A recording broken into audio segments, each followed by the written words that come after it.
Oh my god, dude. That was sad. And you got chased by a sword? You Yeah. get your knife And out. then and then Use your fanning. And then what? no, I mean like I don't know why we were like we were fighting one team and then now I'm fighting it by I'll tell you myself. what. I'll tell you. I'll tell you why. I'll tell you why. I was chasing a person that was on that team.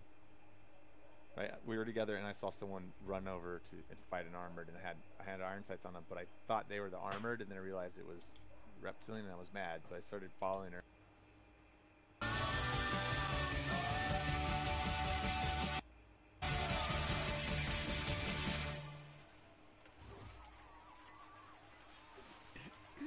I shoved this morning thing yesterday alone.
Shush.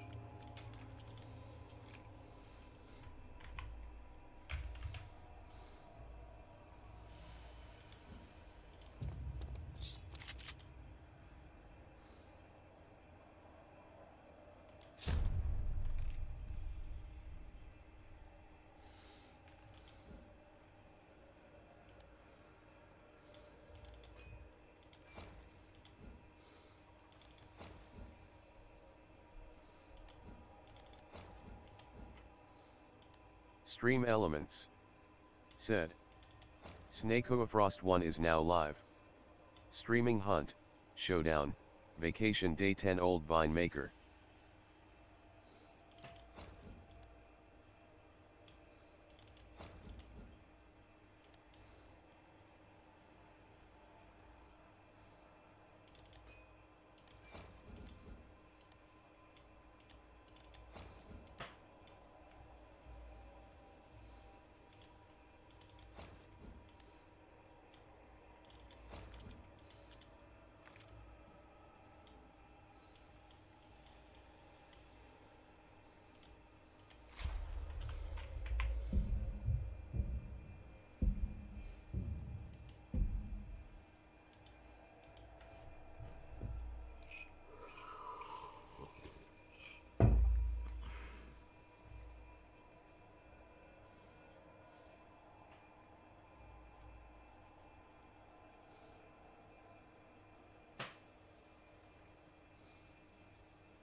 Hush.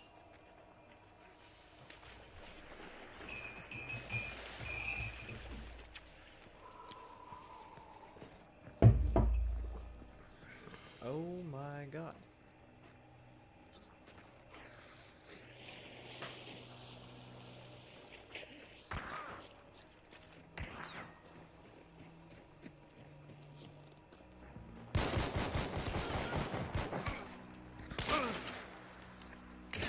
Oh, what?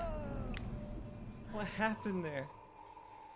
As you just saw, I have been challenging myself in this little mini game in Hunt, and when I don't accidentally switch back to my empty weapon, the results have been really quite fun. The game is anytime I have a hunter with fanning, I go in solos versus trios with a Lamat and chase that coveted trio wipe. So the rules are pretty simple. 1. Use the Lamat to kill a trio, obviously, and 2. To add a little challenge, escape with a bounty.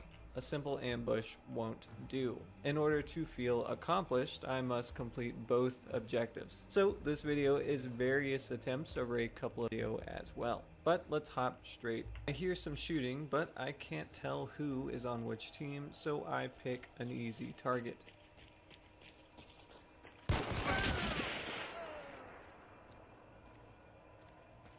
Okay. More people inside, time to stealth my way in.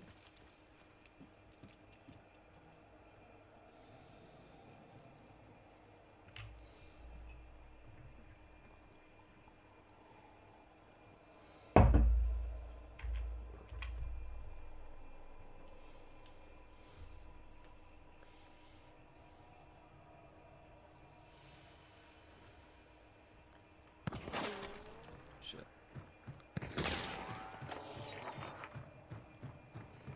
Hey, whoever's in here, can I use this building too?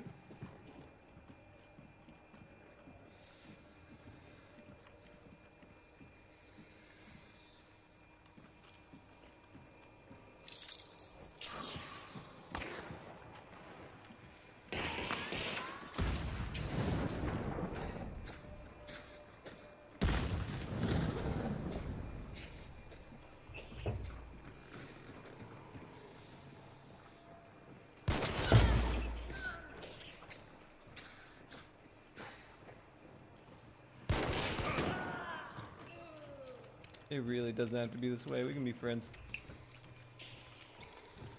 Let's be friends! Stop throwing shit!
Guess, guess, guess.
Manage.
Easy money, easy live.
I'm like getting the feeling of coming in the gym. I'm getting the feeling of coming at home. I'm getting the feeling of coming backstage when I pump up, when I pose out in front of 5,000 people. Thanks, Arnold. Jack was a huge diabetic. That's to be right. There's tons of white. Did he want white, Jack? There's 3 browns. Gentlemen, this is Democracy Manifest. Grey ones kind of want the what pink? I don't know what the fuck that is. Hey Snake, how we doing, buddy? What does that does a sound alert? Jack's gone. He's not redeeming any colours. He's not saying any colours. Ah, see, you know your judo well. Alright. I'll just leave it here till he's back. Till he's back, I'll go through it. Glass of water is enough. Enjoy the bit. Alright, no worries.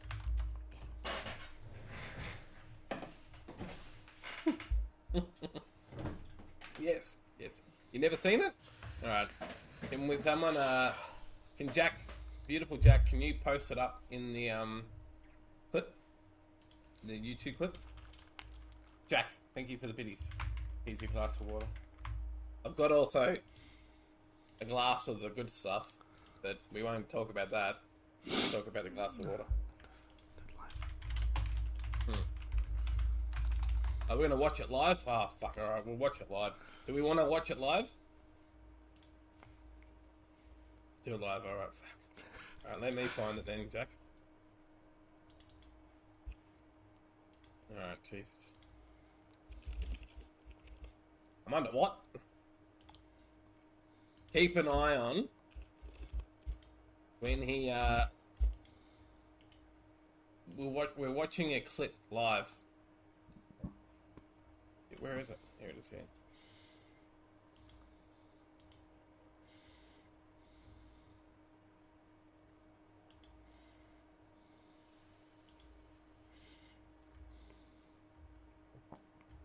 Where's the clip actually? I can't find it. Oh, here it is here. I've got it.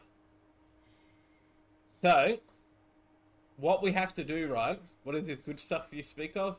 Whiskey and Scotch and Coke. Keswick. It's an old brand, said, right? So, watch this first part, right? When he gledam nekog Australijanca. the first part of the clip, he slams the door closed. I found it. Ovaj. Scotch. It's called Old Smuggler. It's a really old. Šta igra Hunt? I don't think you can get it anymore. It's Uglavnom igra Hunt. Aj sad nekad igra, jučer sam ga gledao da igra Quick Play. A ja ga pitam koliko vas uopšte ima u Australiji koji igrate ono Hunt. Da. Pa on kaže ako igraš onaj klasičan Bounty Hunt, kaže možeš naći pun server. A kaže ako igraš Quick Play, jučer sam gledao 2 puta zarada mi je šao meč sa 2-3 čovjeka. Zamisli to. Kao ono ide na mission summary i na kraju meča ono 20 lika uvijek. On i još dvojica, znači samo 30 ljudi igra Quick Play. Naravno. Pa ona Just Breathe igra na Australiji, jel?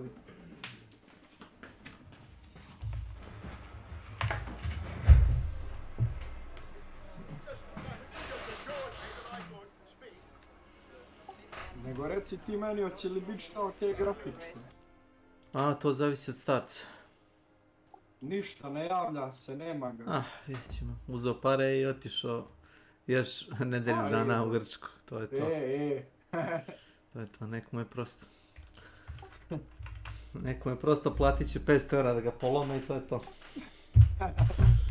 Nek idem u minus. Nek hoda s 2 noge. U minska kolica.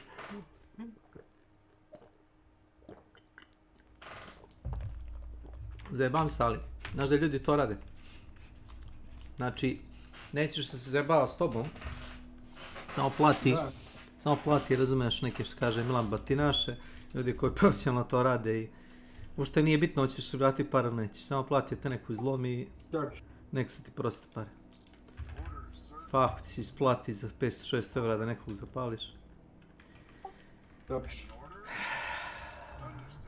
Vidjet ćemo.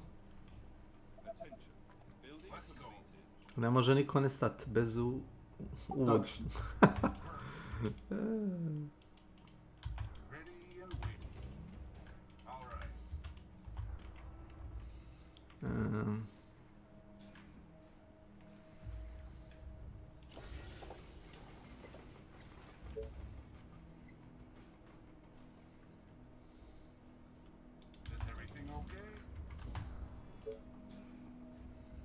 Tam je šadnika, krv ti jebem.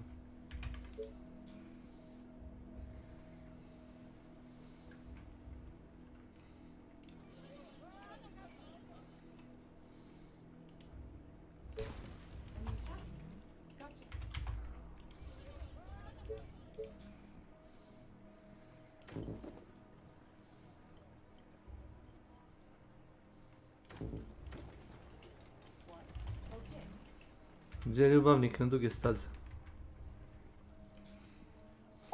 Ko zna, tu je neđe. Kući, ja mislim.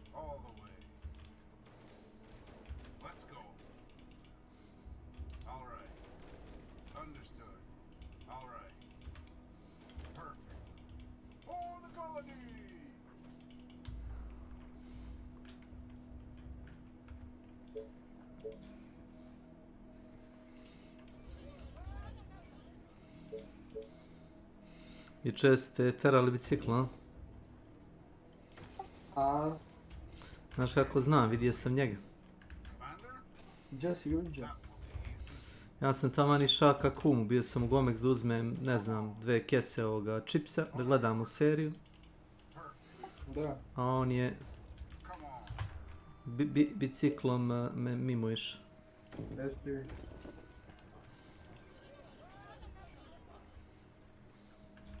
Tako znam.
Kako će još i hunt mečevi.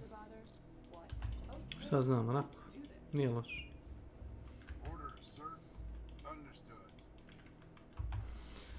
Htio sam samo da uzmem jedan bounty. Našao sam bio Perez Bloodbond, da vereš. Eto ti viš. U onome Fort Karmiku, u onoj tvrđavi velikoj. Na onu malu kesicu misliš? Ne. Perez Bloodbond da se našao u onu veliku torbu, znaš. U veliku zlatnu kasu. Eto ti viš.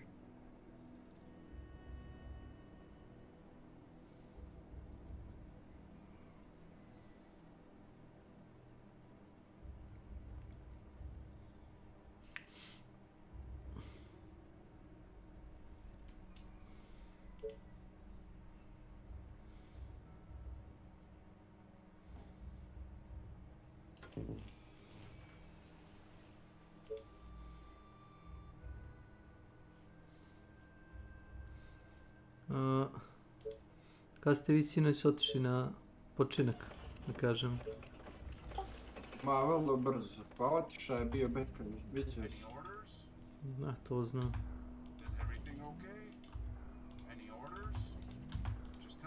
On se brzo umori.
Šta je danas bilo, pakovanje? Pakovanje, brate. Ali dokle, do 12?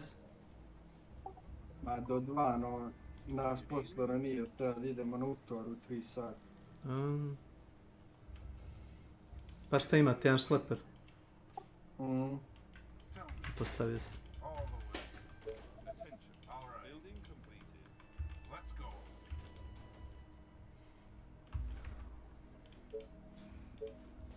Šta radi Simon? Ono, ima... Još uvijek nije da otkaz, radi toj firmi u Feketiću.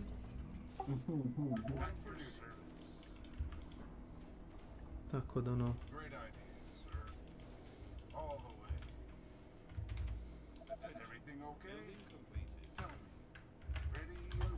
Šta znam, mislim da mu nije loš. Kad će da ide, to ja ne znam.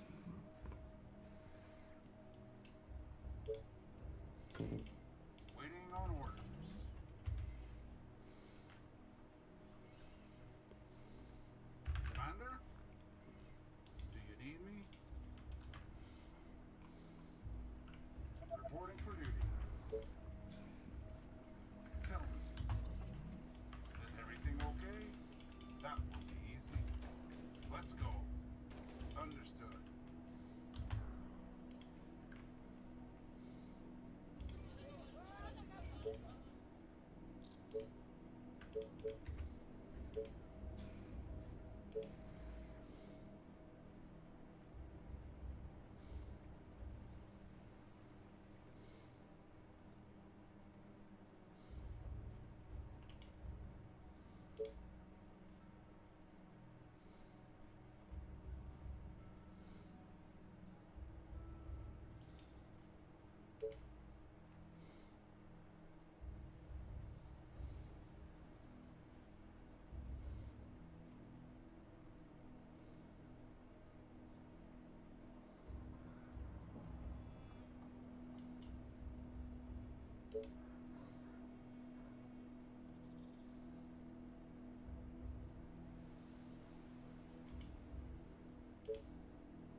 On your orders.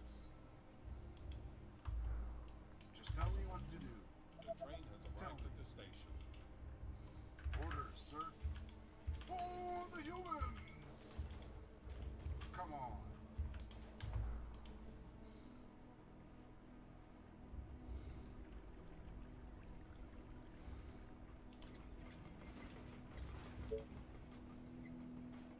Commander?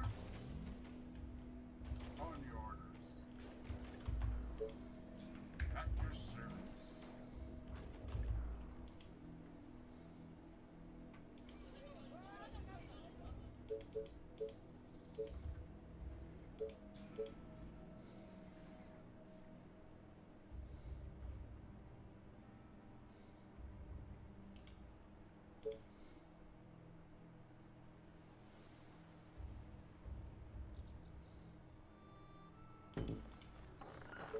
Commander? Let's go. Just tell me what to do. Come on. Let's go. Tell me. Come on. To nam je kamen. Kamena nemam. Commander? Kamen za čega? A za zgrade. Za kamene Aha, kuće, za zgrade, kamene zgrade, zidove, da. za... Pita me kum da igramo Rust. Brate, ja to... E? To ti igra gdje gradiš bazu i kad god odeš offline, odeš da spavaš, odeš da radiš nešto, postoji šansa da ti ljudi dođu da te razbucuju bazu i pokradu sve. Znači ja stvarno ne želim da gradim nešto da bi mi neko kad odem u WC došao i bazukom razbuca vrata i uzeo sve što sam ja igrao 10 sati. To je meni dno dna. Kum moj voli to, ja nisam neki ljubitelj.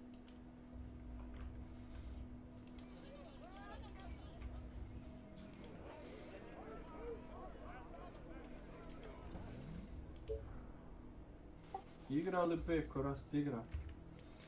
A igra.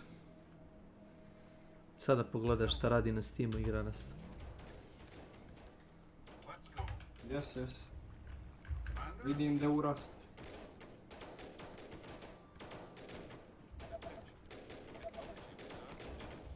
Nema ga jebote, nisi se čuo s njim baš dugo.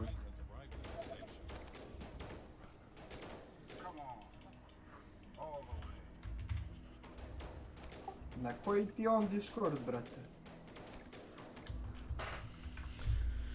Ne koristi on Discord, ali invite people, copy, evo ti njegov link. Ako ćeš da mu pošalješ poruku, evo ti. To ti. Tu možda nađeš mog kumaru.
Our forces are in danger.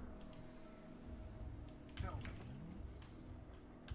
Ready and waiting. All right. Waiting on orders. Do you need me? Come on. Tell me. Our Oh, the defenses are being humans! attacked.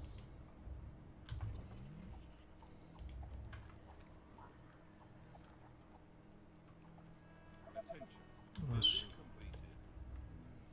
Samo može. Orders, sir. Let's go. Perfect. All right. Perfect. Attention. Come Building on. completed. For the colony! Come on.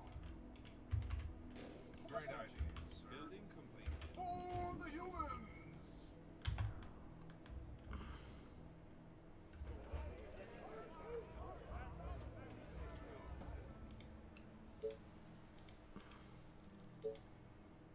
What's up? Any infected around? Attention. Building Are you sure? completed. Waiting on orders. On your orders. The train has arrived Let's at go. the station. All the way. For the colony!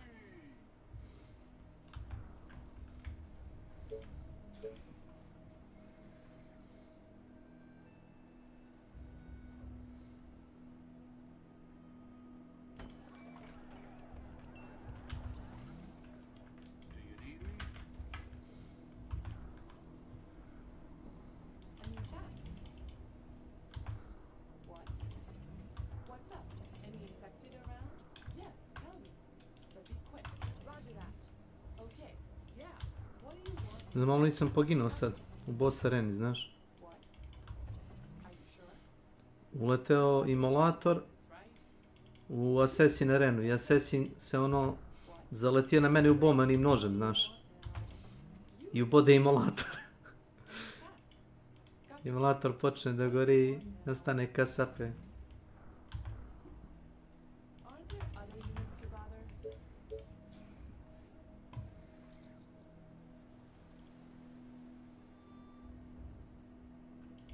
Tell me.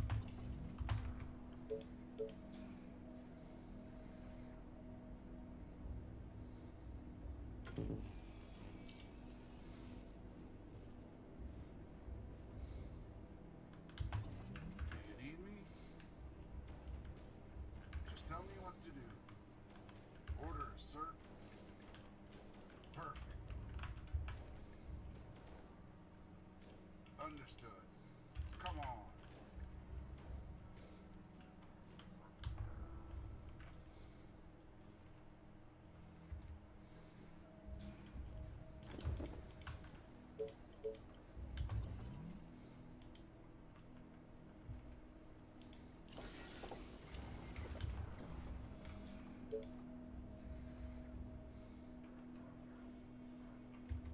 Tell me.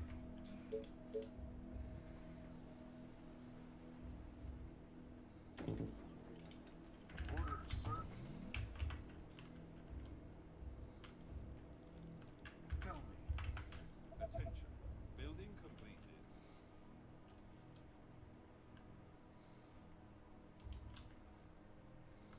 Attention. Building completed.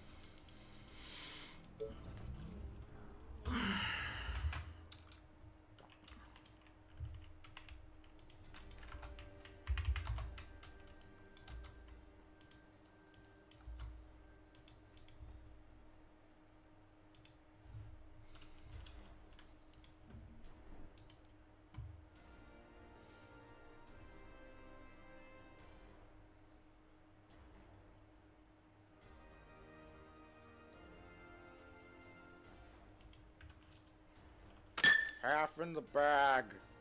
My diaper's filled.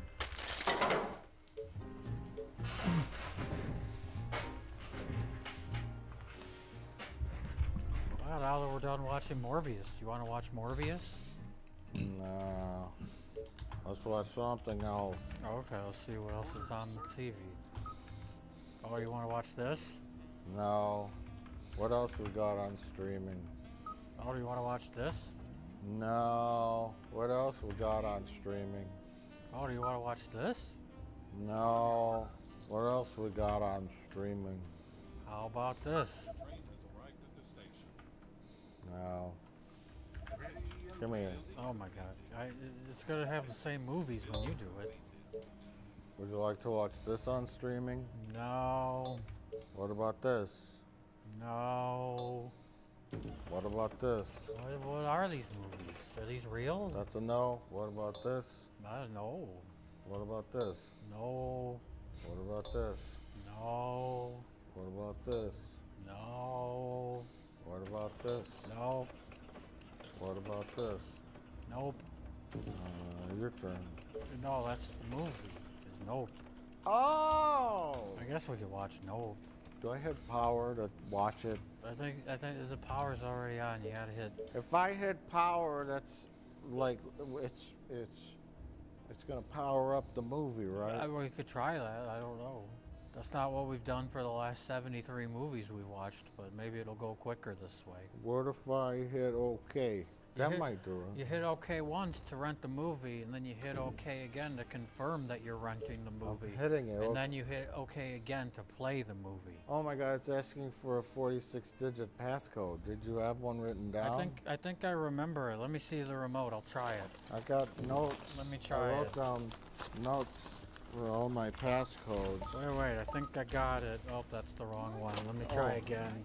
Wait a minute. I used this unofficial Batman Trivia Challenge book to save all my passwords and passcodes in it. Every 116th letter I circled. Oh. And that is one passcode for a site, but I didn't write down which site it was. Oh, so you don't know if it's Amazon or if it's like a Voodoo? Well, see right here, I think this is like Netflix maybe, or Peacock, or so we have an F, a W, an O, an E, an S, a parenthetical, a dash. Wait, let's try this. They say that they can email you a new passcode. So let me confirm that they'll email you a new passcode. Okay, let me go get to my typewriter to check my email. Now, do you know the password for your email to check? It's in the book somewhere. Oh no. But first, do you think I need to know what my email is?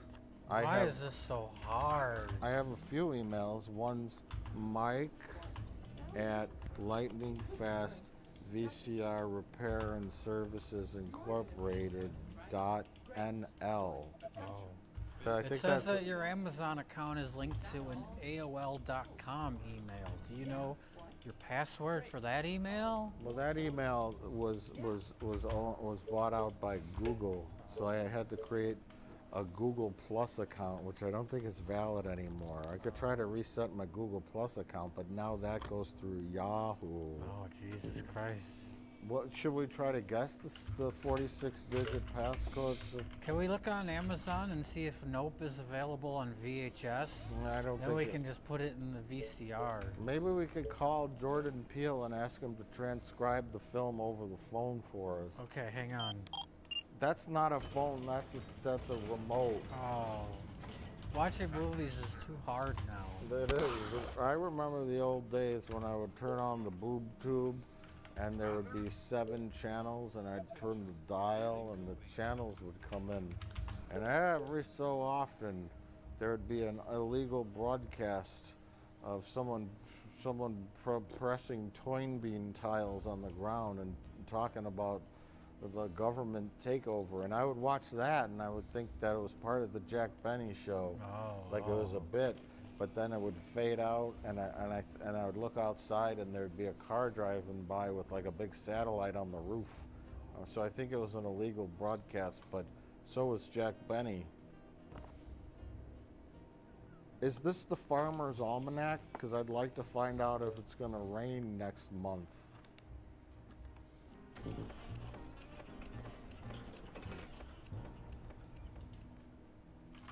Oh, both the movies are over. Oh, I didn't even watch them. Oh, did you fall asleep again? I did. I rewatched them tomorrow. Well, how about I just explain to you what happened in them? No. Oh. How about we have a cold beverage? Oh, that sounds like a good idea before we talk about the films. Historically, a cold beverage has always perked me up. Yeah. And it got me out of my old folk funk. When did beers get so heavy? Oh God. Did you do it? Yeah, but I injured my hand. I'm gonna have to go through 6 weeks of therapy for that. Oh.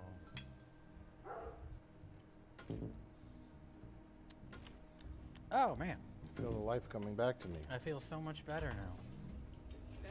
You know the great thing about this framing device? It'll never get old. No. Yeah. Anyway, do you want to talk about these motion pictures? Yes, I would love to. Okay. Our first film. Oh, do we have intros? No. New bit. No. Intros on the fly. Intros on demand. IOD. I'll start with Spin Me Round. Okay.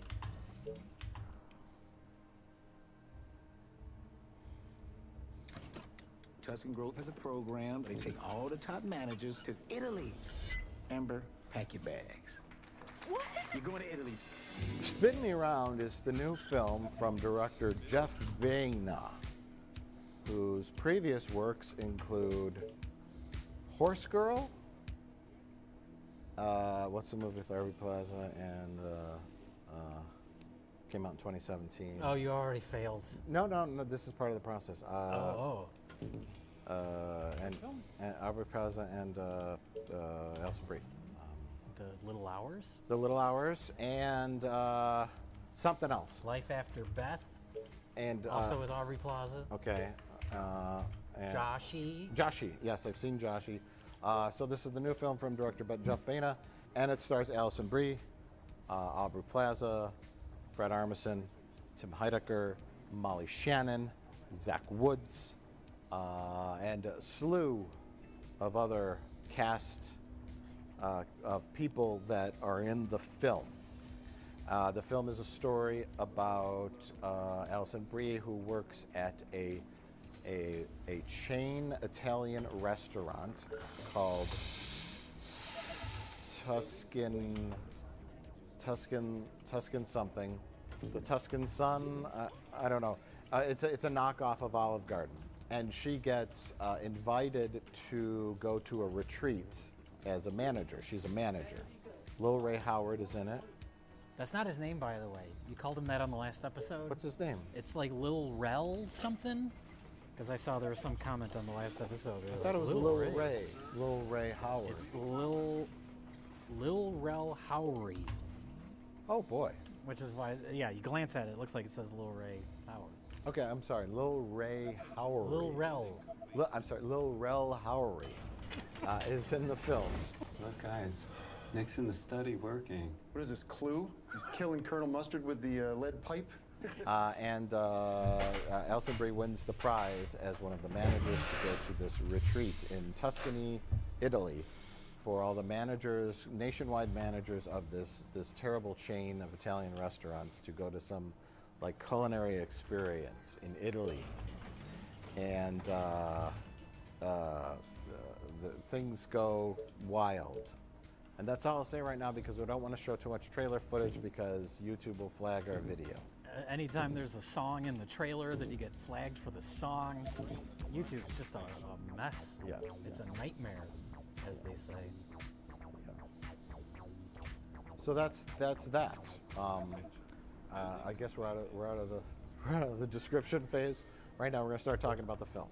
Okay, can only get better from here. Yeah, and just in case we slip into spoilers until we talk about Nope. Zip to this timeline. If you haven't seen Spin Me Round, first of all, I'd recommend it. I'd recommend it. Okay, then If you've seen Spin Me Around, watch this review. If you haven't, maybe skip ahead and watch Spin Me Around first, and then come back and watch the review. But skip the Nope if you don't give a crap about Spin Me Around. Oh no! You need to excuse yourself? Yeah, I'm sorry. Is that okay? I mean, I don't want you to miss out. This is supposed to be hysterical. I first heard about this film. I watched a little bit of the Office Hours podcast with Tim Heidecker and friends. I keep getting that confused with the Office Ladies podcast, which is Angela and Jenna Fisher just talking about every episode of The Office. Fred Armisen is frequently on as a guest, an in-studio guest. I had never heard of this film, and they were talking about going to the premiere. Big premiere last night in Hollywood at the London Hotel. It was Yeah. kind of confusing. Yeah. We were like, huh? They asked me what my character's name was, blanked. Do you know now? Yeah. What is it? So many people in it that I like. Well, I have discovered that I guess I'm a fan of this director. Yeah. Liked Horse Girl, and I was like, oh, he always works with the same people. Molly Shannon shows up in a lot of them. Molly Shannon.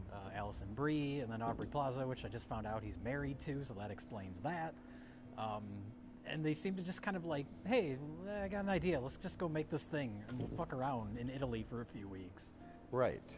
And that was It's sort of like the indie version of the Adam Sandler model, except all these people are way more interesting and talented. Yes. They are not complete check-cashing hacks. Yeah, they're like, we'll go to Italy and make this movie, but we should try and do something interesting with it. And I guess I watched a couple of interviews with the director. He did the YouTube rounds, the press junket rounds. YouTube press junket. We made fun of that with Neil Blomkamp when that demonic movie came out. Yes. The one guy interviewing him from his car. Hi Neil, how are you doing today? Good. How are you doing? Good. Oh man, it is an honor to talk to you, sir. Oh, thank you. And so this Jeff Baina guy, the director, was like, the lady started off talking about Alfredo sauce. She's like, Alfredo sauce is, the way you portray it in the film is disgusting. I will never look at Alfredo sauce the same again. That's great. I'm glad I had that much of an impact on your life. And then he's like, I'm glad you got something out of the film. and I'm like, mission accomplished. Watching Spin Me Round, I was like, this director, he's just dripping with cynicism. He hates people. Oh, fun fact about me is I used to be a twin. Almost, because my sister died in utero. Cool. That's not really a fun fact, but okay. And I think I love that because I hate people too. This film is so like. Well, it makes sense that he's with Aubrey Plaza then, because she's so sarcastic and dry. There's a lot of sarcasm to this. There's a lot of like. There's obviously there's the hatred of the corporate mentality, the way people act in social settings, how dumb people are. I mean, it's just seething with contempt for the human race, and I think that's why I loved it, was that there was no kitschy, heartwarming indie kind of stuff to it, but it was very tongue-in-cheek in terms of I mean, right from the rom-comming. poster, which looks like an old cheesy romance novel. And I got excited just from the opening credits. I noticed the score for the movie, and the show's like playing it completely straight. The score is done by Pino Donaggio, who did all of Brian De Palma's movies. So it has that kind of like... Is he a wine? I'm just curious. He is now. Dobar dan. Kako si? Oh, did he die? No. Oh. That'd be funnier if he died. I guess. He died and they put his... Šta te muči? Nešto sam preumoran, spavam se u pičku materinu, a još me i kompjuter muči. Jesse, baš sam tebe tražio. Ili još tebe tražio čovjek? Prošle nedelje kad sam menjao grafiku, kad sam skinuo crevo i upalio pumpu na prazno, bride izduva tečku. Šta si uradio? Izgleda nisam stigao odmah da ugasim pumpu, jedno 10 sekundi u prazno vrtela. Da li je nešto pumpa, da li se nešto oštetila? Jebe me neki put za kad palim komp, neće krene rotor pumpe. Ma dobro, nije to jebote. A, kupit ću drugu pumpu, nego što me nervira što sam jednu upalio. Jao, dobro je, ne pregreva se, nije ništa. Pregreva se, nego morat ću izgleda menjam pumpu ili ne nosim negdje na remont.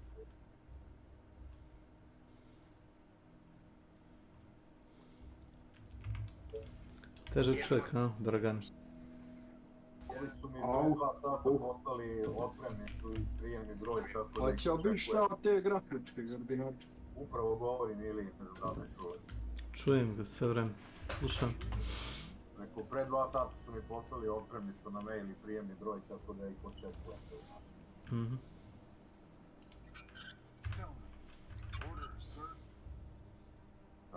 Čekaj, ali to prvo stiže kod tebe pa mu šalješ ili direktno kod njega? Neće ne ide tako.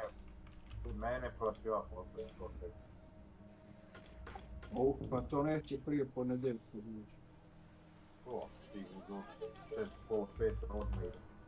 Tako da stižu. Meni je pošta 100 metara ispod zgrade.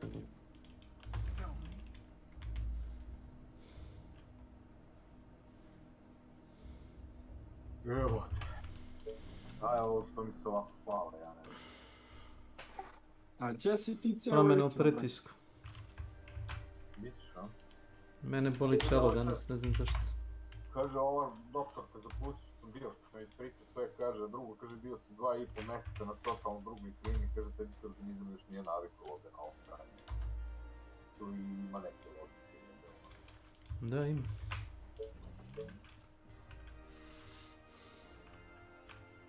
Čekaj, ješću da nećemo neki hunt ili nešto, a? Hoćemo što nećemo da... Hoće Ilija tamo i... Mene boli glava, neću poslije da kažem da sam hendikepiran, hvala na momci. Dobro, ja sam navikao da ti mene budeš u Ne, nisam ja takav. Gdje ti je Nenad Gardinočki? Nenad je na bolovanju, koliko ja znam.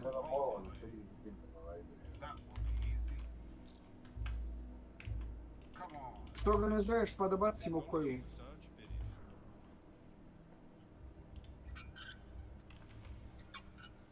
Ja sad sam mu napisao poruku. Ajde, ja mogu 1 do 2, pa moram na neki utor da idem. Utovar, a? Ideš da jebeš nešto, a? Milion posto, a? To. Ne, nije tako. Nisam ja, Lio misli da se ja baš takav jebač po beku. Da je beka jebač na duge staze. Nemoj da si ko on, onda nisi nikakav jebač.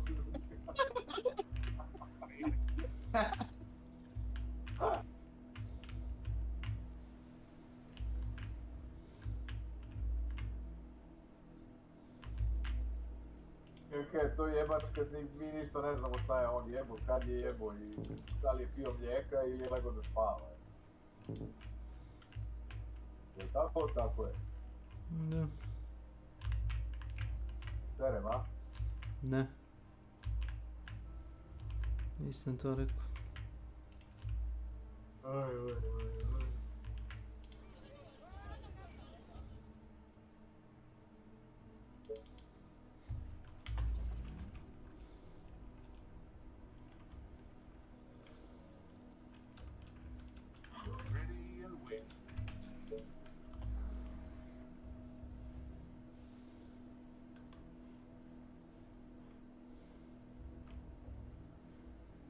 Čekaj, nazovem Pantovića.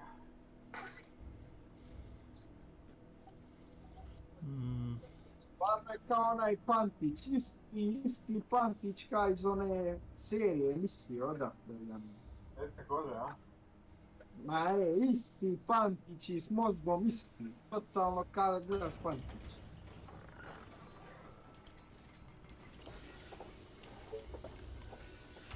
Živac. Da.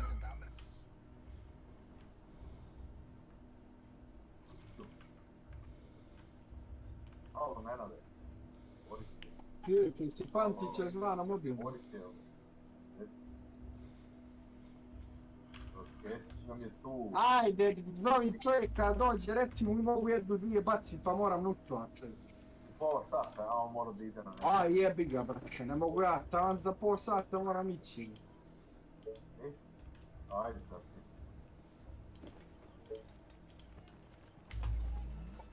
Kaže za pol sata, ali rekao ajde, onda ćemo kasnije.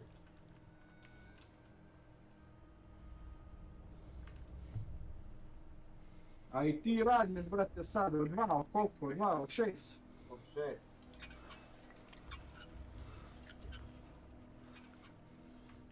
Sad si naspavan, dobro, a?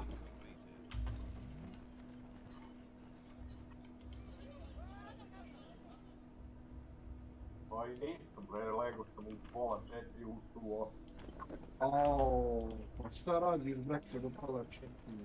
Pa, do 2 i nešto dok sam završio, zatvorio smenu, poslao mailove, izveštaje. Dok sam se istuširao, onda malo gledao TV i dok me uvatio san. Aj, jebe. Samo što ja imam problem, koliko god... Sa snom? Ne, spavam ja, nego imam problem ujutru kad se probudim za pišanje prvi put. Da. A ne znam koliko god da mi se spava, kad se probudim gotovo, to me uzad. Pa ista priča, to svakom tako. Znači mrtav umoran sam, znači jedva odem u WC, sam što ne padam koliko turam jebote. I dođem... A i počerate na pišanje, pa i mene isto tako. A kako me neto kad popijem 5 litara vode dnevno. Pa to je. I Puno tečnosti piješ, brate. Pa jebi ga tako, ceo život pišem. Ja moram uvijek frižder da imam one 3 flaše 2 gripe. Ajde, kurac. Bez toga kriziram jebi ga.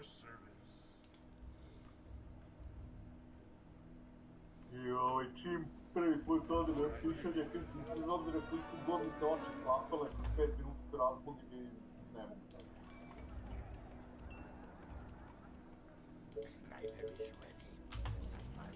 Ne znam što me tako jebe.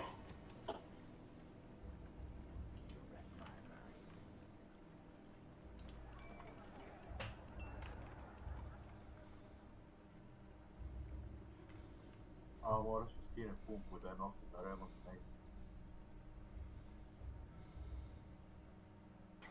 To ti utira nešto ili šta? Pa ne znam da li si me slušao, prošli četvrtak kad sam skidao starog grafa. Znači morao sam da ispustim prvo vodu. Čuo sam šta se desilo, šta ti iritira to? A? Što te to iritira? Evo nisam mogao da ga upalim sat vremena, neće krene pumpa. Krene rotor i stane, vidim ga, razumeš? Krene, stane. Otiši s tu namotenja. I pre je, sad sam ga bio ostavio pola sata i kliknuo evo sad je proradio. 5 dana nisam gasio komp i nešto sam instalirao. Pre sat vremena i restartao ga i on kad restartuje on na trenutak ukasi pumpu, ono kad se baci. A, normalno. Boot screen i neće krene. 5 dana je radilo i nije stala. Ne znam šta je. Nešto crklo jače, ne bi ona vrtela uopšte. Neki pobudni namotaj verovatno prsa je.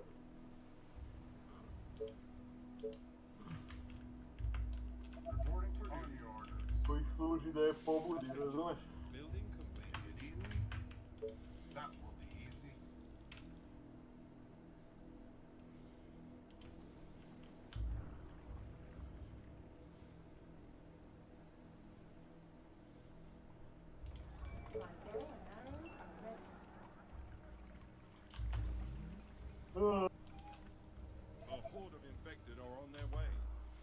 West, east. East. Tell me. Of course, my commander. Train has arrived at the station. Understood. For the colony! Ti vraćaš iz istovara. Pa ima samo jedan šleper, pol sata. Kako, uzimaš neku kintu dodatno ili ideš pomogneš? Ma, idem da im pomognem, jel? Kurac je to kinta, da je kinta, bio bi ja srećan, bre.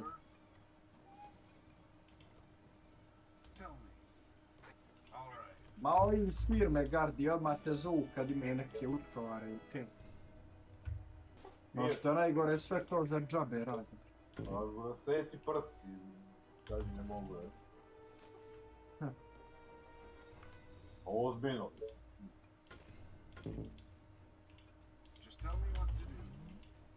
Unem ti se da bi ja to uradio. Biti ne boj se.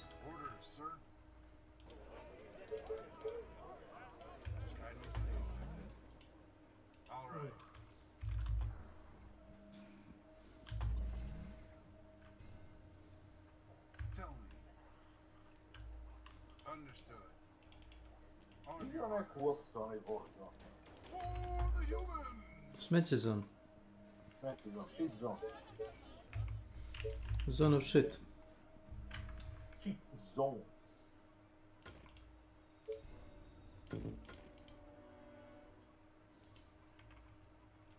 Broken Machine igra i to live.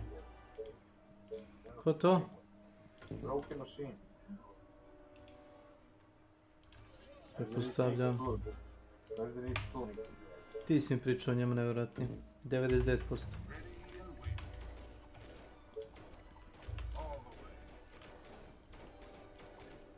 Evo, Sirlina, tu general njegov. Upravo 3.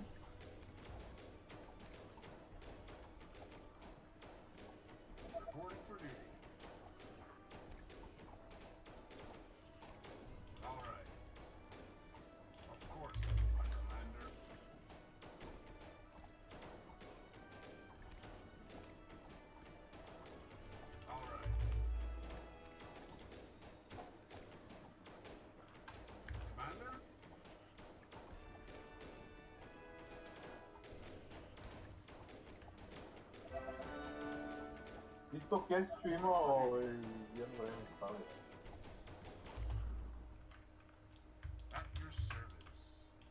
Jekara.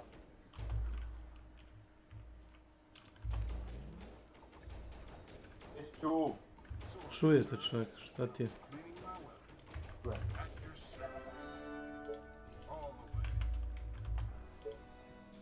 On je to jedno vreme imao instalirano. Ključna reč je imao, čini mi se. Šta ti, Gardi, radiš?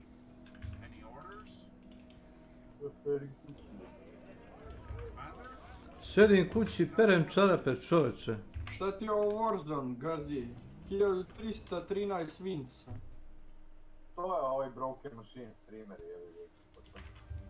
ili sam pričao z njega pa sam pustio link od njega.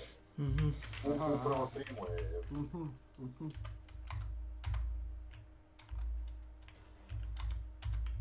Čovjek kako igra s kontrolerom, znači nerealno budala je.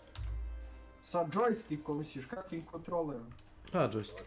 Dashes in a vineyard, and he grew beautiful Pinot grapes. Yeah, no, a glass of Pinot Donaggio. I want to turn into 1,000,000 barrels of Pinot. Yeah, but no, he did the score for the movie. He did all the Brian De Palma movies, and it has that kind of like super serious, melodramatic, kind of over the top, but played straight. Juxtaposition. Yeah, a juxtaposition of how goofy and stupid everybody is.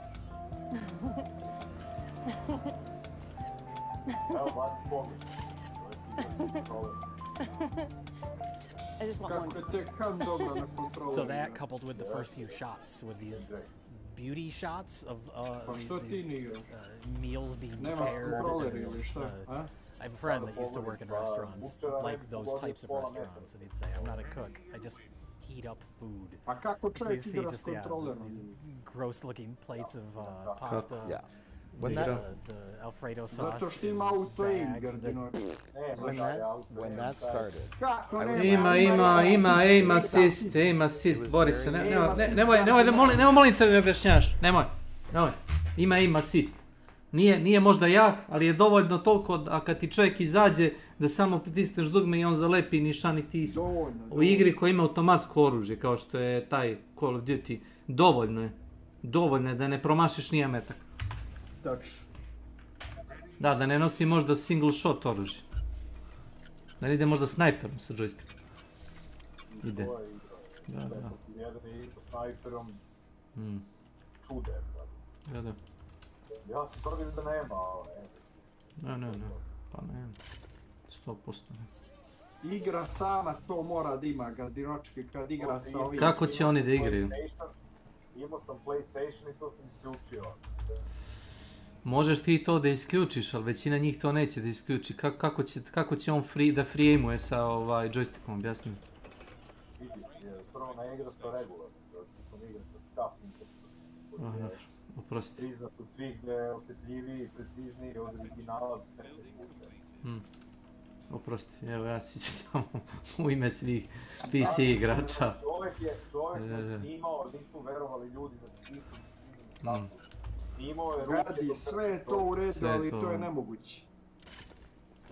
Dobro, čovjek je talenat, Kesić, nemoj izvini se sad. Izvini, Boris. Gledaj streama. Čovjek zna, dobro zna, on zna. Znam, čovjek je s 2 pištolja ubio Raktuzija u glavu na test serveru. Da se ne može da se izvinaš. Ovaj što je igrao sa mnom, jedan. Igrao je Kant Showdown na joysticku i ubio je Raktuzija u glavu. S 2 pištolja, Kesić. Da sam teo ti kažem, imao sam PlayStation 4 Pro, gledao sam šta se dešava kad imaš taj aim assist.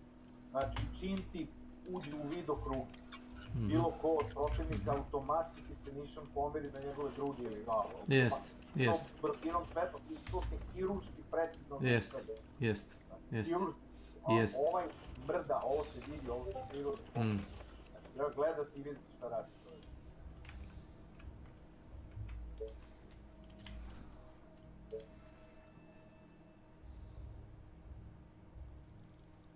Onda debil sedne za PC istu igru i kaže, o moj bože, koliko je lakše igrati na mišu. A on na joypadu razbije.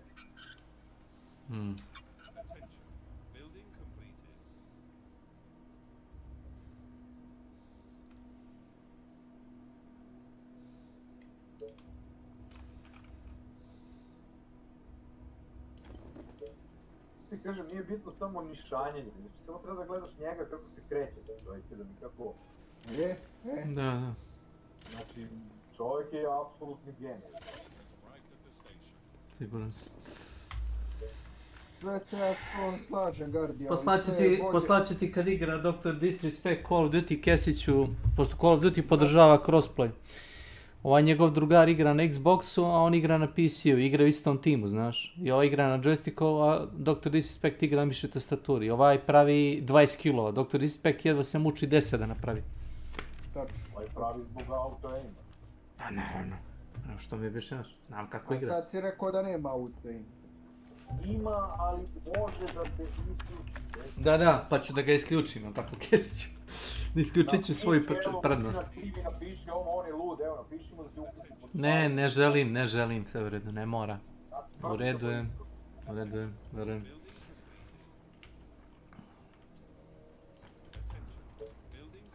Imao sam konzolu, znam kako se ponaša to.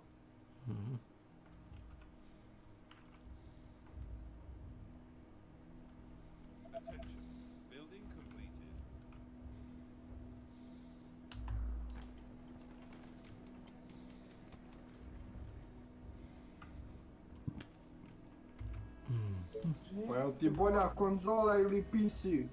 Tako? Jel ti bolja konzola ili PC? Ne može biti bolje. A dobro, eto, ima si konzolu i to. Konzola je jedino bolja što nemaš nikakve potrebe za upgrade. Pa ni ovdje šta upgrade-uješ ovdje. Uvijek ti ovdje razmišljaš, eto, u konkretno u ovom slučaju, o nečemu da nešto bolje. Hunt misliš? Ne mora Hunt, može biti bilo što. On ti priča o... Hoćeš da uzmeš brži hard disk, da ti treba hlađenje... Hardveru misliš? Pa da, uvijek nešto na nečemu ono... Konzola je za to gardi majka. Jes. Ali opet na konzoli su kurac igre koje ja nikad ne bi igrao, sad ja igram. Pa sve što imaš na PC imaš i na konzolu, nema tu šta. Da, i zašto da igram to na joypadu ako mogu da igram na PC-u na višoj tastaturi. Pa imaš i na ovo samo dodatak i ubaciš tastaturu i miš. Šta se radi, nemate Arko Jesse jeboj. Ima adapter, ja sam bio kupio adapter za Sony, za miša i tastaturu. Pa da, pa to. Može A to da radi. i brat je koristio to.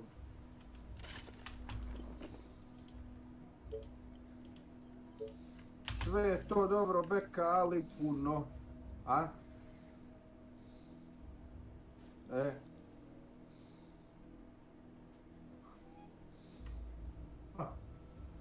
Šta radi Bobaš, evo? The train has arrived at the station.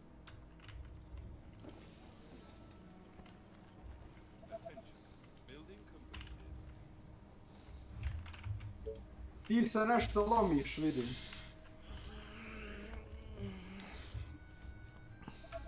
Šta si pao, cigla, sad se slomiš, šta?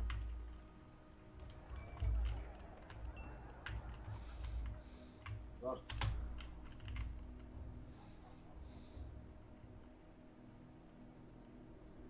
Koji si puš drugi taj?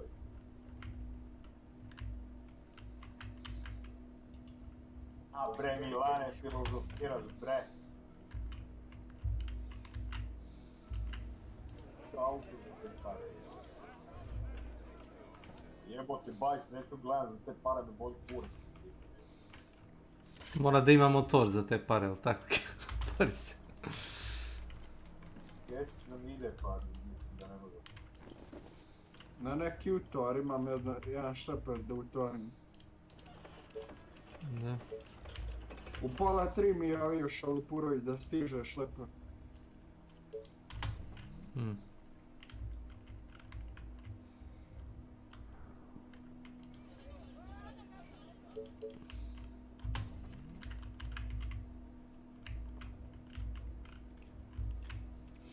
A čekaj, ali ti rekao da može za 1300? Nije.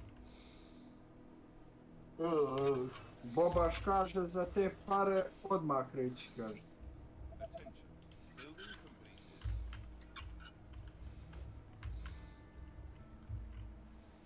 Pa realno, tebe plafon 1000 može izaći. Gledajući u odnosu na...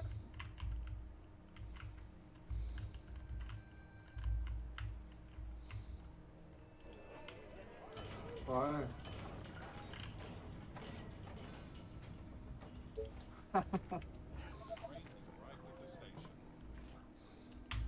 Se zajebavate, ljudi.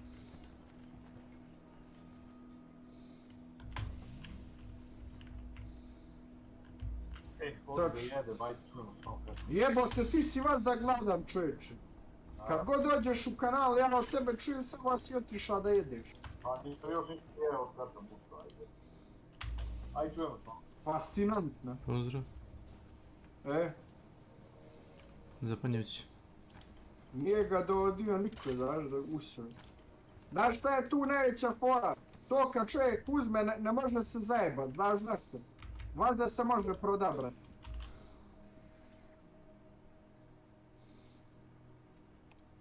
Ima oni finu liniju, nema tu šta.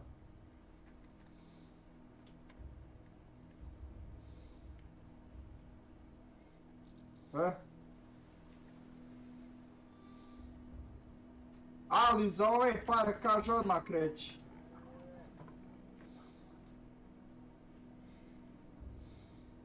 Jebi ga druže, spustio ti je cenu pa da iz Crne Gore dolazi što bi te goriva toliko izašlo. Pa jače je 300. 180 km ja gledao imaš odavde. A...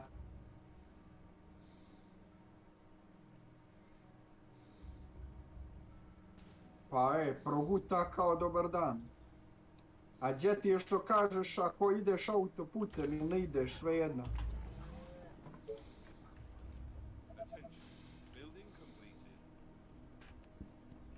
Proguta mašina, jevi ga, sve i da nećeš, šta ćeš?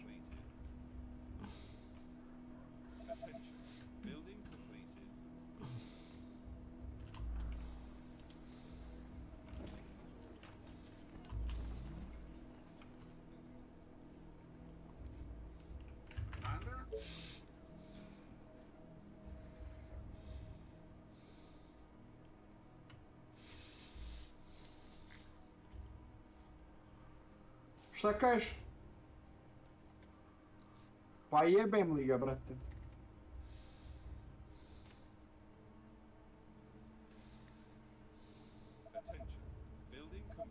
Pa iskreno da ti kažem, ne znam, nisam računao. Tu između 7,5 litara ja kontam da posuka.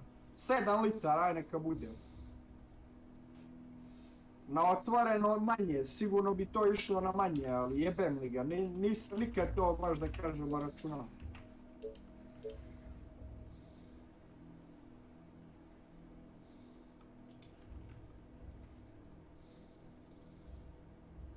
Na ovu cenu jebote. 217 dinara, 217, 17 i po jebote. Zamisli to, brate. Posukalo bi se tu i goriva, jebote.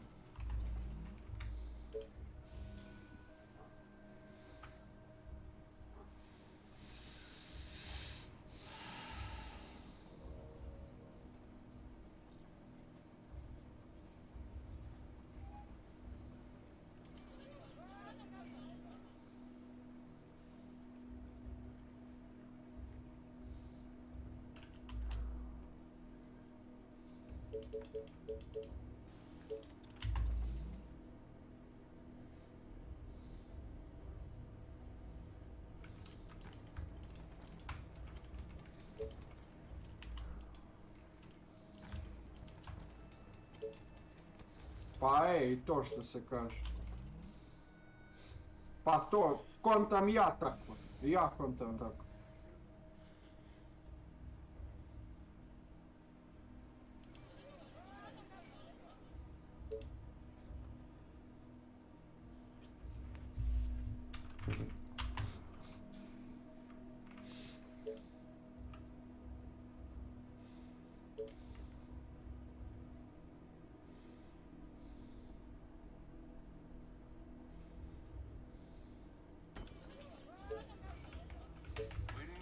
Bobaš da je tu, vrate. Što Bobaš veli?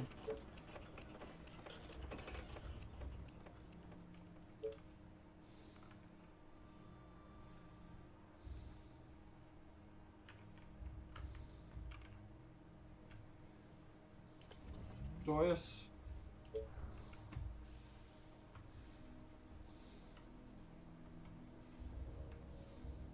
Attention, building completed.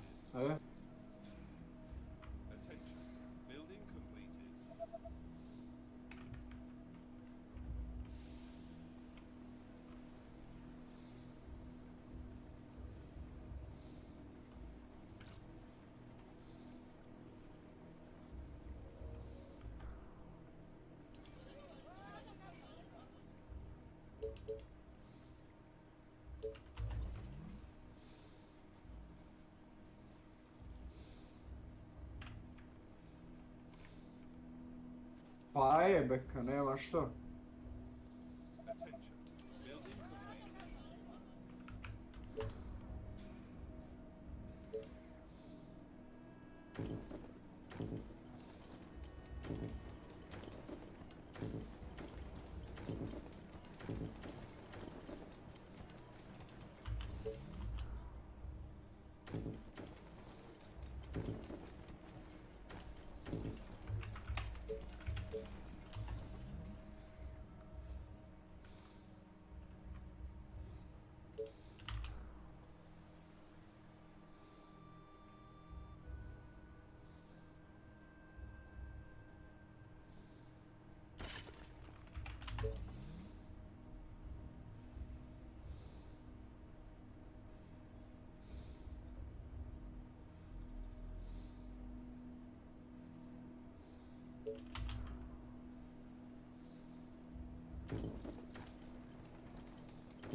Attention, building completed.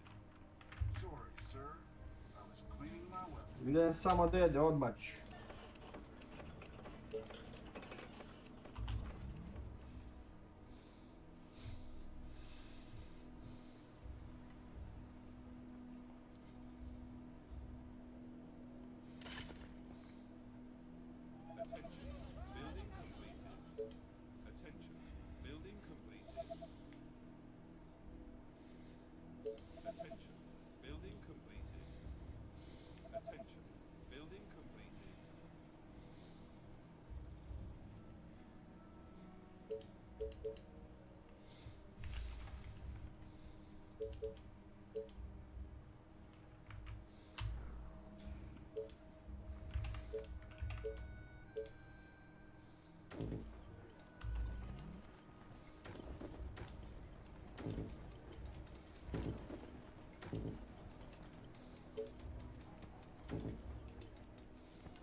Attention.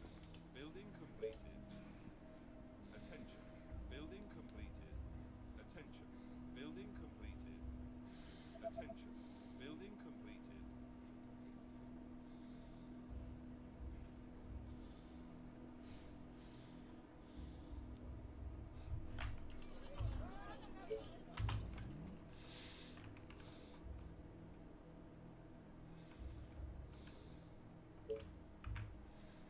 Attention.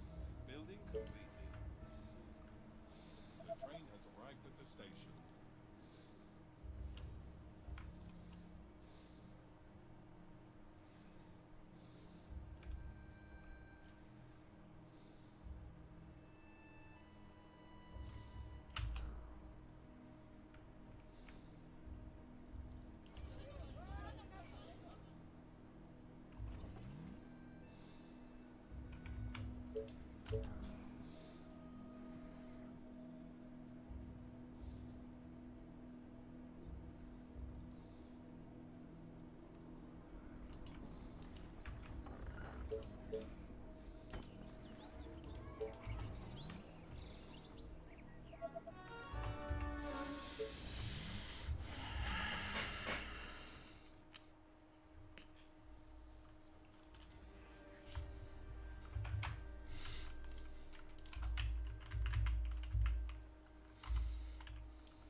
Akin to the opening of Willy Wonka, where there's the factory making all the candy, but they have that beautiful score playing over that. And the fonts too is like this pinkish kind of Yes. romantic, lush font choice. Juxtaposition once again, the cold, harsh realities of a corporate Italian restaurant chain.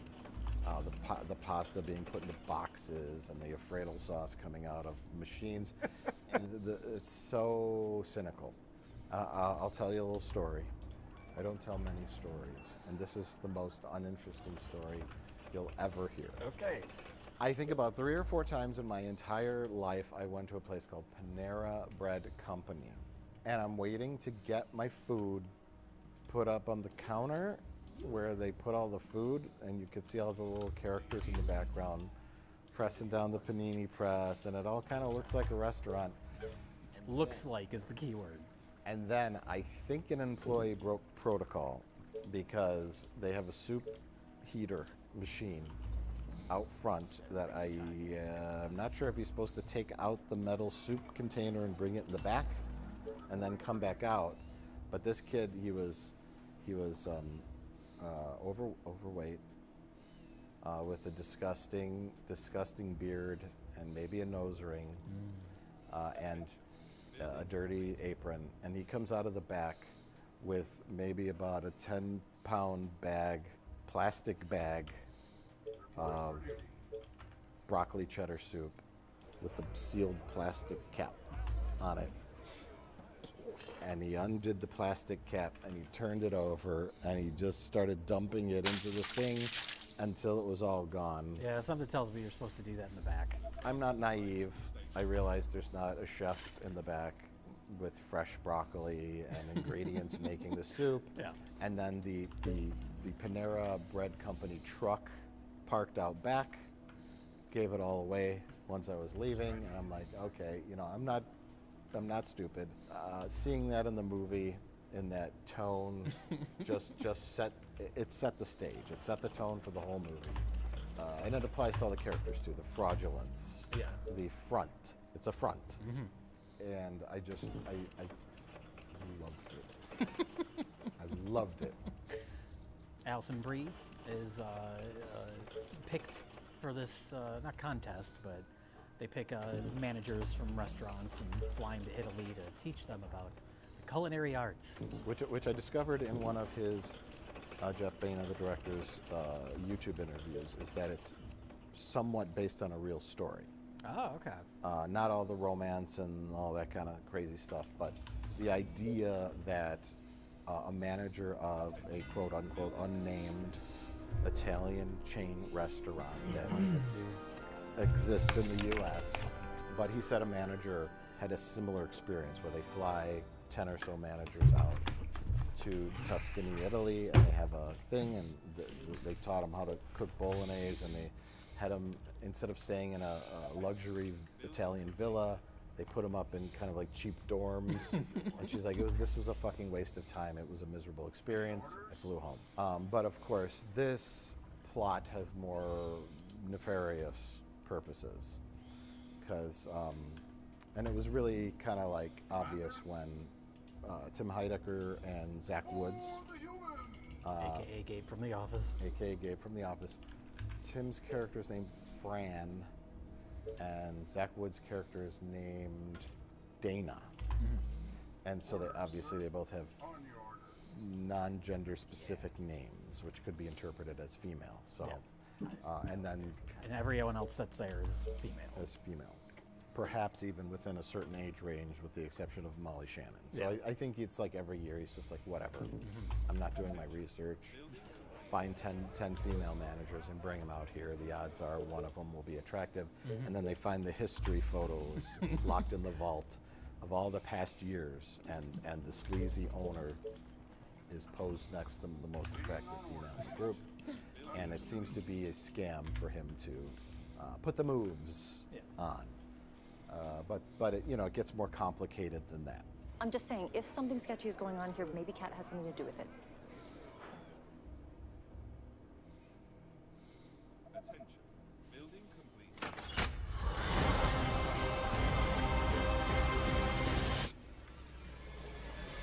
This program sucks!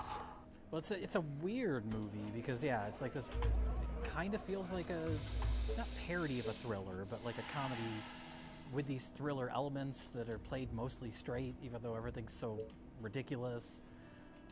There's obviously the romantic angle with Alison Brie's character. She's like, oh, maybe if I go to Italy, maybe I'll meet somebody. It'll be romantic. She's naive. She's naive to not only the corporate world, but the world. To men. To men, general. Yeah. So I got all these photos from the other manager trips. Do you notice anything? There's regular ones and there's crazy ones, like they're making silly faces and stuff. Yeah, but look closer. Her backstory is she just got out of a pretty intense relationship where I think the guy was demeaning to her, or there was some kind of angle to it. There's something where, she just doesn't stand up for herself. She's very, like, demure and kind of mousy. Yeah. I technically took a year off to open a restaurant with tablets at every table, but my ex put all the debt on my credit cards and killed my credit, and it went under, so I'm back, and now I'm here. All right. And shockingly really bad reviews. I guess that's not too surprising, because if you're looking at this as just a comedy, it's a very specific tone, and it's very, like, dry. Yeah. Except for when it's not, which is what I say when the improv-y stuff happens. Sometimes it gets a little sillier. And let's see. My great uncle invented sports. Sports? Sports. Okay. But the general story is played so kind of dry and serious, like I mentioned, the music. And that's a lot of the comments that I saw review-wise. Like the tone for me is like right up my alley. And that's one of the funnier parts to me, is the complete total sham of a cooking class. Yeah. You got the chef de cuisine who's in charge of all the. She's like, okay, here's what we're doing today. We're making this, and Tim Heidecker's character, he's like the wannabe gastro chef, talking about liquid nitrogen, and he wants to be more. When he was on like a reality show, right? Yes, and where he competed against children, and he lost. He's a fraud. Yeah. And he's doing his best, and he wants to like learn things, and she's like, no, we're boiling the noodles, we're putting in, and she doesn't care. And then it evolves into we're watching videos. Like They watch Life is Beautiful, which has nothing to do with anything. They're just it takes place in Italy. Yeah. They're killing time so that the owner of this company can run his scam. Yes. But like you mentioned, the kind of serious topic of obviously taking advantage of women. It never becomes like a message movie. No. So I can see that not working for some people, Yes. or it's like maybe you should take this more seriously. Na That's tebe još ostala odluka. the normal sequence Vidiš, of Bobaš events. isto. Bobaš It just gets kaže completely generalno insane at the kao end. biciklo ga It sviđa mu falls se, jel da, apart ono. in the best way for me. Mene top It's izgleda, ono. more raunchy, but it Ono je has a bit ceo of a ram u sitcom-y aerodinamiku, vibe jesi to vidio it. ti ono? With the things are just a Ono misunderstanding. stvarno, I ono was je, gonna mention- stvarno vjerujem da Corny, but profesionalisti ono it koriste. works, given the tone of the rest of the movie. If there was a great sitcom about managers of the Tuscan Grove, like The Office, where there's different Da, branches da. of Dunder Mifflin, right? If the Tuscan Jeste, Grove da. show, this would be a really great two-parter. Ma ništa. episode. Special episode shot on location. Ma odlično. Veruj mi da je ljepše. Where this wacky thing happens with the CEO, the David Wallace character in the Tuscan U Grove kom Empire. fazonu da briješ, ne može više da se spusti Very kind sedište. of lighthearted, deals with some serious issues, but also has a compelling mystery and lots of twists. And also just gets Ovo je really veličina rama ka tvoje što Gets really- koristiš, jel tako? Last episode, we talked about the Chekhov's gun theory. This movie, it's the Chekhov's Tebe bi ovo Wild leglo Boar. kao dobar dan. Ti vidiš veličina Oh, rama. that's yeah. We jel? didn't even mention that wild boars play into the story. You could get lost. There are boars. Ja vjerujem kad čovjek Boars? sjedne na ovo da odmah Oh, I vidi don't da je to understand. to, razumiješ? Da odmah, inhale ne, odmah sjeti da je to, razumiješ? I've become a much I bigger onaj fan of utisak kad Alison Brie. sjedneš... I've liked her since Kakaj je Community. sad? I've never watched a single episode of Community. I've seen her in Yes, all evo te, pa 100%. 7 seasons of Mad Men. I recently watched all Nema of Glow. što, naoko, Which ka is slika lepo, amazing baš show. She's ono, very good at playing pathetic. da li ga je pitao za prodaju ili ne, she's good at playing naoko, the naive character that gets caught up in a more a, complex moj story. druže, zamisli to jebo. So much bricks. Yeah. You just Zamisli hand me to. your passports. I'll hold on to them before it's time to head home. Yes, sir. Grazie. Now, you're mine. He's so fun. We're getting kidnapped. We're getting... Have you read Garcia Marquez? Mm-mm. I don't think so. Well, yeah, later in the movie when she starts to story. kind of become suspicious of this whole thing with the boss, you know, it's very convenient. Nema fortuitous šta, that vidi se da je she čovjek immediately, ulaga za you know, sebe, meets vozio, the koristio, jebi ga, CEO of razumiješ? his company, and they're already having this beautiful romantic day. She gets swept up in it at the moment, but then as it goes along, he takes her to a party, and you see, like, you can see that's where she's starting to kind of think like, hey, maybe this is too good to be true, but I'm still gonna be polite. I'm still gonna have hope that this is a real thing. Like, yeah, she's good with that stuff, without saying anything. Right, right. Alison Brie gets picked Ma up kad, in kad. a van by A pogledaj, u Ben te nema Sinclair. šta, slika govori više od guy. 1000 In the reči. front to je. seat is the dumb girl, and she starts talking about something.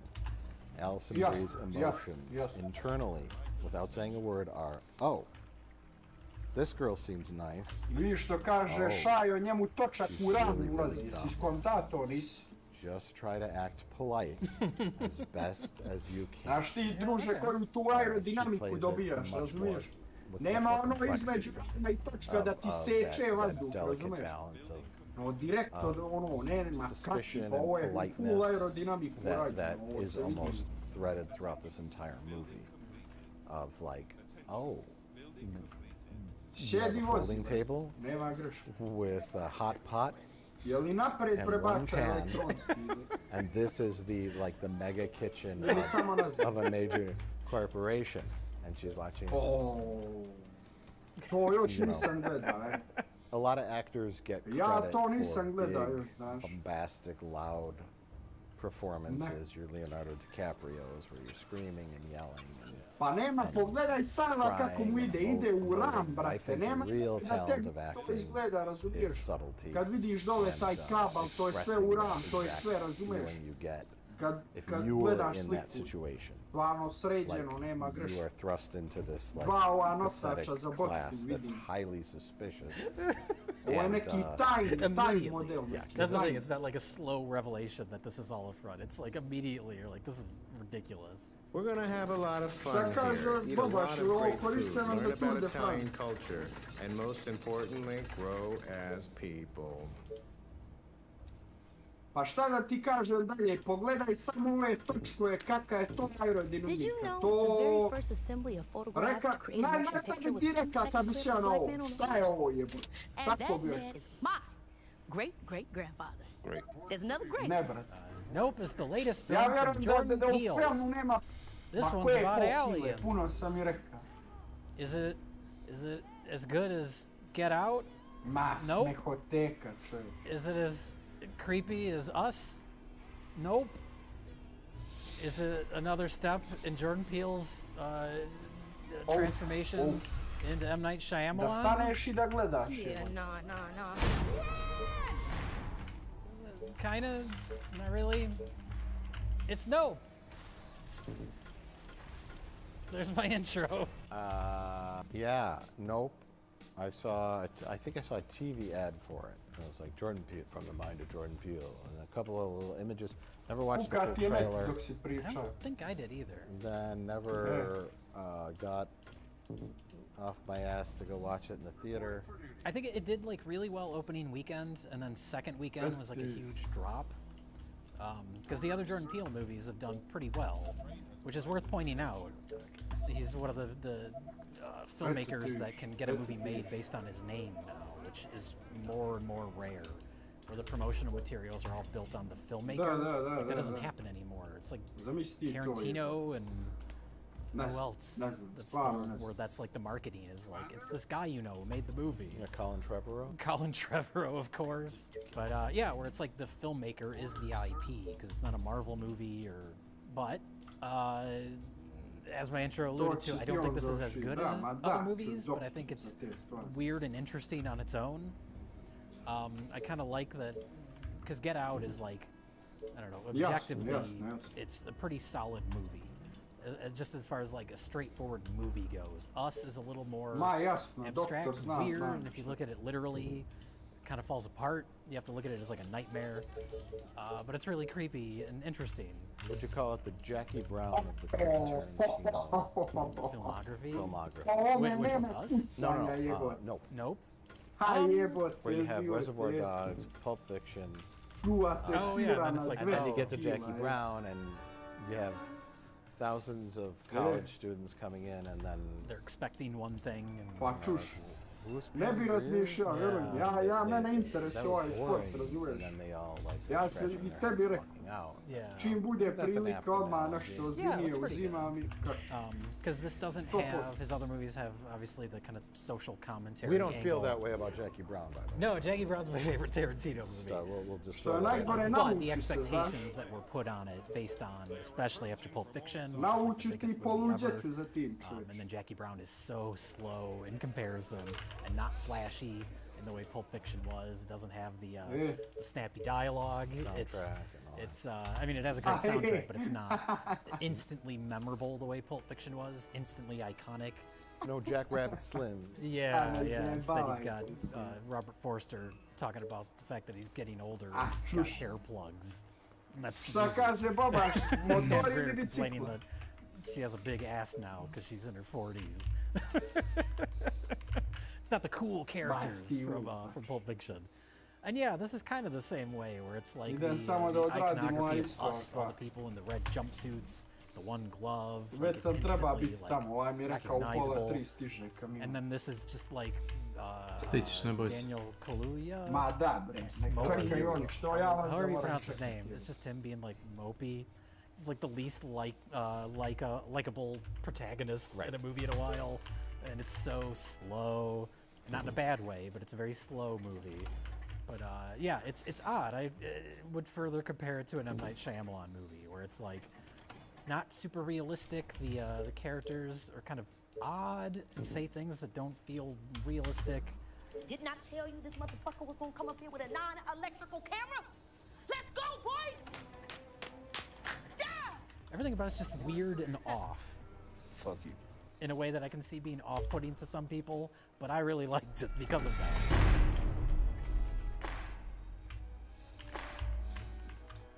What's a bad miracle?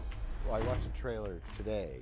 I never watched it. After having seen the movie. After having seen the movie, and I noticed, like, yeah, kind of like the misleading, intentionally misleading trailer about aliens and blah, blah, blah, but then it turns out, and as a man who has a long history of Star Trek, it's very Trek-ish in terms of premise.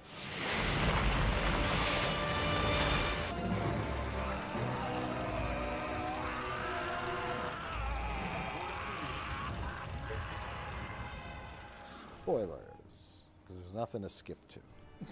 Spoilers for Nope.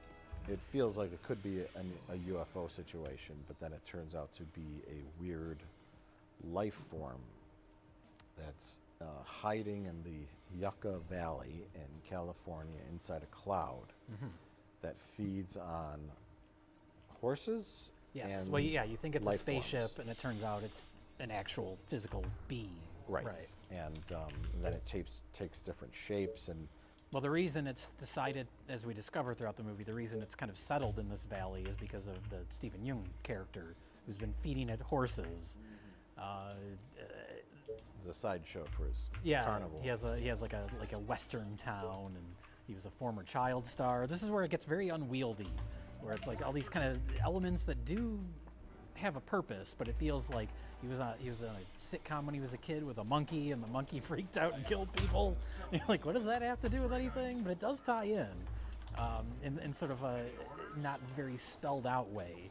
But it's like he thinks when he was a kid on that sitcom, he thought he had some sort of connection with the monkey, and that's why the monkey didn't kill him. Turns out the monkey didn't kill him because he didn't look it in the eyes, and that plays in with the alien ship. So he thinks he has some sort of connection with this alien being because he feeds it horses. Right. It reminded me of Grizzly Man, where it's like Grizzly Man, he thinks he has that connection with the bears. It's like, no, he doesn't. Then the bears just eat him. It's all a fantasy. It's all your own imagination. Right. But it's so presented so kind of vaguely, where I could see people being like, what's the stuff with the monkey? You know, that was the more interesting stuff of the movie to me. Yeah, and that, like, the animalistic behavior of a creature that you can't quite control. You don't have a personal connection with this thing. You just have to learn to work with it, basically, or tame it in a smart way. Right, like a horse. Like a horse, yeah. I'm still kind of wrapping my head around what it might really be about. I kind of got the impression it's about, like, Hollywood and chewing people up and spitting them out, because that's kind of literally what the creature does. He likes Twilight Zone, obviously, and he likes the Twilight Zone-esque twists, pulling the rug out from under you, where you think it's a UFO, but it ends up being an alien, and a different kind of horror. And I think that's what I liked about it, was instead of like Us had that great scene when the evil versions break into, was it Elizabeth Moss? Yeah, her and Tim Heidecker. Yeah, and they're twins. And there's a lot of brutality and violence and stabbing, and this is like all those spectators at the ranch get sucked up into this alien thing, and they're all like horrifically being digested in its esophagus. And it's presented in a way where visually you're sort of like, what am I looking at? What like is this? Yeah, but the screaming, and you can hear it up in the sky, and it's disturbing in a different way than your classic horror movie. But I will agree with you, the leads are sort of a little unfocused. Yeah, like I get what they're doing.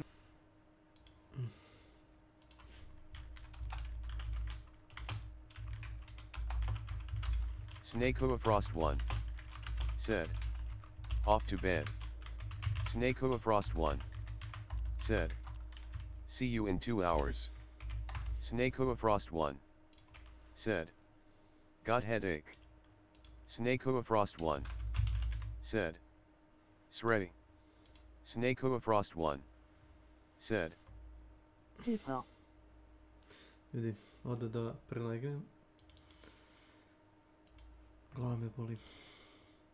Od jutros. Ne znam kako to da pišem. Vidimo se za 2 ure. Well, see ya.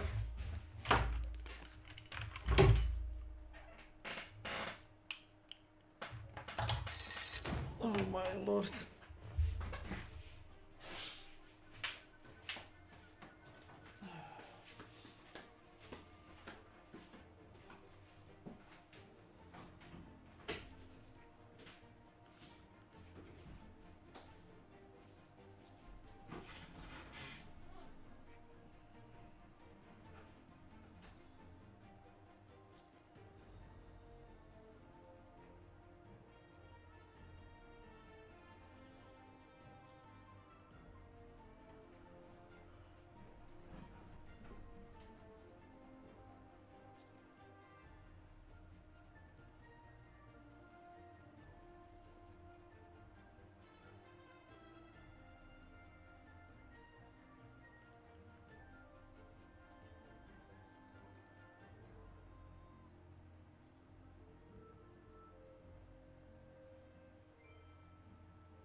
Kent.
Test 1, 2, 3. Šta se dešava?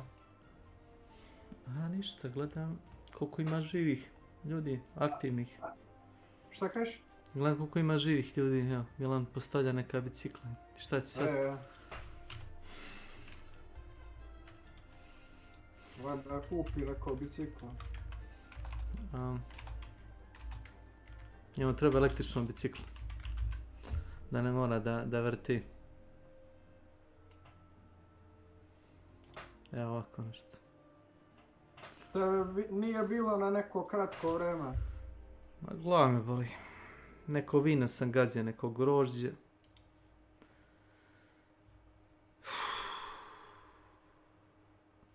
Grožđe sam gazio i onda... Ne znam, da li me... Ili možda jednostavno promjena vremena, što opet sad 30 stepeni, razumeš? Opet je vreme nenormalno.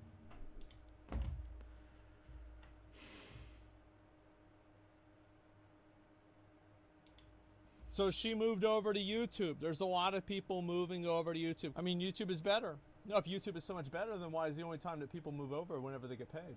I'm sorry, but I don't really find it to be compelling argument that YouTube is killing Twitch whenever the only time that people move to YouTube is if they get banned from Twitch or paid a lot of money. The moment that YouTube will actually be killing Twitch is when people move over to YouTube on their own. You see what I'm saying? Like, at the moment that people make the switch without money being involved, that is whenever YouTube will really be killing Twitch. I'm curious to see what Ludwig's opinion is, though. All right, let's go ahead and watch it. Discusses that point in the video. I'm sure he does. How's it going, boys? Welcome back to Mogul Mail. Before we jump into this, we have to figure out what we're going to name today's video. What weird dystopian title will the wheel decide for us today? Let's go with YouTube is killing Twitch. It's a good one. I'm feeling a strong viewership on this one. And we're talking about YouTube killing Twitch because there's a bunch of new signings of streamers that just happen you might not know about. I think my editors have that, but it's a dartboard. Starting with one that I feel like is not really on people's radar if you're in my sphere of creators, FaZe Swag, which is a real name that Swag picked. What the fuck do you mean it's not where? Bro, why I will watch these guys play Warzone all the time. But I guess there's people that go on YouTube and they just don't watch video games.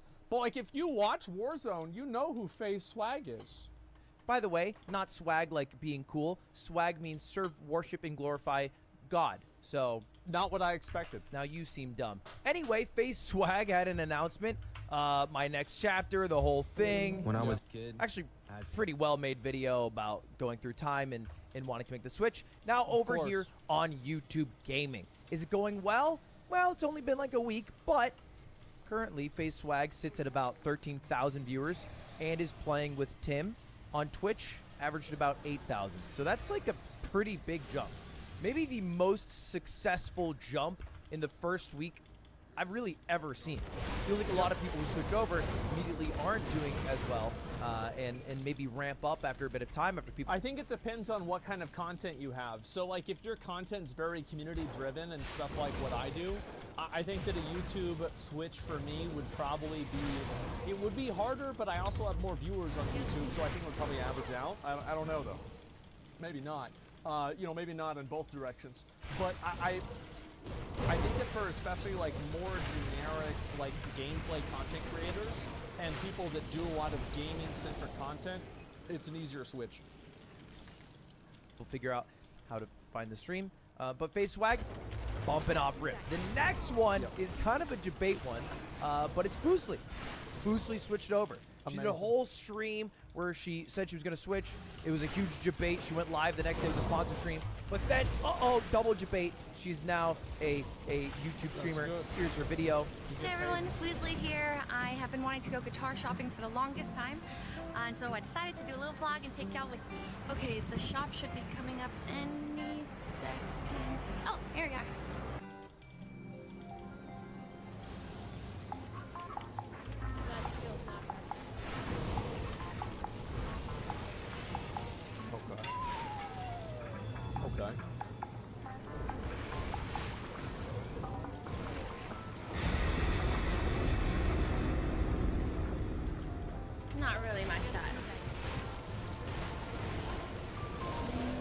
This just makes me think of Wayne's World.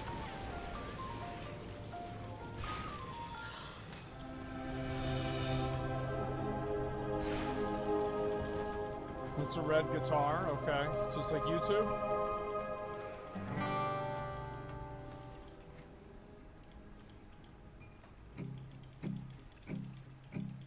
Find a love I can fall into, same kind of love that I've always wanted, making my dreams come true. I'm talking about you. Damn. They really went in on this. Holy shit.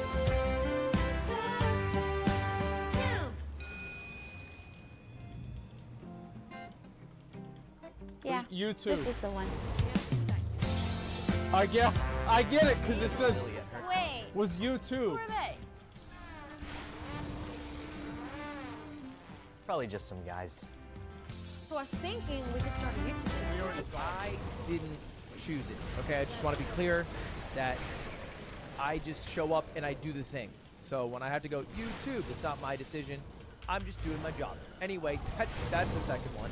Leslie's coming over, which I think adds to YouTube's gaming strategy of getting people who are in the same ecosystem, right? So they want like, you know, I think that's also another reason why somebody like Swag is going to fit in really well into YouTube, is because Swag is already collabing with people like Tim. And like a lot of the guys that play Warzone, YouTube has like strategically brought a lot of them over. Like you've got, I mean, Dr. Disrespect went over on his own, so that one doesn't really count, but he is there, and that's part of the ecosystem. Dr. Lupo, you've got Tim, you've got Courage, and you've got Swag. And there's probably a few other guys as well. Like Ninja might leave, I don't know yet. See, Lantern, yeah. Kuno, Lily, Leslie, and then they want on the other sphere like Tim, FaZe Swag, Dr. Disrespect, so that people are moving over, communities are moving over, rather than what seems to happen when large creators leave is they all just go to the next biggest creator in the group. So they're trying to get the whole group. Yeah, exactly, because like people go from, like, let's say you have to have, it's like taking and transporting like a gigantic tree. You can't take a gigantic tree and take it out of a forest, put it in a desert, and then expect it to exist. Even though it's the biggest tree out there, it needs the ferns and smaller trees and the grass and the shrubs and everything else around it to create the ecosystem. And that's what Twitch has, and that's what YouTube needs to buy. That's what they did with Mixer. That's what happened with Ninja. Ninja comes over there, nothing happens because he has no ecosystem to exist in. Like, it's the same thing as like a lot of times, like any sort of like very, very large animal is usually a product of a very vibrant ecosystem. It's not like that's the only animal in the ecosystem. Like the whale, there's a lot of fish in the sea. That's how it works. Decent strategy. And then It's the the best third strategy. one, and this one's a little bit weird. This one's a little bit weird. Ninja. I'm just gonna show you this clip. It's just weird. We watched this. Did they rift? What the hell is that? Why is the rift in the middle of the sky? Move your cam, Ludwig. Move your cam. I Ninja? want to look at him. I'm fucking sick of this, dude. There we go. Thank you. I'm sick of these fucking players spamming Riftigos every saw single. this. I've had enough, man. No, I'm not even fucking kidding, dude. I've had enough. I can't even. I'm not even. I'm leaving. No way. I'm done. I'm done. In fact, I'm honestly, dude. I'm not even gonna. I gotta take a break from streaming, dude. I'm gonna lose my fucking mind, bro. And then he changed his Twitter account name to user not found and tweeted, "I just need a break. I don't know when I'll be back or where," and changed his logo from time in to time out. Yeah, that makes sense, and then 'cause he he's lost not- his sub yeah. button on Twitch and got unpartnered. No check mark here. And it's kind of So I feel like there's obviously something going on with this because like it's like he could have had some sort of like a thing happen, like he's getting, I don't know, like he's getting divorced, or you know, he knows he's gonna get canceled because he did something bad 10 years ago and you know he just found out about it, or he thinks he's gonna get banned or something like that. But the reality is, like, it's very clearly something that is associated with Twitch on a business level because he lost his sub button. It's not like I mean, trust me, if taking breaks would cause you to lose your sub button, I think I'd be fucking banned. Up to a suspicious theory that he's switching to a different website because he signed his Twitch contract September 10th. It is about September 10th. So a little bit weird here, a little bit interesting move from Ninja, but let's talk about the ramifications of all the switch. Because we have FaceWag, we have Leslie, we have all the people who switched before, and then perhaps Ninja. These are all the main criticisms I see of people switching, right? Like when Leslie did her debate switch, there was a whole Reddit thread, but I saw a general consensus of these 3 ideas, and I want to go through them one by one by one. First one, you're going to fall off on YouTube. Second, switching to YouTube's for the bag, not for the community. And third, YouTube is a worse live streaming experience, all right? Those are the 3 points. Let's go through them. First one, you're going to fall off going to YouTube. Now, that's usually true. However, I think Ludwig is an example of that not being true. But Ludwig always made a lot of YouTube content, and he always focused a lot on YouTube, even while he was on Twitch. Can't do that. Certainly, people aren't doing as well on YouTube as they were doing on Twitch. On Twitch, it's way easier to hold viewers. That's what I've noticed personally. I will have more people come into my stream on YouTube, but they won't last as long, right? Pipe game week on YouTube. I get them for about 30 seconds to maybe a few minutes, and then there might be an appealing video that they switch to or something like that. Yeah. But I've also noticed that I can get a lot more viewers on YouTube. Like if There's I'm doing more something people. really hype, really planned out. Yeah, there's more fish on YouTube, but all the fish have ADD. Yeah, I think that's probably a good way to look at it, sure. And I think there are a lot of people, and this is really the truth, is that I think a lot of people, anybody would immediately move over to YouTube tomorrow if they thought that it would grow their career. You see what I'm saying? Like if somebody thought like I'm getting 10,000 viewers right now or 1,000 viewers right now, if I go to YouTube, I'll be getting 5,000 or 50,000. They'd be on YouTube the next day. Okay? Like, let's just be fucking obvious, honest here. Now, I think this is changing, and success cases, so we've seen a lot of success cases, and you want to see one of them that's like a very, very delayed success case is actually Courage. Courage has been doing tremendously well on YouTube. And it doesn't really matter about like how many viewers somebody has on a live stream. What you really want to look at here is actually, like, let's see here, his channels, More Courage. This is his second channel right here. And like a lot of these videos have like over 500,000 views. Look at this. Many of these have over 1 million views on his second channel. So Courage's platform has grown tremendously well on YouTube, and I think in the past year it's grown a lot more. You see kind of what I'm saying? Chat-hooing everyone? Yeah, as I said, guys, it's you're all very cool whenever you don't know something. Wow, I can't, that's so impressive. And yeah, Ludwig points this out in like 5 seconds. Let's see. Gets recommended a lot more, and people start clicking it a lot more. So it's kind of a double-edged sword.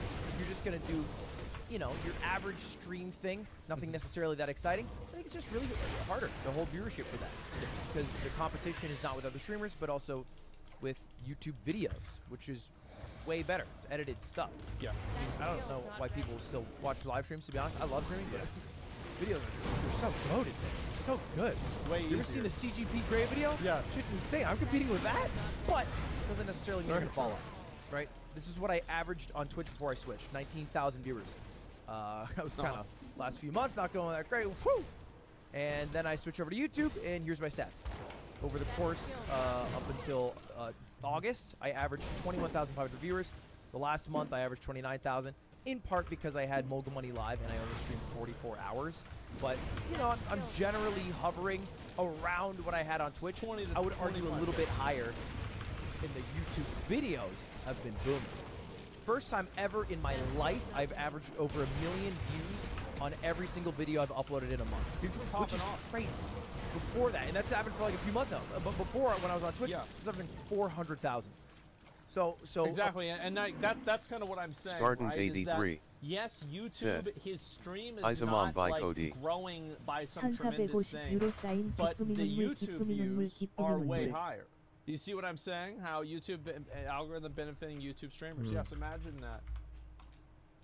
A big change there, Kažeš nešto and ti that's what I'm most glava excited boli, about. nemaš ni But I odmarati, realized ne da ti se baš Live I2G viewership doesn't Droge. matter at all. It doesn't matter. It does not Sranje matter. je ovo. One A 100% iota. je, brate, The to od only ovog way vremena, it vidiš ti matters kako is je ovo it's ima. generally a metric that can correlate to how much money you'll make. Danas je Subscriber ovako count šitra, and- Well, it's onako also a jebi metric ga. that you sell to sponsors. Like Ja you're da uzimam gonna be like, bicikla hey, bez well, we have električnom an biciklu da average vozim viewership za of mene. X or Y. A? Kada uzimam biciklu, uzeo bi električnom It's biciklu da also vozi something za that can mene. correlate to your overall success, but it doesn't necessarily A align ne da ja one-to-one. vrtim pedal. For example, this guy's Toast. He was on Facebook in the Among Us booth, but his YouTube was blowing up, getting like millions of views every single video. And he lost zero relevancy switching over. Maybe he would have more average live stream viewers now. Because It's very hard to make the comparison because you can never have a one-to-one comparison. Because like you're always comparing a theoretical versus something that happened. And like you're you can never actually have a one-to-one. It's all what ifs, yeah. on Twitch the whole time, but what's the purpose? What's the end goal? Yeah. To me, the most successful streamer isn't somebody like XQC who has to grind X many hours, 300 hours a month, whatever, to like stay relevant and have his 50,000 to 60,000 average viewership or whatever it is. It's somebody like Cypher PK, who I would argue, you know, just as much as a streamer, streams.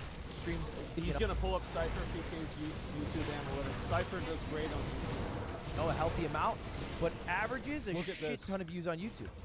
Millions and millions and millions of views because of how well his Fortnite stuff goes. And he's able to upload these daily. Yeah. I mean, this guy's booming. He's probably making more than almost any other streamer, but nobody recognizes it. There's such an obsession with an average view count. So I think point one, you're going to fall off. No, but I do think it's harder. I think it requires more work. Point number two. There's a lot of people look at Minecraft streamers. I mean, clickbait Fortnite, yeah, but everybody's clickbaiting. Like, I mean, what do you think the title of this video is going to be? Twitch is dead in all capital letters with like a skull emoji? Like, everybody clickbaits. It's nothing special. Two, you are switching to YouTube for the bag, not for the community. I can't believe it. I thought that guy worked at McDonald's because he loved the burgers. Now I find out he's getting paid? That son of a bitch! Maybe both. Why? ¿Por qué no los dos? Why not?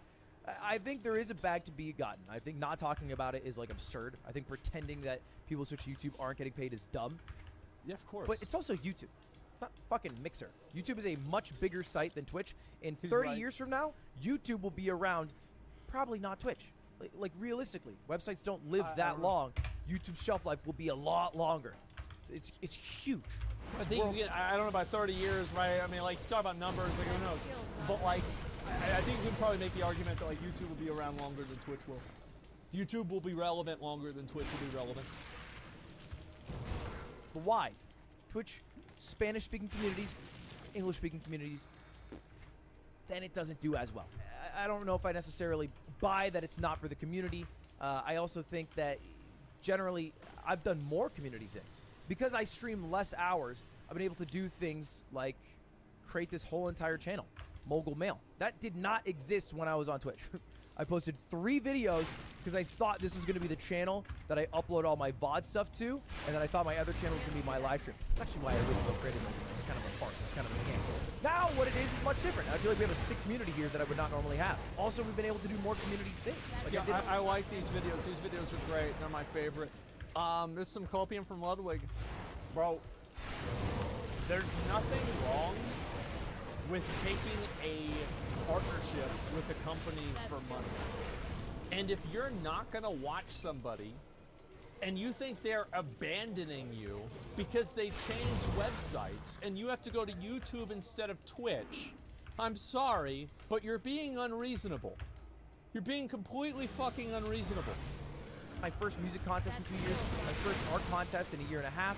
I did my first hour/place experiment, like a bunch of community activations that we've never normally done. Played games with mods a lot more. I don't know. To me, I feel like I'm a little more in tune with my community. The only thing I probably agree with this because like on Twitch, it's very we got it. And I think this is a big. Okay. We gotta change that. So, on Twitch, there's like a massive fucking fixation on viewer count. You are an ex-Andy.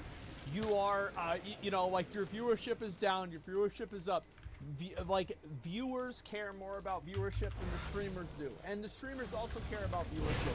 Viewership is like whether you sink or swim on Twitch. It's how your entire channel is promoted. Imagine the one metric that your channel is being used to promote to people being not important. Of course it's fucking important. It's common sense. So there's a lot of people that on YouTube, because viewership is not that big of a factor, and there's not that culture around it, they probably feel more comfortable to take more risks.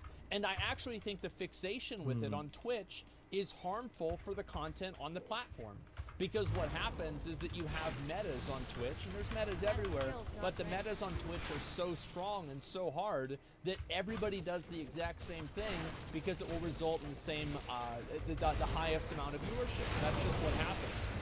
And I'm glad we get popular. I mean, I think Subathon and like a few other things before then too. So I think that's one of the biggest factors. More viewers than bank account, Andy. Yeah, absolutely. That's what happens. I feel sorry for streamers like 30 viewers. I think that's what happens. Everyone plays GTRP for like a year. Yeah, people follow metas very strongly on Twitch because, like, Twitch is also very focused around personalities. Like, if you're a smaller content creator on YouTube, you have a tremendous opportunity to get a video out there that's popular and helps your channel grow. If you're on Twitch, the success of a stream completely depends on the personalities that it's there for. Like, for example, on YouTube, you could very easily make a video with, like, you know, some random people, and if they're doing something really funny or interesting or something like that, people might be more willing to watch it. But on Twitch, if you don't bring popular streamers to it, then nobody's gonna watch because it's very personality driven, and those personalities are graded on viewer count. And because those two things are not as present on YouTube, and it's not as much of a culture around it on YouTube, and I think that's reinforced by the fact that Twitch aggregates everything based off of viewership, the fact is that you have a lot of people that, fuck, I mean, they just do the exact same thing. And I think it becomes reductive towards content. I do. Problem is there's no offline chat, which is its own like heartbeat, so its own community in itself. Maybe that's something I'll try to resolve with Truffle, but that's something that surely is missing, that I feel like creates a sense of identity for every single streamer. But I don't know if I agree with that point outright. I do think, though, it does go hand in hand with the third point, which I cannot argue. YouTube is a worse live streaming experience. Now, Truffle... I'll let him say. TV's goated. I love Truffle TV. All right? Everyone says, oh, the chat on YouTube's worse. No, just get Truffle TV. It literally fixes it instantly. A bunch of people have it. And we're going to try to roll it out to every single YouTube creator. Like The only problem is it's not on mobile. The mobile live streaming experience, not the greatest. And we can't fix that one. But even outside of Truffle, we can't fix all the problems, like, you know, finding streams. The only way that I'm able to find a stream is I have to go to the bar, and I have to look up the streamer. So who's live right now, like Face Swag? That's how I would find. So if I really want to watch Lily, I have to do that. Which is not a great way to discover someone. It's only a good way to watch who you are expecting to watch if they have literal horseshit. And then this YouTube live tab, I don't understand it. It doesn't at all feel like a cohesive group of streamers that I should be interested in watching. It feels just a mixed bag of people who happen to have clicked live. Like how is Valorant VCT in the same category as Falling Asleep to Rain? In the same category as just a playlist of music that happens to be under a live channel? It makes no sense to me. And then Dr. Disrespect thrown in there? Those are like the four most different things possible. I feel like they should have some segments, some tribes, some categories. I don't know. Feels really off to me. Surely I brought that up to Susan many times and they'll fix it eventually. Oh, yeah. But here's the biggest thing, and here's the problem that YouTube has right now. It's not who they are signing or who they're not signing. It's that they're not getting enough people switching over without signing. Exactly. And I don't think we're going to see that change for another I want couple. to talk about like the live streaming experience on YouTube. I think that watching a live stream is better on YouTube. I think that finding a live stream to watch is better on Twitch. I think that typing in chat is better on Twitch as well. But watching the stream itself, I think that the video quality, the options, and the tools that the user has are probably better on YouTube than they are on Twitch. Years until YouTube has upped the things that they're falling behind on. Or the opposite, Twitch does what they keep doing best, which is nosediving a bit on products, and the only products they're really rolling out is trying to get people to run more ads and stream more hours. And I'm feeling like in a couple years they might remove Twitch Prime, which then I think we see a lot of people switch over. We'll see. Anyway, boys, that's all very interesting things. Wow, turbulent things happening in the Twitch and YouTube sphere. Tune in next time so I can tell you about more songs I have sex to. See you later, subscribe. Great, wow, isn't that nice? Twitch keeps doing what they do. Yeah, exactly, watching all yeah, I don't know why this happens every time. I keep watching the videos with shit quality. Let's go back over here. And the Greek video, I don't feel like watching the Greek video today. I would say I'll watch it tomorrow, but that's not going to happen. We'll see what happens. They won't remove Prime Gaming. If they remove Twitch Prime, we go to YouTube. I don't really know what I'm going to do. I don't want to make a... I don't want to say if X happens, I'll do Y. I will do whatever I find to be beneficial for myself in the moment in which I find it beneficial. That skill's not ready. That is what I will do. This is the Ludwig video. He makes a lot of these. I love Ludwig's second channel. He talks about things that I think about all the time. As a content creator, I find it great. So if you care about this kind of stuff, you should definitely give it a sub. I think it's great. I love it, and I watch him pretty much all the time. Do you think YouTube has the money to shell out for creators? Yes. Why would they not try to shell out more deals? The thing is that it's not about shelling out deals. It's about creating a culture in which people go to YouTube. They go to YouTube on their own. They don't wait for a big sponsor. You see what I'm saying? Yeah, they're owned by Google. Yes, they have the money. Well, I mean, to be fair, Twitch is also owned by Amazon. So, I mean, they're both massive companies, but I think that Google has more of a vested interest in YouTube than Amazon has in Twitch. I feel like Google and YouTube are much more hand in hand than Amazon and Twitch is. It feels like Amazon just owns Twitch, and that's about it. It's million content creator on YouTube. Why would Google show out the thousands of mediocre people? Bass? Because it's about buying a community. It's like buying a huge group of people. So I think that's why it happens. But yeah, a lot of people, like Twitch will actually start dying, and they will start losing this whenever people move without getting paid. Whenever you see people moving over and streaming more on YouTube than Twitch on their own without a sponsor, that is whenever YouTube is going to win.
Some of the greatest memes throughout the years came when $4 meant the end in the worst way possible. But that being history. Purity Knight was an honors student who returned home to Mississippi in 1997 to attend university. She had spent the past several months traveling, first to Oregon and later to Israel, trying to get away and find herself after her sister's death in 1995. Unfortunately, her return home would lead her to the same fate, after being kidnapped and buried alive that spring. Her case would be documented as it unfolded on the website crimescene.com, where it reached a significant audience. Most notably, Corey Taylor, the vocalist of the band Slipknot, was so moved by the story that he would make reference to it in 2 of the tracks on the band's self-titled major label debut. However, the story's inclusion on the album would wind up putting the young band's future in jeopardy. So for this episode of Tales from the Internet, let's take a look at the story of Purity.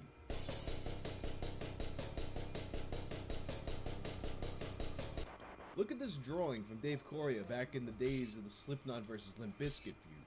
I found that while researching this video, and honestly it has nothing to do with the topic, I just thought it was cool and it kind of took me back to a place in time. I used to see this drawing all the time on Slipknot fan sites, and I used to look at a lot of them. Slipknot was just like that important of a band for me when I was growing up. Like, that was my band. When that self-titled album came out, I hadn't heard anything like that before. That was the album that made me want to play in a band. An album that I would sit there and dub cassette tapes to give to my friends, even though, you know, I probably shouldn't have done that, but I did it anyway. So when I saw that there was a digipack re-release of the album with even more tracks, I got that as soon as I could. Shout out to Sam Goody. Then I came home with it and I realized there's something kinda weird about it. 2 of the original tracks were missing. Tracks 8 and 9, Frail Limbs Nursery and Purity. Frail Limbs Nursery was just like a short interlude track with this creepy electronic sound and this haunting woman's voice talking. That track transitions into Purity, which is a song about a woman buried alive in a box. So I want to find out what's going on with these missing tracks, so I go on a bunch of different Slipknot fan sites, and I cannot understate how many Slipknot websites there were back in the day, many of which still actually exist and might make for a good Angel Fire stream. And on these websites, people are breaking down different Slipknot lyrics, trying to analyze them. My favorite of which is probably Eyeless. You can't see California without Marlon Brando's eyes. People had so many deep allegorical explanations for what these words could possibly mean, and then it just turns out that it was something that Corey Taylor, the band's vocalist, heard a homeless guy say once and he thought it sounded cool. Then you have Prosthetics, which turns out to be a song influenced by the movie The Collector. Not the one that, you know, came out after the album came out, the original one from the 60s. And as for the song Purity, well, this winds up being probably the most interesting of them all. See, Purity relates to this old story that Corey had seen on the website crimescene.com. The kidnapping and murder of Purity Knight. At the time, this case was being investigated by Detective Anderson and Detective Armstrong of the Yonapatawpha Police Department. Purity Knight was the sister of Valerie Wilson, another girl from that county who had been murdered in 1995 and whose story was also covered by crimescene.com. After the murder, Purity moved to Oregon to attend Reed College. Then she moved to Israel as her interests changed before ultimately returning back to Mississippi to go to university there. That return would ultimately spell her doom. In March of 1997, Purity reported a stalking incident at her home. Unfortunately, the police weren't really able to do anything about it, and days later, she disappeared. It quickly becomes clear this was a kidnapping as the culprit begins to taunt her family and the police with creepy answering machine messages, torn pieces of maps, a ransom note, and ultimately Polaroid pictures of Purity being held captive in some sort of box. So the detectives do the obvious thing: consult the users of the website to help them solve the case. They filled the website with all of the evidence, all of the clues, and real player interviews with witnesses and people associated with the case. And they added comment sections so people could discuss the case and ask detectives any questions they had. The internet, of course, was very helpful. Did you look at the retardation center? I don't think they call it that anymore. Oh wait, it's literally what it's called on the map. The suspect may have a family member that is a professional photographer. He may be using their Polaroid. Ah yes, Polaroids, the professional photographer's first weapon of choice. Hey, what if we use the website to trick the culprit? Well, I guess it's too late now that you said it on the website. Unfortunately, despite the best efforts of the internet sleuths, Purity Knight was found dead on June 9th, 1997, buried alive in a homemade coffin less than a mile from her home. She was given food and air through a secret passageway and kept alive for months. And what was more tragic was her nearly successful escape attempt. That July, after noticing some drawings by a 9-year-old, Dylan Hull, of what appeared to be the crime scene, a camp counselor contacted the sheriff's department. Upon investigation, it was discovered that the boy had come across Purity while she was still alive. She asked him to bring her some pens and paper, and when he returned with them, she wrote this note. Dave, I thought it was some kind of sick game, but now I'm going to die. If you can't do something, I know I will die. I am badly hurt. Please come and let me out. Dylan, the boy, can help you. Just come and let me out and we can talk. Hurry. Purity. This note, however, never made it to the police. On his way out of the woods, the boy was confronted by a strange man. The man convinced Dylan that he would deliver the note for him, but that note never made it to the police and ultimately was discovered tucked inside of a library book months later. On one of his visits, the boy also brought with him a toy tape recorder and got some audio of Purity speaking. This is the audio that's sampled on Slipknot's Frail Limbs Nursery. Ultimately, the trail of crumbs led to Ed Pierce, Purity's roommate's boyfriend, who also attended the University of Mississippi. The police found irrefutable evidence that he was the culprit behind her kidnapping and ultimate death. And after a gunfight that sent Detective Anderson to the hospital, Ed was apprehended and put behind bars. It's a hell of a story, and I can understand why Corey felt so moved by it. So Slipknot's self-titled album comes out, and they really start to blow up very quickly. I remember them just in the course of a few months, opening up for Cold Chamber, and all of a sudden they're the band, headlining fucking everywhere. I remember being in school, and there were so many of us wearing Slipknot shirts that some guy that didn't know the band asked us if Slipknot was some kind of brand. Then that digipack with the extra tracks comes out, and it seems like such an obvious move because it's like Slipknot Champion Edition. But then the regular version of the album is re-released, this time also missing the same tracks, Purity and Frail Limbs Nursery, and it's apparent that something's going on here. Well, as it turns out, crimescene.com had an issue with these songs. You see, they believe that Slipknot was infringing on their copyright. Copyright? How do you copyright a murder? What would the Yonapatawpha County Sheriff's Office have to say about this? Wait a minute, where exactly is Yonapatawpha? Yonapatawpha County, pronounced is a fictional Mississippi county created by the American author William Faulkner, largely based upon and inspired by Lafayette County, Mississippi, and its county seat of Oxford, Mississippi, which Faulkner renamed Jefferson. Faulkner often referred to Yonapatawpha County as my apocryphal county. So wait, does that also mean this gray person isn't a dead body? And this is not a page for People magazine? And this guy isn't a professor? Wait a minute, what's going on here? Is it real? Proving the reality of crime scene evidence files is something best done in a separate form. Enter your email address to get a set of URLs describing the reality contained in these web pages. So the answer to whether or not this is real is just not yes. And really, the more you look at it, the more obvious it is that this is some kind of ARG, or more accurately, the internet version of one of those old mystery novels. The way the clues are curated in such a way that kind of begs the reader to solve the mystery. The way the public was invited in to interact with the detectives, almost in like a 20 questions kind of way. How they would announce scheduled updates. I mean, in reality, murder mysteries don't really have a schedule. But all that being said, even if the songs were inspired by a fictional story, In my non-professional opinion, that still wouldn't make it copyrighted. I mean, yeah, it's more complicated because they used a sample in Frail Limbs Nursery, but for purity, just using the character's name and some plot points that really are plot points that have existed in other stories before this one just doesn't seem like enough to me. But if I'm wrong, Veil Amaya needs to be real fucking careful. And this was reported a bunch of different ways at the time. Some sites said that the songs were removed as a preventive measure to keep the band from getting sued. Others said that the band did in fact get sued and they lost and they had to remove the songs as a result of it. But the truth, as it turns out, is a little bit different from both of these accounts. There doesn't appear to be any online records of the actual court proceedings regarding this case, but Corey Taylor clarified what happened during a Q&A session at one of his speaking engagements. Basically, my fucking answer was, well, that song's been around for fucking 5 years, and now all of a sudden you're coming out of the woodwork saying that we ripped you off, which was horseshit, by the way. And that's why we got it back.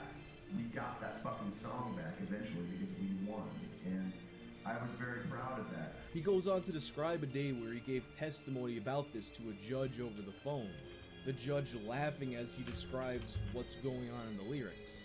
And he clarified that the actual lyrical content of the songs existed before he heard about the Purity story.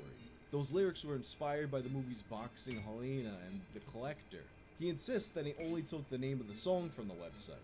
Ultimately, it turned into an ordeal where the case went to a bunch of different courts, and in the meantime, it was put on what he described as a temporary restraining order. Basically, either the band had to take the album off the shelves completely, or they just had to get rid of those 2 songs. It's a pretty obvious choice, thus the digipack and the re-release. And ultimately, Slipknot did win in the case of Purity. However, there has been no official release of Frail Limbs Nursery to this day. Purity, however, did appear for the first time since this controversy in 2005 on their 9.0 live album. And the studio version of the song returned on the 10th anniversary release of their self-titled album. As for crimescene.com, it actually still exists, and they now go through much greater lengths to make sure that everyone playing along with the mysteries knows that these are in fact works of fiction. But despite that, in the book Slipknot Inside the Sickness, Corey explains that in a way, he still feels like the story's real. I still think it's real. See, the thing, whether it's true or not, it's a real story that we read about, that fucked our whole world up. Can you imagine a girl being buried in a box and having all this lecherous bullshit drip down on her from this guy, and thinking that there is hope because this kid is taking some bizarre note to this guy he doesn't even know, thinking that you are holding on to the shirt of hope, and you wake up and you're dead and buried in the mud? They find a note about a week later shoved in a library book, for God's sake. It just hurts your head. It's a case of what is good and bad in people. The box alone is reason enough to be like, I can't stand to be fucking human. How could someone fucking do this to somebody? What is inside of us that is so fucking wrong? He had written quotes from Edgar Allan Poe and lots of fucked up things on the box. Ultimately, although this was undoubtedly a massive pain in the ass for the band at the time, it wound up being a piece of lore that made the band's story that much greater, and made sure that the band was intrinsically tied to the early internet. And although honestly Purity has never been one of my favorite Slipknot songs, I have to say that it's been stuck in my head the entire time I've been working on this video. So, you know, good thing they won, and I've just been listening to the thing over and over again. Eminem, Macklemore, Vanilla Ice. The images of many icons line the walls of the White Rapper Hall of Fame. Yet there's one legendary act that's conspicuous by their absence. 3 rap gods who came from the mean streets of Toccoa, Georgia and brought us such classics as Get Crunk, Haters, and True Pimpin'. I'm talking about Freeze, Blade, The Flame. This is the story of the Icy Hot Stunters.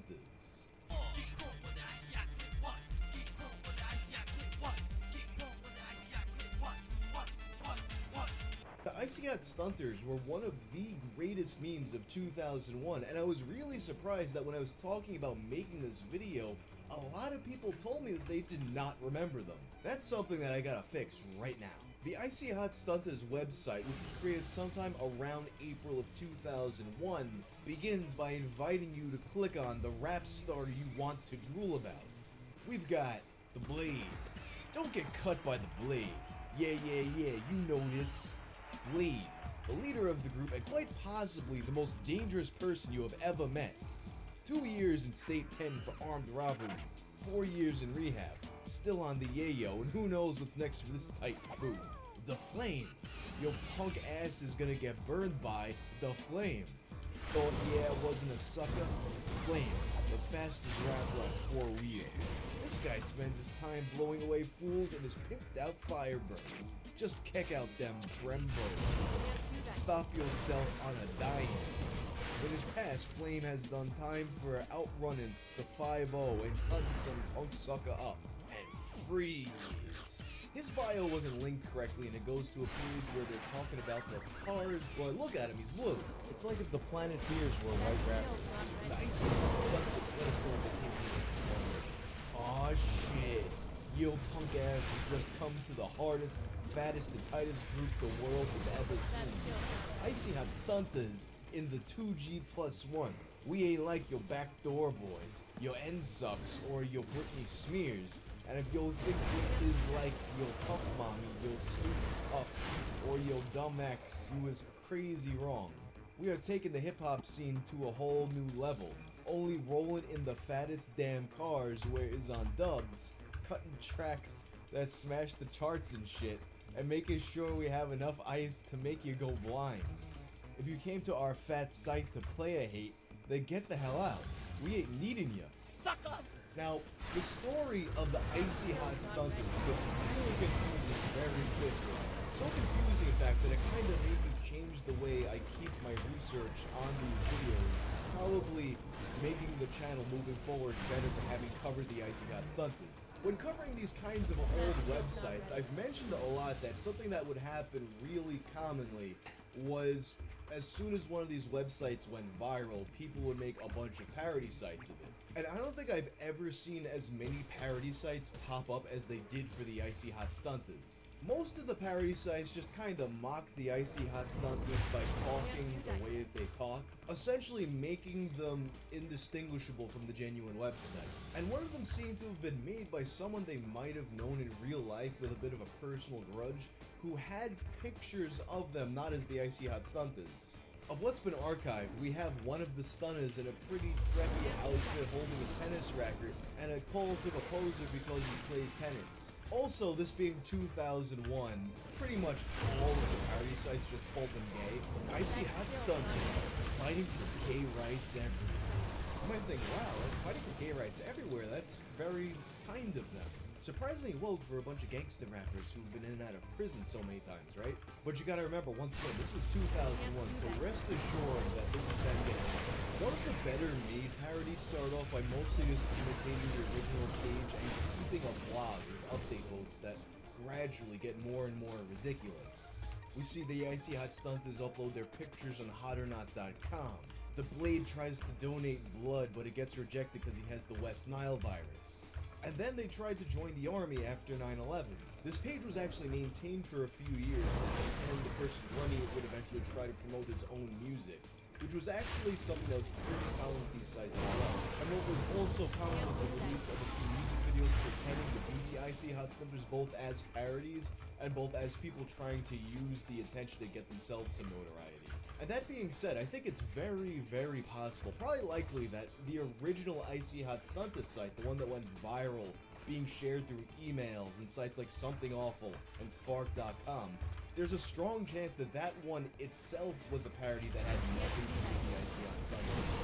Just looking at the bios and all the writing on the original website, it seems likely to me that that one was making fun of another website that might have been more legitimate that this guy saw as never got any kind of attention. And there were some people who thought that maybe the Icy Hot Stunters were a deliberate satire made by the guys on the site.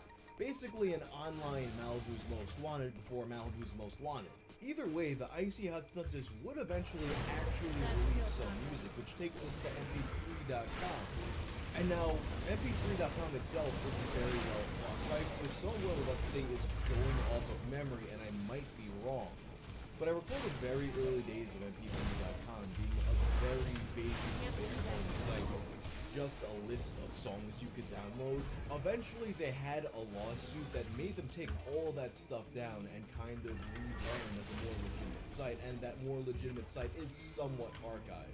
And once they went in that more legitimate direction, it became a pretty big destination to discover new music. I remember finding out about a lot of different bands on there, and I even remember doing stuff like streaming a concert where Slipknot opened for Cold Chamber on my shitty 56K modem. And as time went on, it became more and more of a destination, not just to find, bigger acts like that, but also for independent artists to showcase their music. The Icy Hot Stunters page at mp3.com does not appear to have been archived in any way, but going by the context of it, it appears that there were 9 songs in total. Of those 9 tracks, only 2 have been preserved. Get Crunk?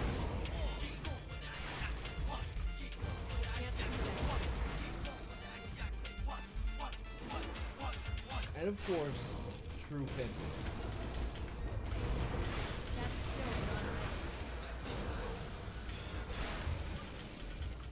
And even listening to the songs, it's still kind of difficult to tell if this was done as a satire or if it was made as an earnest attempt to make good music. But the more I looked into this story, the more convinced I became that this group was 100% a legitimate effort. So let's take a look at where the Icy Hot Stunters wound up after 2001. Very little could be found out about what happened to their leader, Blade. As for Freeze, allegedly he made a Homestead webpage of his own, and on this page, he talks shit about the other Icy Hot Stunters. The earliest remaining archive of this webpage is from November of 2005, and unfortunately it's a dead link. All that remains of Freeze's webpage is a quote in an article from Next Impulse Sports. I did some research, practiced my rhymes, and came with some of the fattest beasts the world ever saw. But the Flame and Blade weren't having none of it. They says I wasn't taking it serious and so on. Bastards told me I was no good, worst thing they ever seen. But they used my songs and got a crappy replacement. Now you see how big they are? Shizzle my nizzle, these guys got huge off my work. And now it's time for you all to know the truth. Spread the word, y'all. Now, due to all the fakery around the Icy Hot Stunters, and due to the fact that this sounds like a guy making fun of how white rappers talk, common sense dictates that this website was probably not actually made by me. But that being said, the story that's being told here is actually corroborated by something I found later. And that being said, let's talk about the Flame, or as he is now known, B-Shock. Ladies and gentlemen, allow me to show you the Jesus Lean. Can't do that yet. Yeah. See, I know y'all like to dance. So we about to do the Jesus Lean. Like this.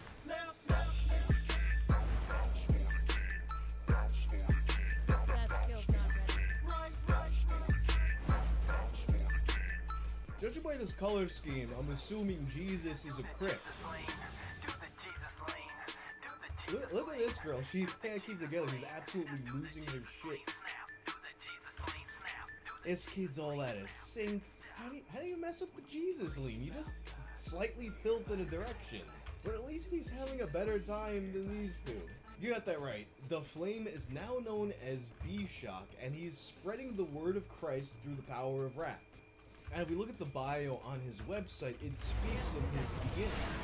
Pursuing music from the young age of 16 and getting sucked up into this wild partying lifestyle that completely consumed him and left him depressed. He decided that he needed to make a change, and that's when he chose to rap about God.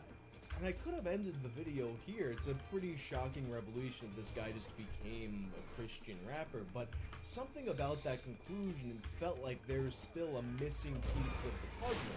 There's a big gap between the Icy Hot Stunters and B-Shock. Whenever I would look up anything about this story, it would just be told as, okay, so 2001, you have the Icy Hot Stunters, and then all of a sudden now you got B-Shock, Christian rapper, used to be the Flame. But there's such like a wide gap there that surely there had to be something in the middle. And then I found that something.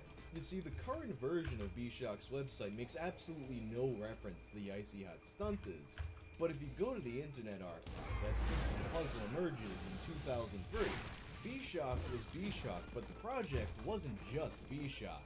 It was B-Shock and the Dirty South Basement Boys, aka the Icy Hot Stunters rebranded. And this version of the bio contains a little bit more information about what actually happened.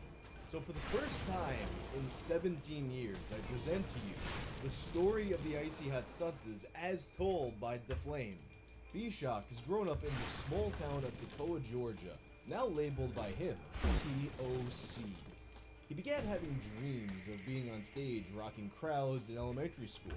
He would find himself writing songs on paper and hiding them under his bed, getting them out to sing every so often. It wasn't until the early years of high school that he had finally decided that rap was the genre for him. He discovered a kid in his school owned a small homemade studio. After begging this guy for 3 months, he finally provided B-Shock with some simple rap beats. B-Shock spent a few weeks with these beats and wrote a few songs. He appeared at this homemade studio one night and rapped away. This turned into making a 6-song CD with 2 of his friends.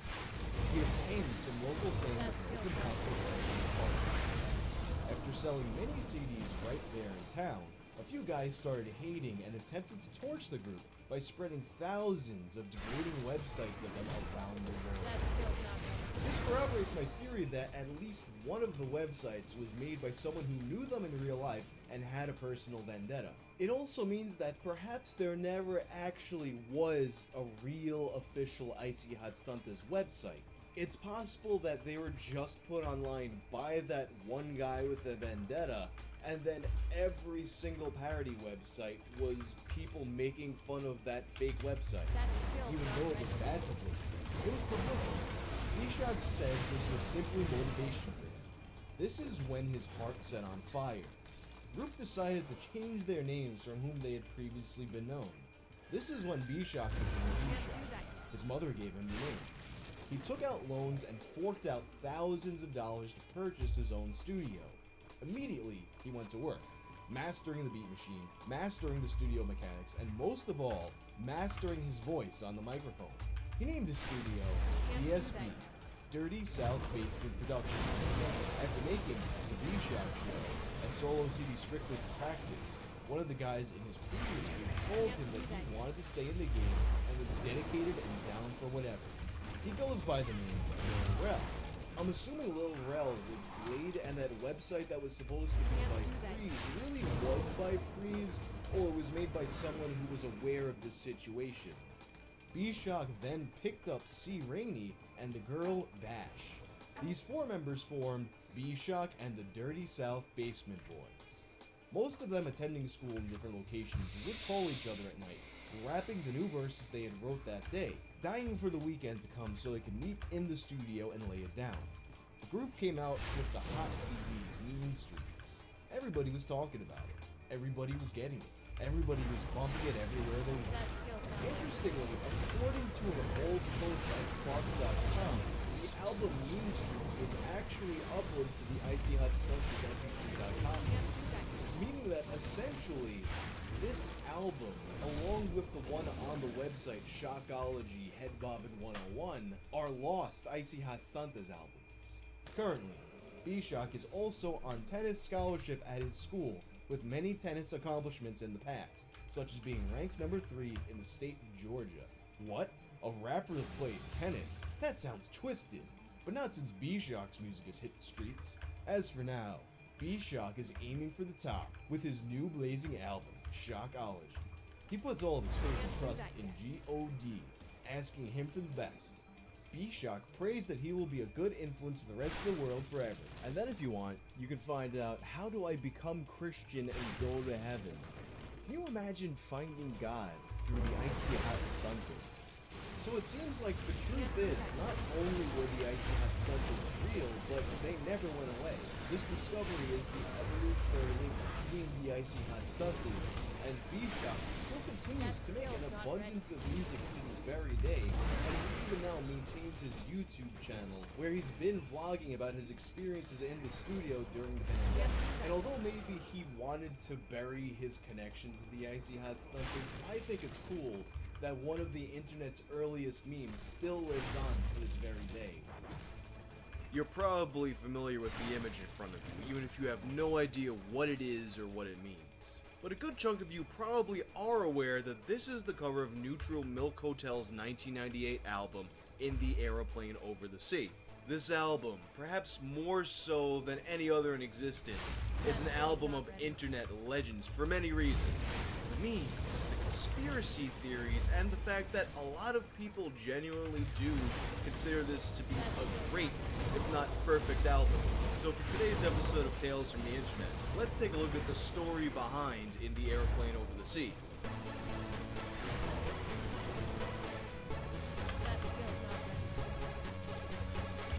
It's a potato!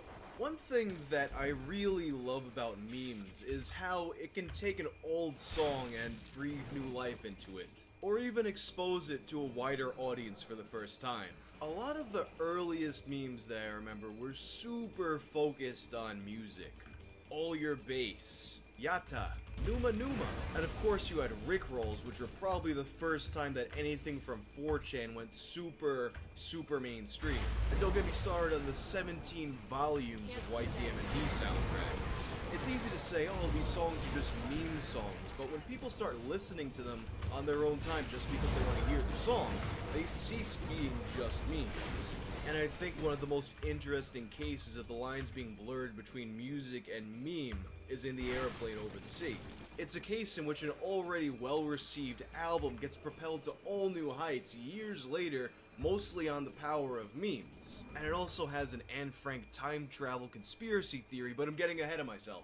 In the Aeroplane Over the Sea was released on February 10th, 1998. It was the second full-length studio album by Neutral Milk Hotel after the founding by Jeff Mangum in 1989. The album, characterized by its indie rock sound and its lo-fi production, was immediately a major critical success. It received extremely positive reviews from music critics and made a ton of best albums of the 90s lists. However, although it was quickly considered a classic of the genre and a massive cult hit, it was far away from becoming the commercial success it would be years later. Their label only expected to sell around 7,000 copies, which at the time wasn't really much at all. The album's popularity didn't really hit its stride until the mid to late 2000s, several years after the band had disbanded. This resurgence begins in September of 2005 with a reissue of the album. When it was re-released, it once again received a number of extremely positive reviews. In particular, Pitchfork.com, which at this point had established its reputation as a key taste-making publication, gave it a super rare perfect score. And probably more importantly, this re-release also... Ja nisam jedinac i kod nas ne ide na principu počni, znaš, nego ono, ručak se postavi, ko je tu, možda jede, ko neće ješće lado. Jednostavno.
Otišao sam do Kumare.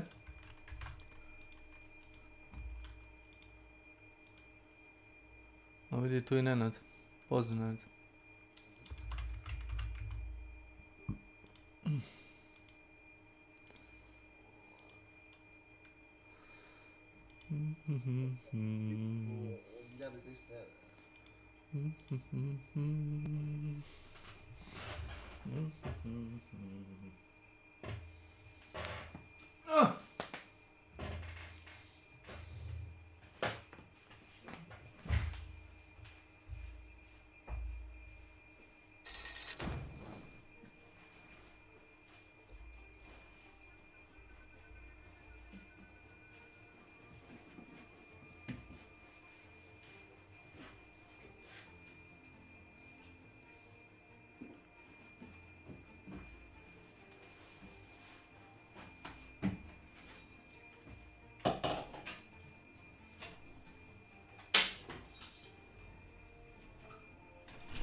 Why?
Gle.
Mislim, gledaš što onim.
shit.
Let's go, let's go.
Машина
туда и сам-то.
One.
Nicely done.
Great him.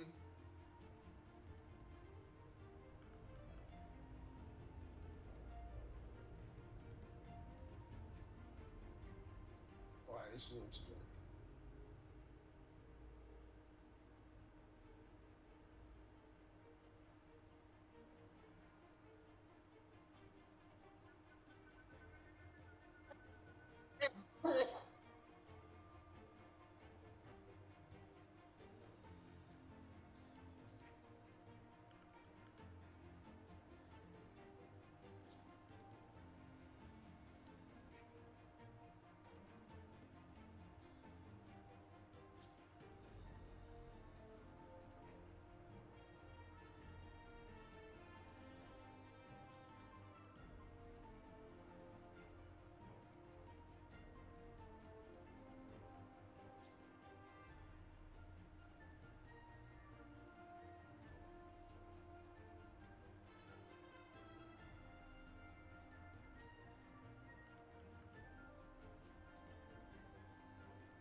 Ma da. Nekad ubio.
kralj.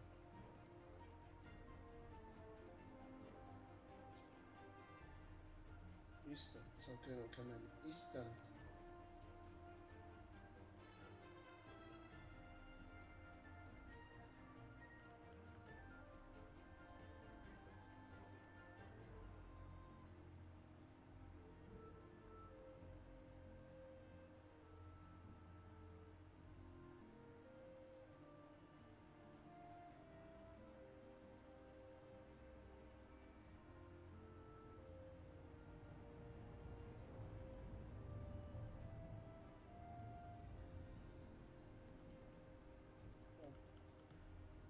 Manje lake.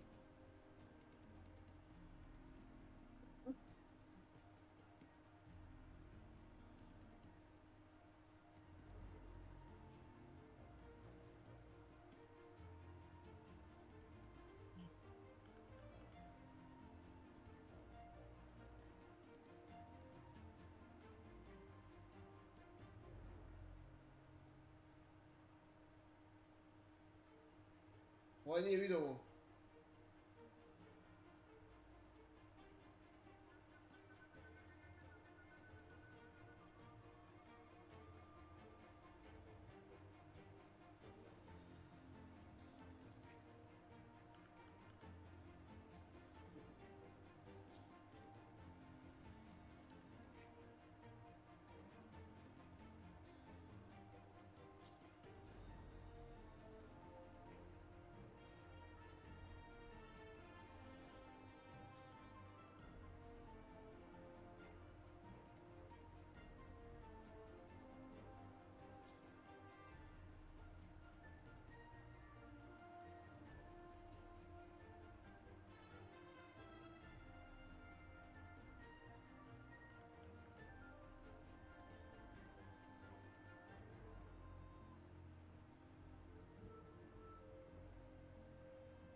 Prosto radi, brate.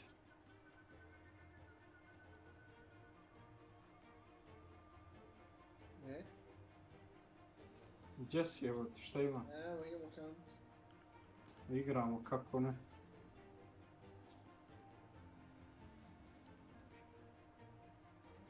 Gdje je Ilija, nema ga vidim. Ja mislim da ti išao kod kuma. Kod kumare, evo. Ma da.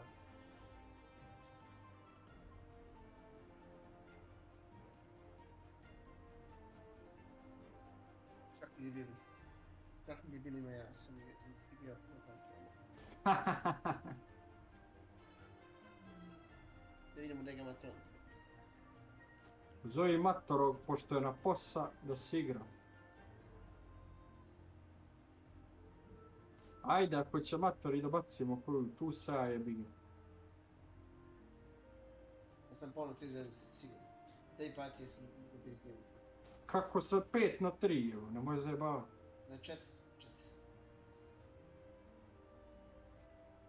Sinoć su sedeli radno u sem oprostu. Boli se! Če li igramo? Alo, boli se! Ali radiš, ne? Ako da odigramo par partije i to.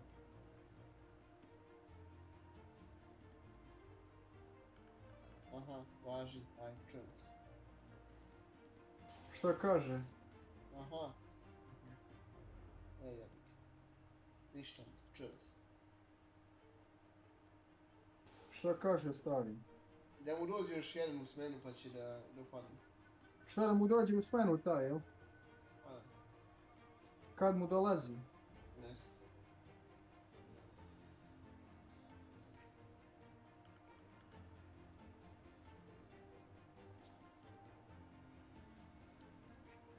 Kako ukenjamo da mi baci dinamit po noge, to nije normalno.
Pauza.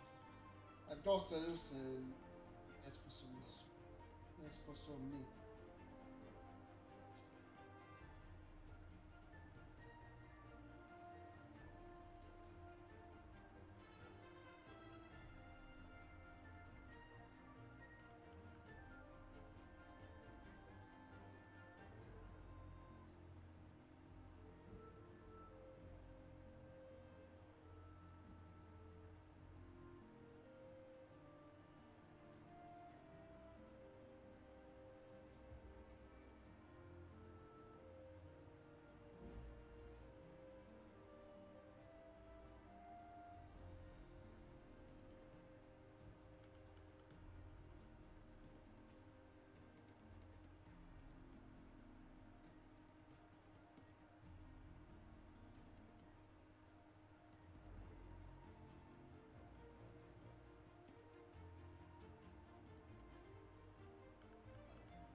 ha, ha, ha.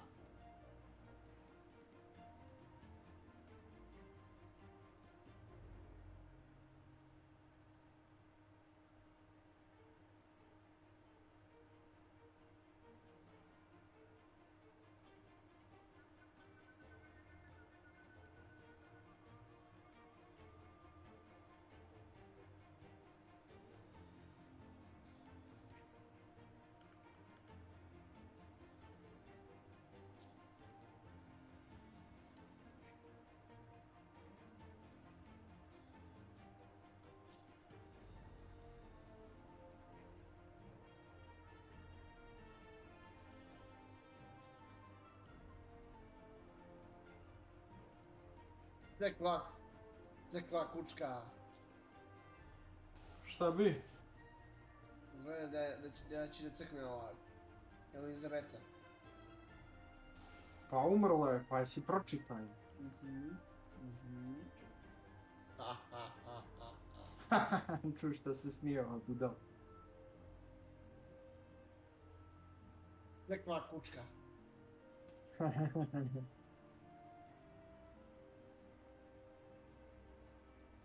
Voliš to kad neko crkne jedno.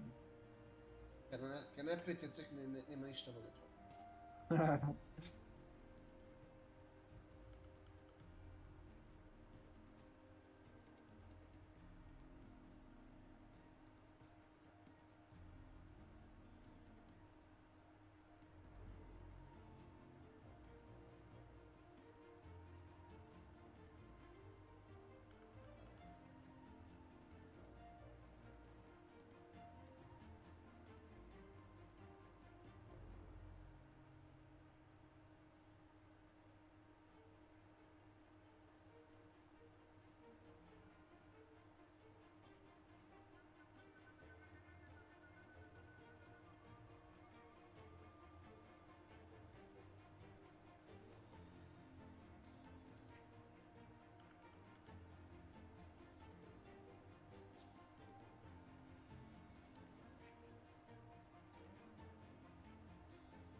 Bleh.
Sheesh.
Šta se radi, Nenade?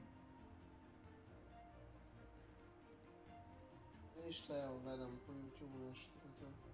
Igrali se šta, ne? Ne, za sad ne.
Ti bio na poslu danas? Jes.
Malo su fiksali server ping, jel da? 39 milisekundi mi ping. Sinoć bio katastrofa. Sad je odličan, 39 milisekundi mi piše.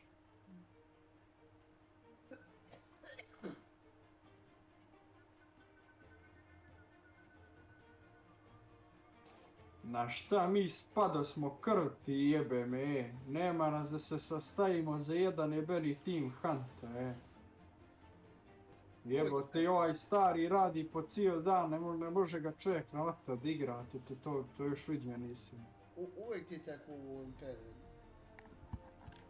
Čovjek umjesto da dođe da igra, on radi, brate, po cijel dan. Brate, mili, ti me veraš da su mi bulju pomerili. A jebote, živote. Ilija, jesi tu?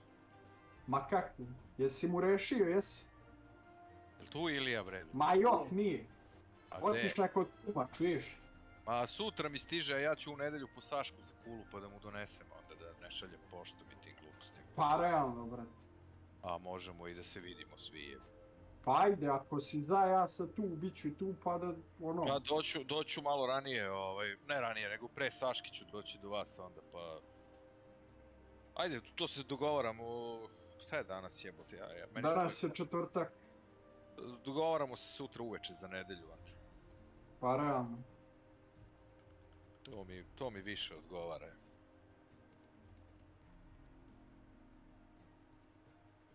Ti radiš, brate, ali najzad da si igra. Pa radimo od 6 do 2 jebote ove nedelje svaki dan.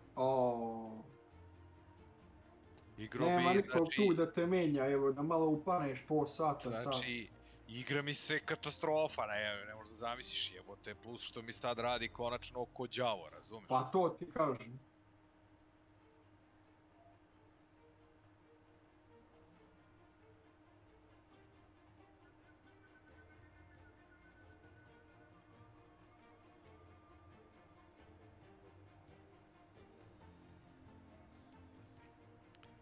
A znaš šta, ja mogu da igram, ali ako me cimaju ovi, onda moram skačem na drugi kompjuter, a to mi je... To je veliko cimanje, jel da? To mi onda stvara, znaš kakvu nervozu, znači jebo bi im matero, ono. Nemaš predstavu ti Kesiju, ti misliš da si ti nervozan kad igraš Hunt, ti nisi čuo bre mene cela ulica čuje kad radim, brate, bili, ja jebem mater ovde, derem se, psujem, jebem mater... Na meni ova igra strašno nervozu stvara, strašno.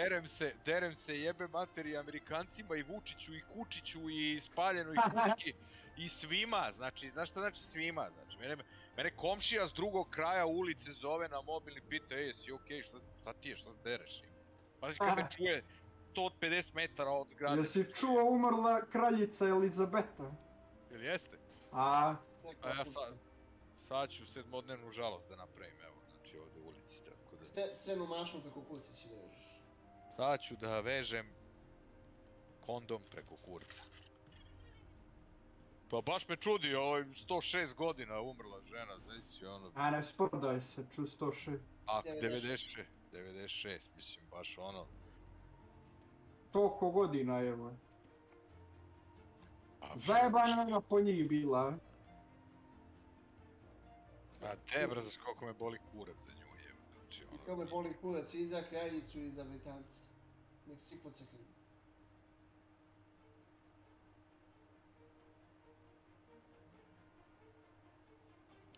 Ja za Britance jedino mogu da kažem da mi je lepo bilo da radim s njima, ono kad sam radio instalacije za Sainsbury, to je iz Britanije. Što im je osoblje stvarno obučeno za svu opremu što imaju u radnjama. Znači neko glupi Amerikanci lenji da sve moraš da im crtaš i sve da radiš umjesto njih, nego Britancu što kažeš, jednostavno smatraš urađenim to. Znači on kaže, ok, thank you for the information, I am on it. I javlja se kroz 5 minuta, uradio sam šta ste tražili. Razumeš? Za to im skidam kapu. Znači ne postoje bolje od to. Nenade, dugo si napravio pauzu od Hunta. A sat vremena? Koliko je? Ko je sat vremena? 15 minuta ako je napravio. 3 minuta napravio pauzu. A gdje je lud čovjek za Hunta, znaš? To je pravi čovjek da ti ja kažem, a ne mi, jebi ga. Ćuti i igra. Ej, ćuti i igra. Znači ćuti. Osim što tebe nekad napada. Ćuti i igra, napada me da se ja ne hilujem, tu sere, znači ko foka. Ne hiluje se. Sere ko foka. Znaš šta je problem kod Gardinočkog? Ja sam to skontao. Šta? Gardinočki misli jedna prilika i nikad više. Sad gađam čovjeka ili nikad. A nema, sad people headshoti nema, kraj. Ne, pa, znam šta je u pitanju. Ili sad ili nikad, kraj, znači gotovo. Suština je ove igre, brate, da se što više hilaš, jebi ga. Ma kako hilovanje, samo jako do kraja.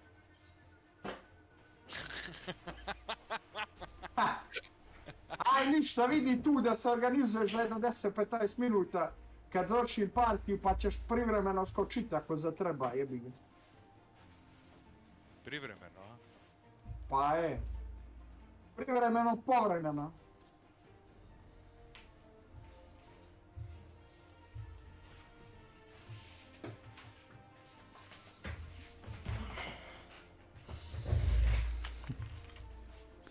Kraljica Elizabeta. Koja je kraljica Elizabeta? Pa umrla. No, pa svako mora umreti. Evo ga Ilija. Ilija, sad baš njima kažem, jel ti odgovara, što ja u nedelju svakako idem u strašnu kulu pre toga da se vidimo, da ti donesem ovo čudo. U nedelju da mi doneseš? A, sutra će mi doneti da ti ne šaljem, to će ti sići u ponedjeljak kako ti sutra šaljem, a ja svakako idem za kulu u nedelju.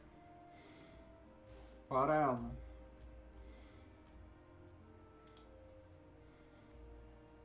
A hoće i Kekara da me vidi, da li sam nervozan. Pa Dobro, zadnji put kad je tako nešto bilo, ti si to otkazao. Tako da je slobodno. Pa sad neću da otkažem, sad moram da idem po ovu kozu i moram da pokupim one procesore za Makića i za kome još treba. Treba meni ako to šta valja. Pa eto ti Ilija ima procesor, pa nek ti kaže. Mada ne znam da ćeš ti vidjeti ikakvu razliku.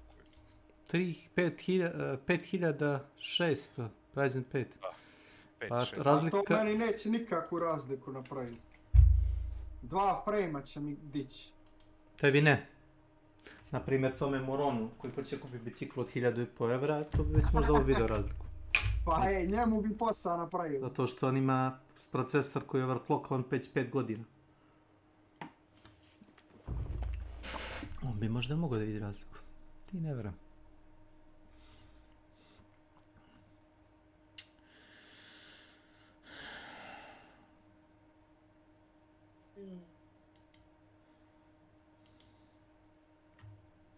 Prošli put sam otkazao zato što oni debili s carine nisu poslali, ali ovo nema šta, ovo danas su dali nalog iz showrooma da ide u magazin, sutra mi dolaze.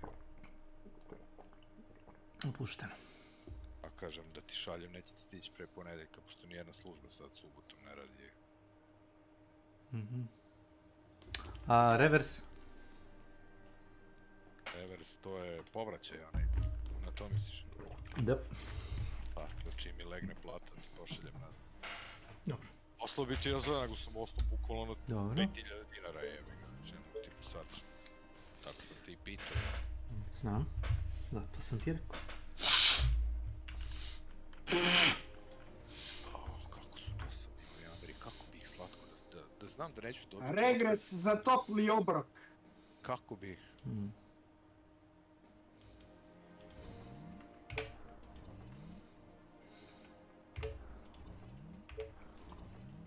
Topli obrok si dobio u spadu. Mindfulness. Znaš koliko mi je topli obrok? 300 dinara. Mogu kupiti. To je dobro. Bogato. se pretrgli. Bogato.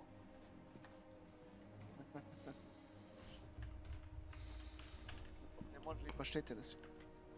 Može. Ali da se tanko može. I tako nema paštete. Tanko. Samo tanko.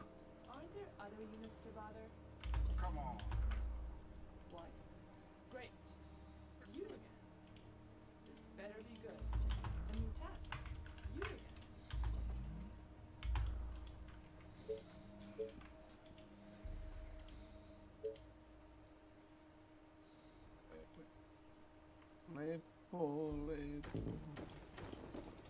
Uvijek pa si lepa anđeli ti sliče. Ajde, ne paramo na te zvjezdice. Ajde.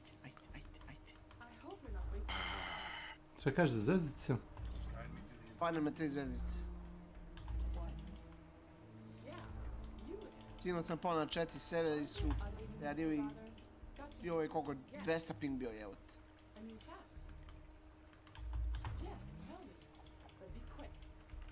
Puknem čovjeku u glavu, on poslije 20 sekundi umre. Sigurno si ga pukao u glavu, ne mude ili tako nešto. O, šta dereš, jebote? Wow. Čujem te ovdje, čujem. Kako me ne čuješ? Viči Čuješ i me jebem te sad. u dupe.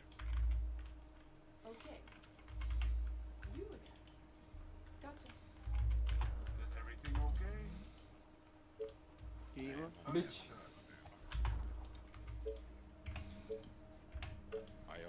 Dobro, Gardi ne igra na posao.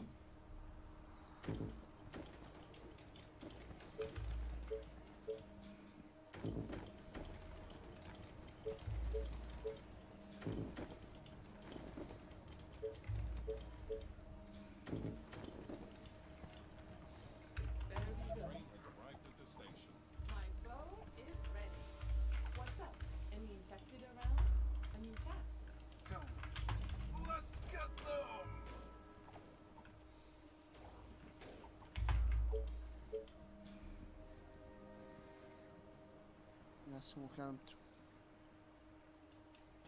Tu sam, samo završim s randovima i onda imam par minuta samo da jedem. Ma kak?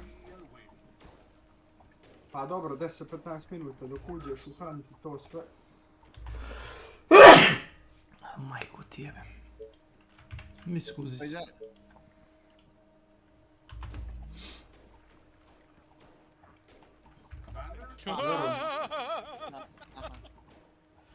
Koliko je to brz kompjuter, evo?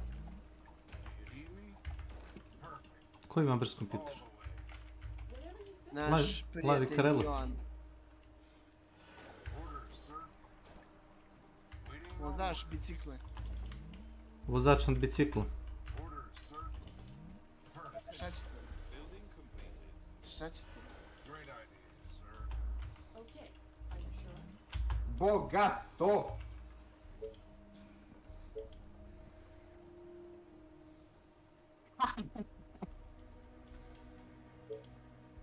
A čekaj, vas se cijel život... Vas se cijel život šteka.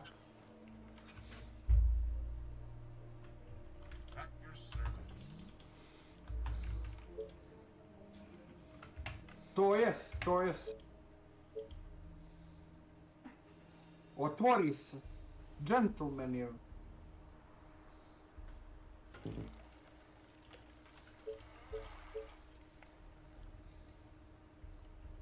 Pa je.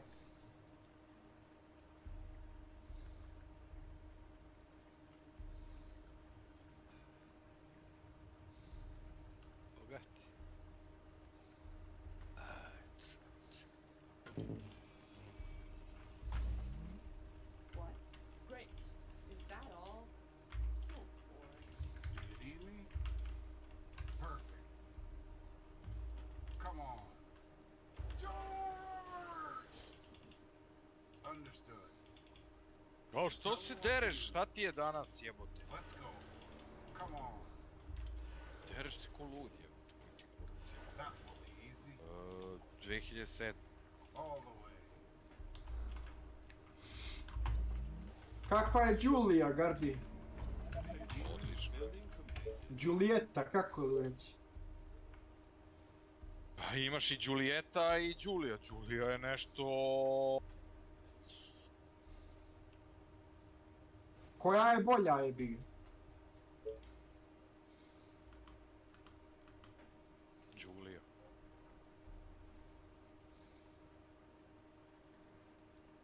A, 3,5, 4 u dobrom stanju ide.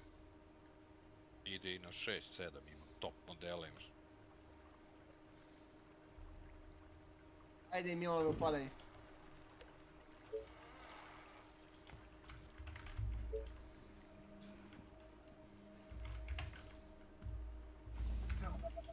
Of course, my commander.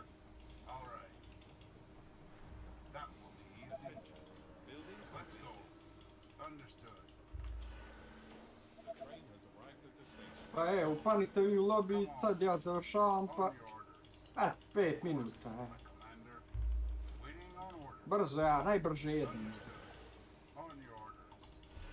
Perfect. Come on. Great idea, sir. That will be easy. Kako ste dosadni, joj!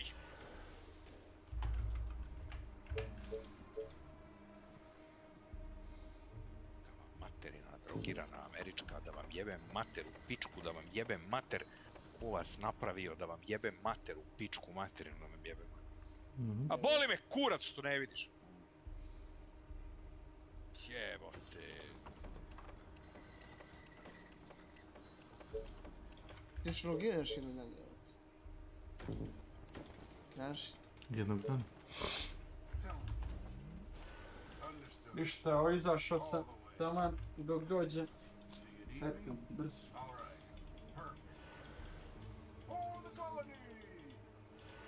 That will be easy. Let's go. Attack! Come on. Understood. Perfect. Attention. On your building completed. Is everything okay? Perfect. Do you need me? Yes. All right. On your orders. Let's get them. Perfect. Otočiš? Ne gube, a?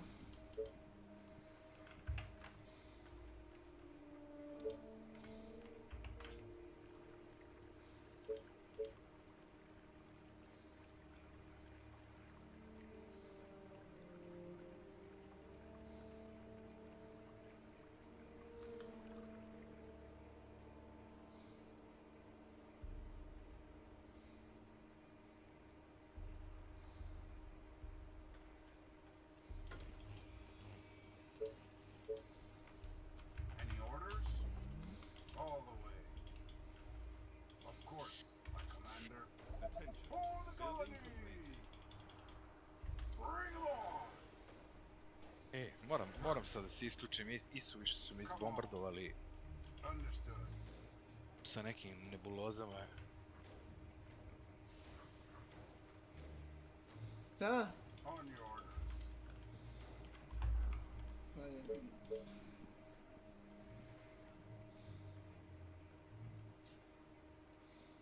Sada ti nemoj da baciš. Kako nije?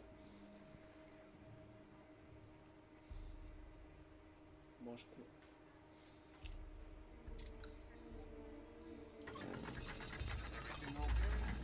Okay, let's do this. What do you want now? Gotcha. Great. Tell them attention. For the colony! Understood. Has arrived at the station. That will be easy.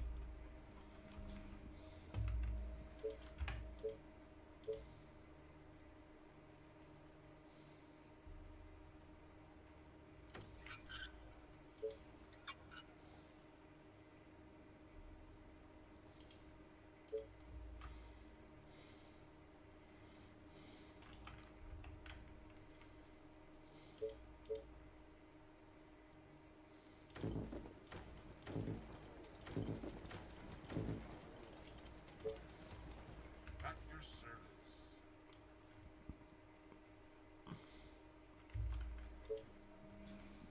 What? Just guide me to the infected. Let's go. Any orders? Do you need me? Understood. All right. Ready and waiting. Come on. Here we go. Commander? Perfect. Attention.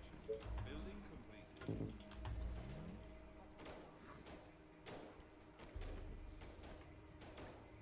Any orders? On your orders. This better be good. What? You are gonna pay me for this, right? Attention.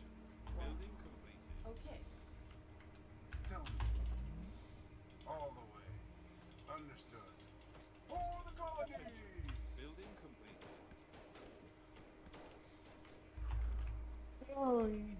Joj. Evo, je li moglo brže? Daj invite jeboga ti. Sve je stiglo evo. Ajde, kurac jebo. Ajde, kurac jebo. Šta ti će se Bone Lanceom da igraš? Ma, hoću s kurcom mojim. Kaj si da igra sa Bomblance? Kakav crni Bone Lance, idemo dalje. To ako ćeš da mimuješ jedino. Ćeš da mimuješ, Kesiću.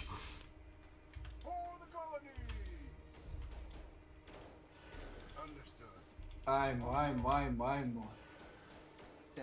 Ti se čekaš. Kakvi se ja čekam jebote? Kakvi ja da se čekam jebote? Milane! Ajde!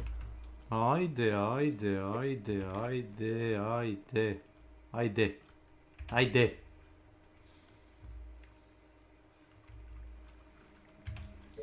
Neće, pa reka je čovjek da dolazi u nedelju, ćemo se naći svi jebote. Čuo? Kaže dolazi sad u nedelju, taman ćemo se svi, kaže, i sresti.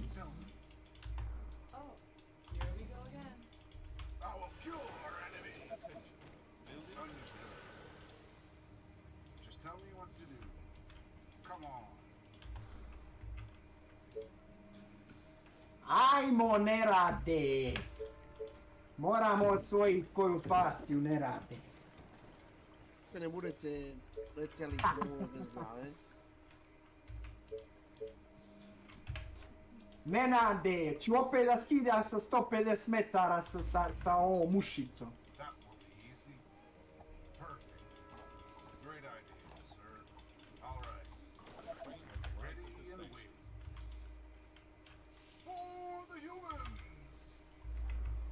A znaš šta je to, Beka? Znaš i ti možda Sašu Tatalovića, ne znaš? On je tu neđe tvojih godina, jel? Eto ti. On je ovdje dobio sina, ćerku, šta li?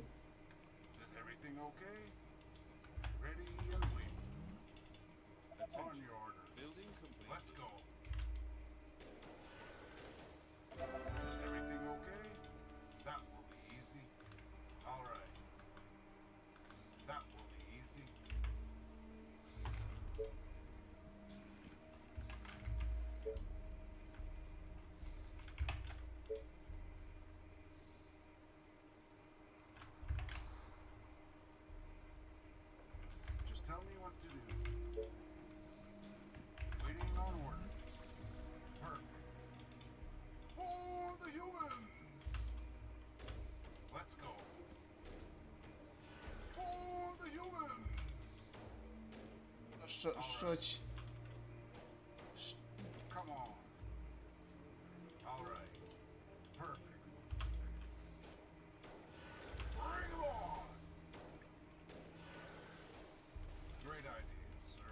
A čekaj, on je oženio ćerku Marka Lazića, jel tako? Ona je neđe tu tvojih godina, jel?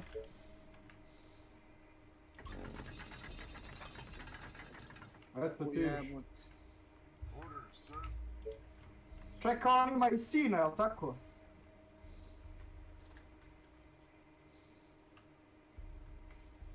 Mislim na Marka Lazića.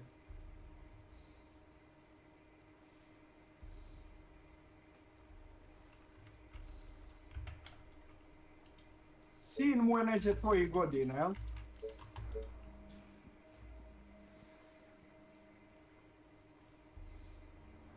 Ali će me ovo nagrdit sad. Neće.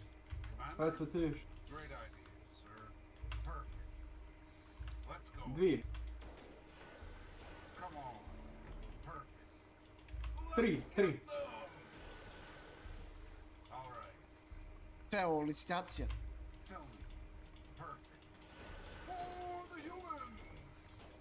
Ja ne. Ko je najjači bio u odeljenje tih vremena iz tvog razreda? Misliš fizički rampajljivi baš ovo da kažem. Jer ti, Ilija i Beka ste iste generacije. Ko je voleo da na snagu sve rešava? Sve na snagu da rešava. Na snagu je sve voleo da rešava Darko Mudreša i tako ti pojedinci. Oni su voleli na snagu, na mišiće, na džabu. Opa, čovjek tu što čovjek sad.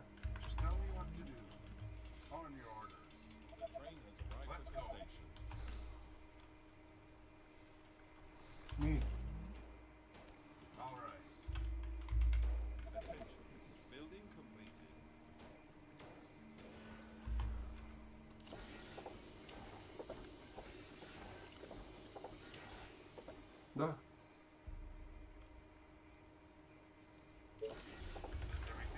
Eno ga tamo.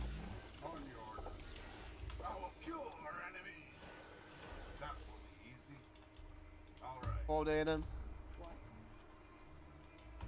Nije s vama. Ovdje je jedan kod mene bio. A mi zamako za Joška, nisam siguran da ga puknuo malo.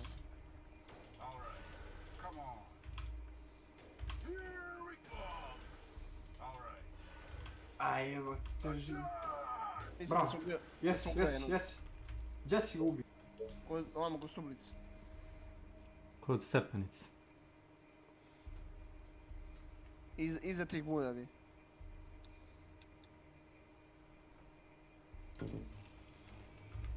Digo ga. Hilam se.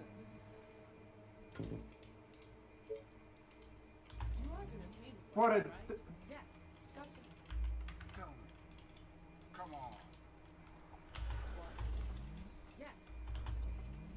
Brt.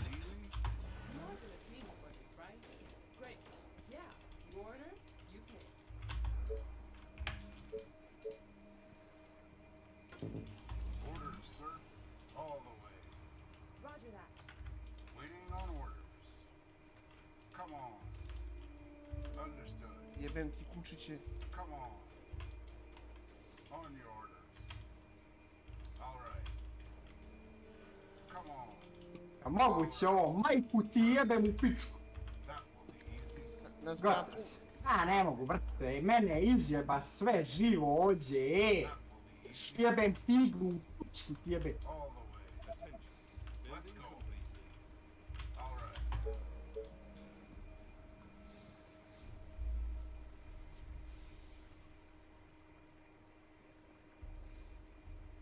Nas pjatus.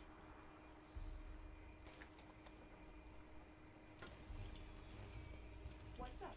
Any infected around? Technology research. Just tell me what to do. On your orders. Trainers arrived at the station. Sorry, sir. I was cleaning my weapon.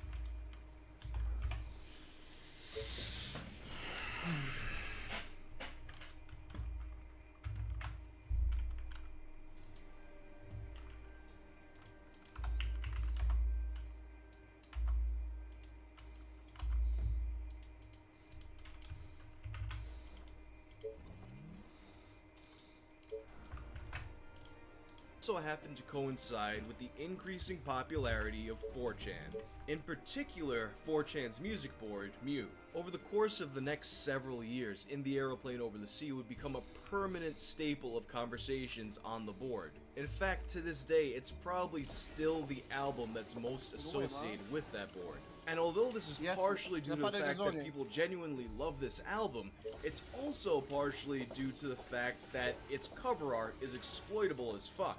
This cover art, which is an edited version of an old postcard, features people swimming and a girl sitting on a dock with what appears to be a potato slice for a head. Or maybe it's a drum. Okay, it's probably a drum, but I prefer to think it's a potato, especially because I'm one of the people who initially really thought it was a potato. In fact, whether or not this is a drum or a potato or something completely else has been the source of a lot of debate, and even more memes. And for years, the posting of this album art as well as its derivatives would become so constant and ubiquitous that there was almost a kind of fatigue that would set in around it. People would kind of get annoyed that you posted it. And in 2011, after constant badgering from fans, Anthony Fantano, himself also a notable Mew meme, commented on the relationship between this album and the internet.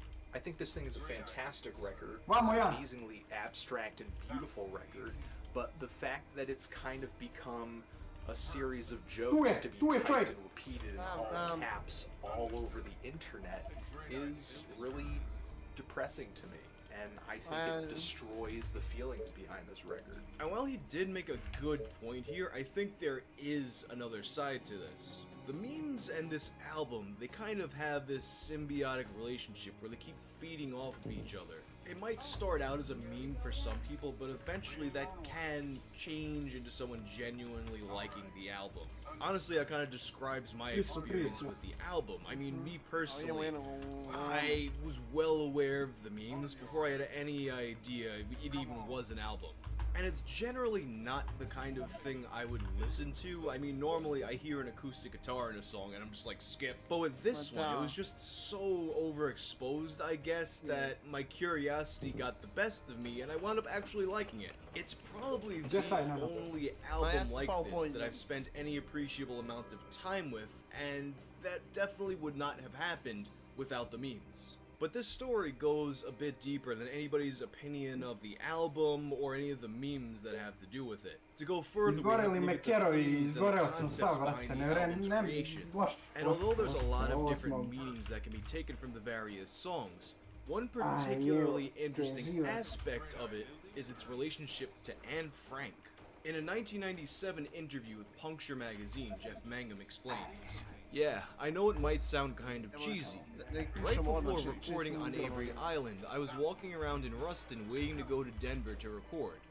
I don't consider myself to be a very educated person, because I've spent a lot of my life in dreams, and I was walking around wondering, would everything make more sense to me if I knew the history of the world, or would I just lose my mind?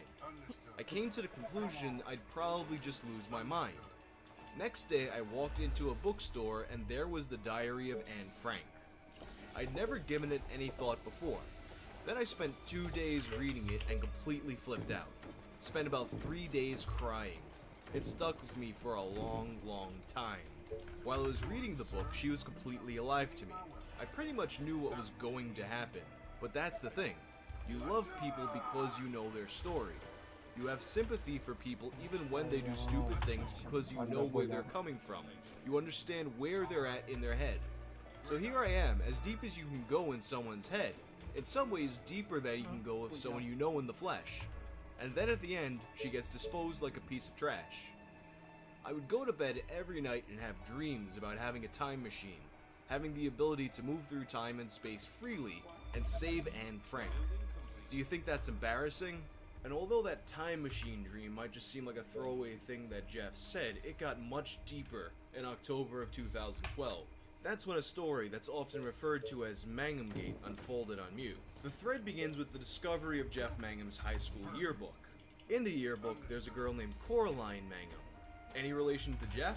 As the thread progresses, a user who is most likely aware of Jeff's interest in Anne Frank pointed out the similarities between Anne and Coraline.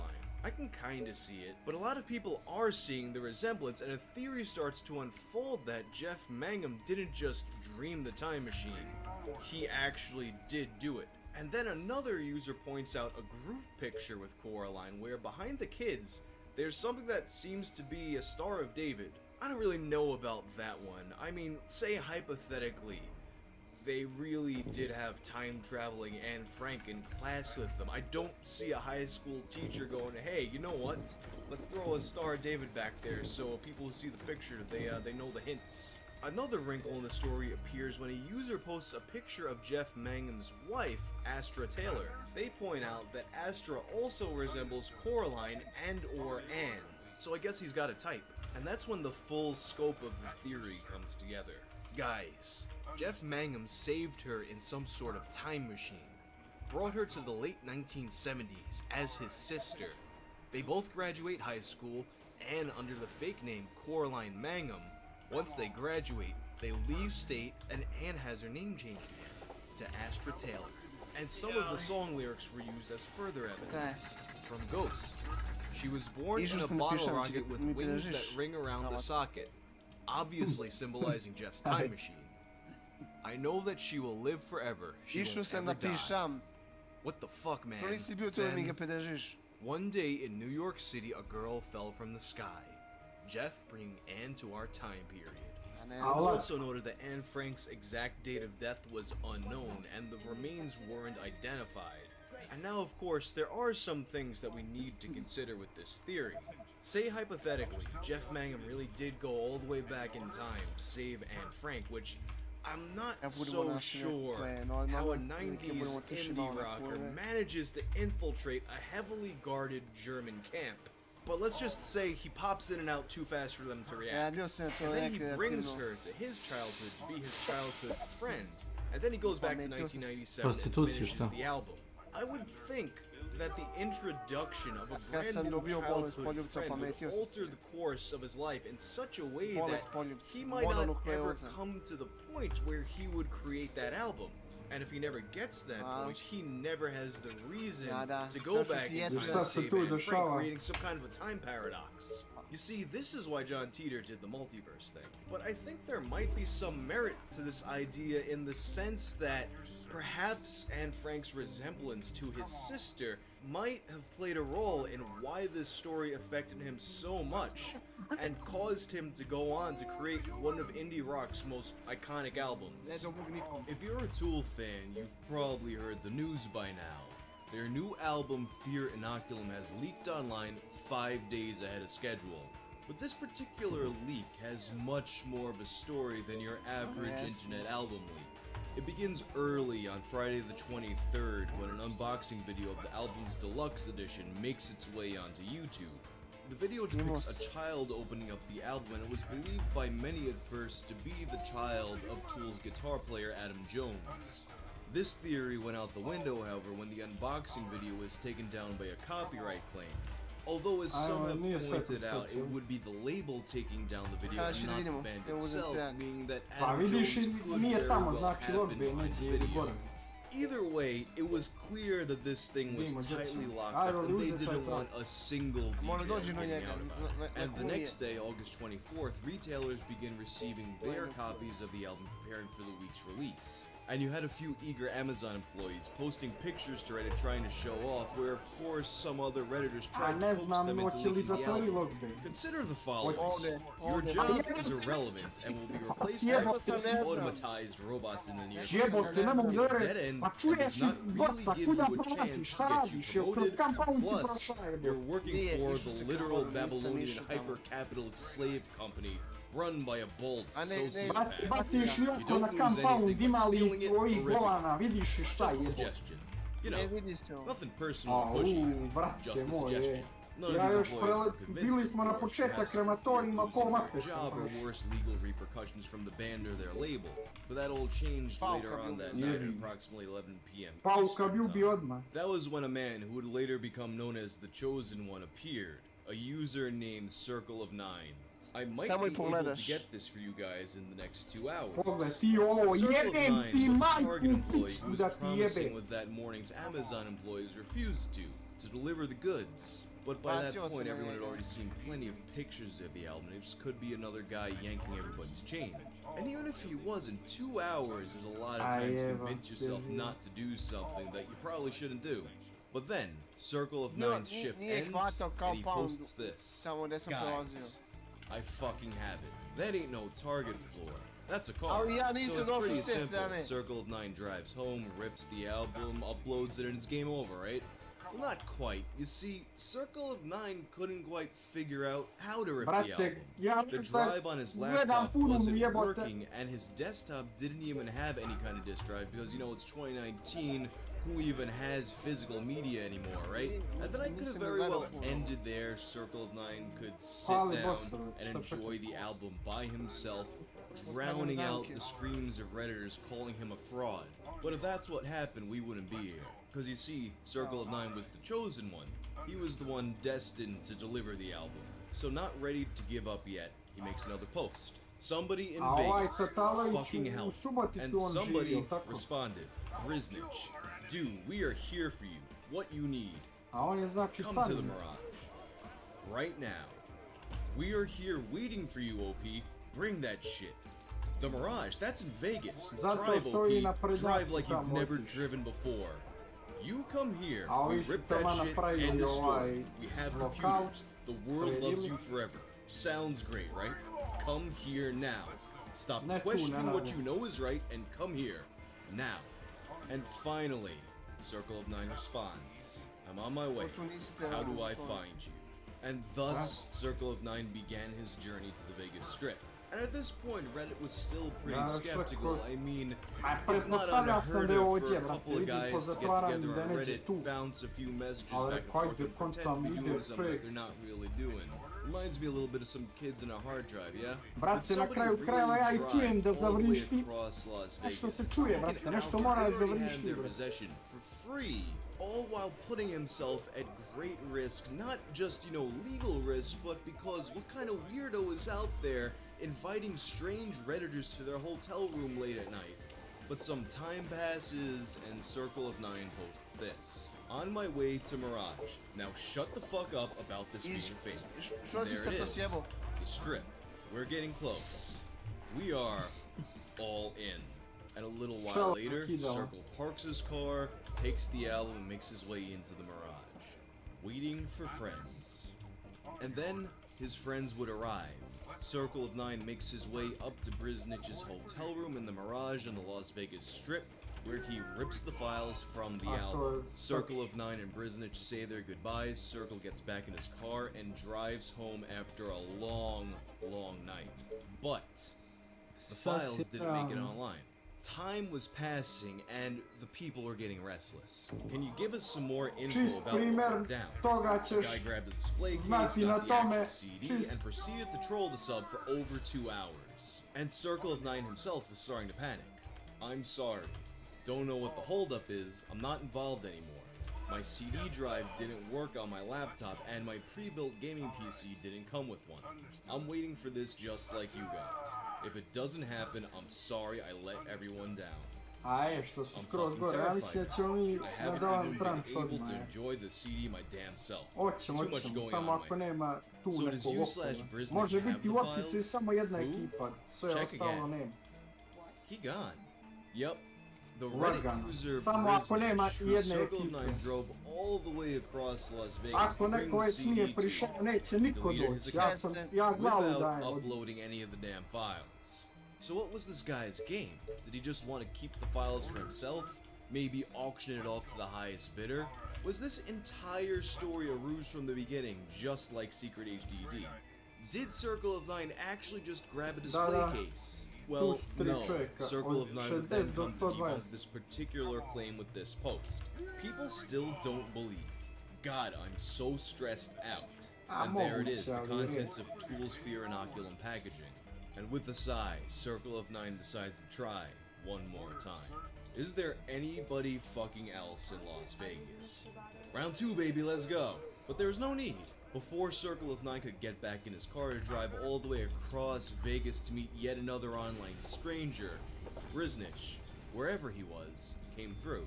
The album made its way onto the internet in places that I won't tell you because I would never encourage such illegal behavior. But rest assured that that night, Circle of Nine became an internet legend. But if you ask him what happened, dude got a hold of a CD but couldn't work a fucking computer. What a scrub. If someone else got the CD, Circle wasn't involved anymore. Music very good. But I think it's really this post by B Says that puts it best. Sometimes I think music's lost its magic. Then things like complete strangers bonding by being a hunched over computer for a Las Vegas Tool heist to come to fruition, and it all comes flooding back. We are all maniacs. And thus concludes the great Fear Inoculum escapade. As a kid, buying a new CD was always a big event. I remember going to Sam Goody to buy Slipknot's self-titled album, ripping off the plastic, fumbling with that stupid sticker that was always on the top. You couldn't really peel it off the right way, so putting it in my Discman, stuffing it into the inside pocket of a denim jacket, which made it bounce around too much, so I couldn't really listen to it on the way home. So I had to take it out and hold it like this and try to keep my arm as still as possible while I walked. You know, CDs were kind of a shitty format. Let's just be real here. But that's fine because around that time, that's when CDs were getting ready to be replaced. It completely blew my mind when I realized that you could get individual songs in MP3 form online.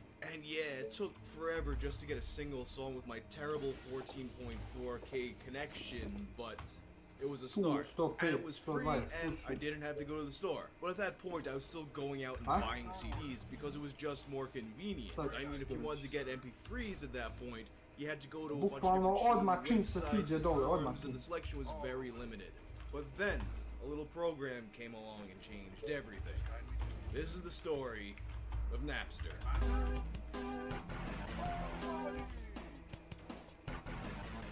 It's easy to take for granted how much access we have to just about anything we want these days. Almost any song, book, movie, video game you want, you can get it almost immediately with varying degrees of legality. But this kind of access really hasn't been around for that long, and getting to that point took a lot of growing pains.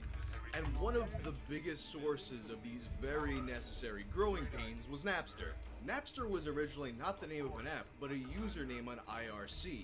That username belonged to a young programmer named Sean Fanning. And it was on IRC under that username that Sean Fanning would meet his literal partner in crime, Sean Parker, who you might know as Justin Timberlake. Sean Fanning came up with the idea for Napster after his college roommate was complaining about how hard it was to find the music he wanted online. At the time, MP3s could be found if you were looking for them, but it was very decentralized and the selection was very limited. The whole experience just generally wasn't very user-friendly. Sometimes you could find songs on various forums, various websites. You could go on Hotbot and search for some music and maybe you'd get lucky. And there were also things like email networks. Like there's this one I remember vaguely. I might be describing it somewhat wrong at this point because it was on AOL and a lot of that stuff's just gone. But I remember being a part of this one email service where basically a bot would send you a catalog of all the albums they had.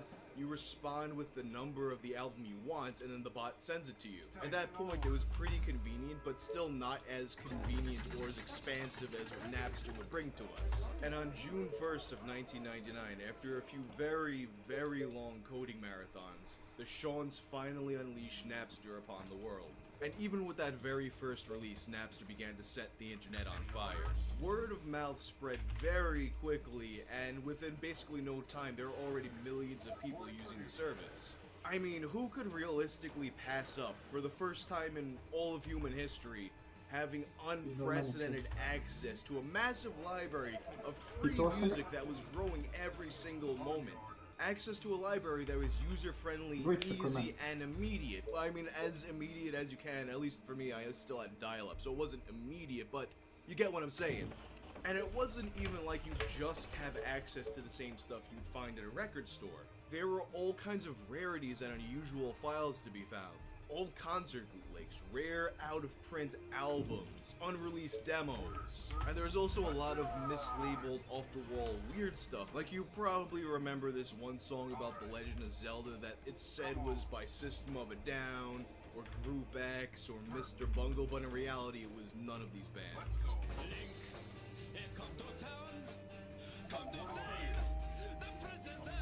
The song was actually made by a guy named Joe Plyman, but Napster had a big part in spreading that as far as it did.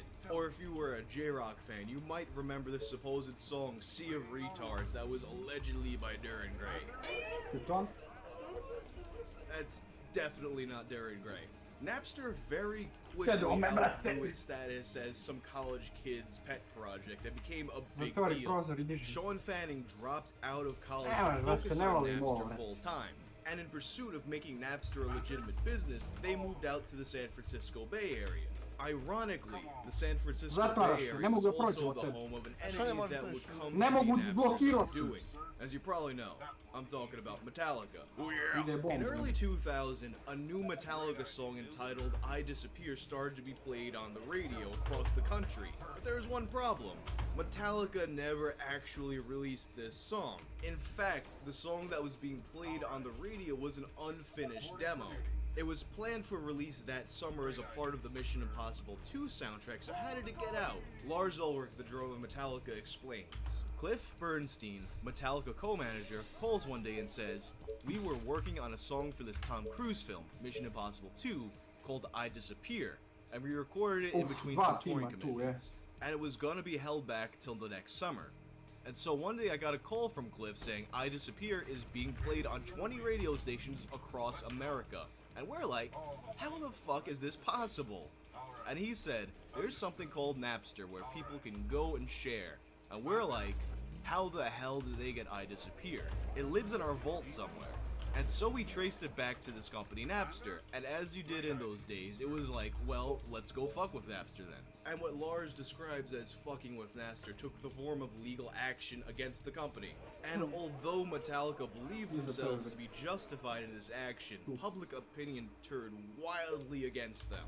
A lot of people were quick to call Metallica hypocrites for being against file sharing, considering that their rise to fame was largely promoted by tape trading. By fighting against Napster, Metallica not only potentially were squashing something that helped them get to where they were possibly preventing smaller acts from achieving the same success.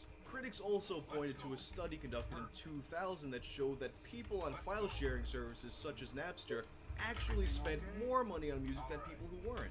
And these findings were further evidenced by the unexpectedly high performance on charts by Kid A, Radiohead's album that had been leaked to Napster earlier. Metallica, however, were unmoved by these arguments and even escalated things further when they delivered a list of 300,000 names to Napster. These names belonged to Napster users who had downloaded Metallica songs. Subsequently, these users were banned from Napster, and people saw this as Metallica directly attacking their fans. And fans fought back by relentlessly mocking Metallica, particularly in the form of flash animations on newsreels and other websites. All you post-pubescent boys who have bought, like, our albums and our t-shirts and our concert videos and T-shirts, good! Yeah, t-shirts. And you could probably count Matt and Trey Parker among these annoyed fans, as Metallica was also mocked on South Park. Look, there's Lars now sitting by his pool. What's the matter with him? This month he was hoping to have a gold-plated Shark Tank bar installed right next to the pool, but thanks to people downloading his music for free, he must now wait a few months before he can afford it. Lars, however, stuck to his guns and appeared unfazed by all of this. Furthermore, although much of the criticism against Metallica was characterized as them being greedy, Lars maintained that the money didn't matter, but rather he was more concerned about distribution rights. Right now, it's not about the money. It's really about the control and about the future. The money that's being lost right now in this revenue is pocket change. And in this same episode of the Charlie Rose Show, Chuck D was there to debate Lars and provided a lot of counter-arguments that echoed what the fans were saying. When cassette recorders came in, it was this, oh, they're going to rob, they're going to take away from the sales. And this is proven to be contrary to what has happened. Matter of fact, it's a super turbo booster to the industry. Chuck D, however, was in the minority when it came to music industry insiders. Metallica would eventually be joined by Dr. Dre and a large number of record labels under the RIAA filing lawsuits against Napster. Napster attempted to fight back in court by saying that copyrighted material present on their service constituted fair use. In particular, Napster named 3 ways that they believe that this material could be used legally. Sampling, where users make temporary copies of a work before purchasing. Space shifting, where users access a sound recording through the Napster system that they already own in audio CD format. And permissive distribution of recordings by both new and established artists. This was how the court responded to these claims by Napster. 1. Sampling, where users make temporary copies of a work to sample it before purchase, which the district court found to be a commercial use even if a user purchases the work at a later time. Sampling was deemed to not be fair use because the samples were in fact permanent and complete copies of the desired media. 2. Space shifting, where users access a sound recording through the Napster system that they already own in an audio CD format. Here, the district court found that neither of the shifting analyses used in the Sony or RIAA versus Diamond Multimedia cases applied in this case because of the shifting in neither case included or enabled distribution. The space shifting argument did not succeed because while the shift to a digital format may have been a personal storage use, it was accompanied by making the file available to the rest of the system's users. 3. Permissive distribution of recordings by both new and established artists who have authorized images to be disseminated in the Napster system, which the district court ruled was not an infringing use and could continue, along with chat rooms and other non-distributary features of Napster. Ultimately, it was determined that despite any possible non-infringing purposes of Napster, Napster was aware of infringing uses. and as such, they were required to block such uses. And thus, Judge Marilyn Hall Patel, who oversaw the case, determined that Napster had to police their service. And policing this service would entail removing every single infringing file. And in the following months, Napster tried to fulfill this order. Napster tried to implement a variety of different ways to block any copyrighted content from their platform. However, none of the techniques that they implemented were satisfactory to the judge. And on July 11th, 2001, Judge Patel ordered that Napster remain shut down until they could guarantee that 100% of copyrighted content would not remain on Napster. This guarantee would never be met, and Napster would remain closed. But at this point, the closure of Napster meant very little for the online P2P file sharing community. A good chunk of Napster's users had already moved on to other services such as Winamex, BearShare, Nutella. Napster died, but in its wake, tons of other services came to fill its void. And this set off a seemingly endless game of whack-a-mole between the music industry and the internet. And although this incarnation of Napster closed forever, this wouldn't be the end of the Napster story. In September of that year, Napster agreed to paying out a $26 million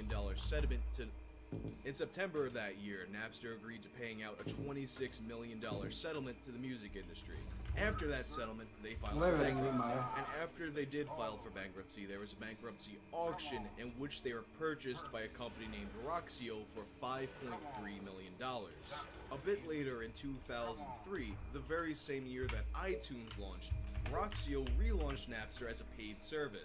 It offered a la carte music purchases like iTunes did, and it also had a subscription service. But this version of Napster didn't have anywhere near the success of its competitors or its original version, and eventually was sold off to Best Buy, who also did not have much success with it. And in 2011, Napster was then purchased by the streaming service Rhapsody. And although Rhapsody used the Napster name in some markets, it wasn't until 2016 that they completely rebranded internationally as Napster.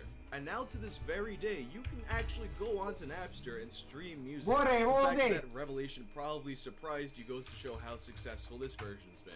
And it's actually kind of funny because despite being the name that brought piracy to the mainstream, today Napster actually gives better payouts to artists than most streaming services. They actually pay out something like 4 times more than Spotify does for streaming. But somehow I don't see people rushing to adopt the new Napster. So where are we at with music piracy now? Although some studies claim that music piracy is actually down due to the ease of streaming services, there's other studies that conflict with that. Numbers, though, is the fact that between the time that Napster was born and today, there's a lot more people using the internet. I have a feeling that if we adjusted for these new users, we would find that as a whole, streaming has taken a big hit from piracy. I also think we could contrast this with the film industry and the TV industry and their complete and utter failure to provide convenient, all-encompassing streaming services and see how much of a difference there is. I think the more and more fragmented it gets and the more and more companies want to introduce their own streaming platform, the more we're going to see piracy go through the roof, because at the end of the day, if you're anything like me, you just want something where you can sit down and watch what you want. I'll pay for it if you deliver it, but you're not delivering it. And if we take a look back at that debate between Lars Ulrich and Chuck D, which at this point I think is 18 years ago, I think we'll see that a lot of what Chuck D had to say has come to fruition by now. For the longest time, the label's dominance have kept the little man from participating in the music business. They're screaming and crying because they'll have to share the marketplace. And as for the people behind the controversy, I think we might be surprised to see where things have come. Lars Ulrich has actually expressed regret for delivering all those usernames to Napster. He doesn't regret suing them, but he feels that singling out the fans was a misstep. And despite all that, you're probably going to be even more surprised to hear that Lars Ulrich and Sean Parker are actually now friends. Such good friends that Lars Ulrich actually attended Sean Parker's wedding. How's that for a twist? You probably know this face, but in case you don't, this is the face of Maria Takeuchi, a massively famous Japanese singer who has been releasing hits since the late 70s. but she was relatively unknown in the US until the past couple years, when a quirk of the YouTube algorithm put her 1984 song Plastic Love in just about everyone's recommendations. The song's unlikely internet success primarily revolved around a single upload of the song by a user named Plastic Lover, and this particular upload of the song became somewhat of a nexus point for the micro-genre of music known as city pop. But one day, several months ago, that special upload that had been blessed by the YouTube algorithm was taken down by a copyright claim. But it wasn't taken down by her record label as you might expect, rather, it was taken down by a man named Alan Levinson. So who is Alan Levinson, and what does he have to do with Plastic Love? Find out in today's episode of Tales from the Internet.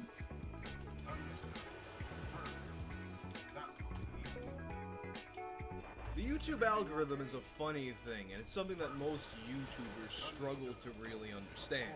And it's something that Google itself is very vague about for the sake of keeping people from gaming the system. And every once in a while, the YouTube algorithm will put a suggestion in seemingly everybody's feed for reasons that can only boggle the mind. Who could forget the important videos playlist? Or the Wasp Nest guy? Or more recently, the 30-year-old virgin and Simon Gotch buries Enzo Amore. Even by many accounts, my own Brian Pepper's video enjoyed this very same treatment. But Plastic Love is a little bit different. While most of these videos that enjoy the blessing of the algorithm juice kind of enjoy their moment, people scratch their chins and go, that was pretty interesting, and then they move on. Plastic Love was a case that kind of changed culture as a whole. That one specific upload of that one specific song somehow became a gateway where all of a sudden in 2018, Westerners were transported back to a time in 1984 Japan. Suddenly, millions of people had their eyes open to a world of music that they never knew existed, a genre known as city pop. But I'm not here to summarize the story of this song or hypothesize about why it became so popular and why the YouTube algorithm decided to bless it. A YouTuber named Stevem has a very comprehensive video on this song and is also responsible for most of the new information I'll be presenting in this video. So I've invited him onto the channel to give his synopsis of it. Take it away, Stevem. So Maria Takeuchi is a Japanese singer-songwriter whose career was propelled by her 1984 album, Variety, which turned her into a defining force of the city pop era, a #1 star. Despite Variety being a big hit album, its single Plastic Love didn't do so hot upon its release. But over the years it's become a cult favorite, especially to those dedicated fans. In the digital age, forum users, anime fans, and niche musical genres grew an attachment to the song. A decade later, its relevance grew into subcultures. It was remixed, sampled, and reworked, all coming to a head when it became the top post on a subreddit called Listen to This, getting a lot of views in the process, before it was deleted by Warner Bros., causing a Streisand effect as the whole YouTube platform was filled with copycats. Hickory. At some point, the publishers Warner Music stopped deleting them, and one video rose to the top, the Plastic Lover version. That Welcome, Hikiri. Sorry for darkness. Views. It was such an epidemic, musical sites were spilling out articles, and Maria Takeuchi herself responded to its popularity in her first English interview ever. Somehow this J-Funk piece of nostalgia, along with its bow tie photo, became an internet sensation, fueled by memes and its catchy hooks. But that's not where the story ends. And it's that bow tie photo that this controversy stems from. That's the photo that, despite not being the official cover artwork for the single, was the photo that was made famous online through Plastic Lover's upload of the song. At least, it was until that fateful day of December 20th, 2018, when it was taken down by a copyright claim not from Maria Takeuchi's record label, but by Alan Levinson. Not to be confused with Douglas Levinson. But who is Alan Levinson? A cursory search reveals that he is an LA-based photographer who specializes in portraits and stock photos. A really good photographer. And if you look at his Facebook page, you'll find this post from September 12, 2018, in which he shares Steve's YouTube video. The internet is amazing. Just found out a photo taken almost 40 years ago was all over the internet. Alan was ecstatic to find out that this photo he had taken nearly 40 years ago had been viewed over 18 million times. So he reached out to Steve to thank him for making such a great video on the topic, and he also told him the story behind the photo. The year was 1980 in Los Angeles. It was one of Alan's earliest jobs as a photographer. RCA, the company behind Maria, wanted a happy, cool Californian vibe for her new album. So much so, they shot without a permit, out of a van on Hollywood Boulevard. The budget was tight, the company just didn't have the money to pay the actual photographer, who Leveson worked for at the time, so he did the job instead. Doing the shoot in his boss's studio, Leveson was disappointed that RCA chose some tapestry work for the cover instead of his idea, sticking it on a single instead, while chucking a couple of his photos from the B-roll in the back. Little did he know, his cover would become the face of City Pop 38 years later. Although Alan was obviously very proud that this photo he had taken 40 years ago would become so famous, so beloved, and so iconic that to many people, it was the photo that defined a genre, he was also feeling a bit sore. He was disappointed that it wasn't used as the album cover, and for nearly 40 years he thought that was the end of the story with that picture. Furthermore, he was never compensated by it. And with Warner Brothers ramping up Maria Takeuchi's 40th anniversary release, and with this photo that he took being so iconic with her Western fans, he thought now was the opportunity to reach out with them and get something going. And Alan was successful at getting in contact with both Warner Brothers and her older record label Sony. However, they were unable to come to terms that were mutually satisfactory, and Alan became increasingly frustrated with the situation. So later in September, Alan went and registered a copyright for the image. After registering the copyright, he reached out to Steve and asked if he could add the subtitle Alan Levinson 2018 to all instances of the image in the video. However, since YouTube doesn't allow you to edit things like that into a video after it's already been uploaded and they've gotten rid of their annotation system, there is nothing Steve could do.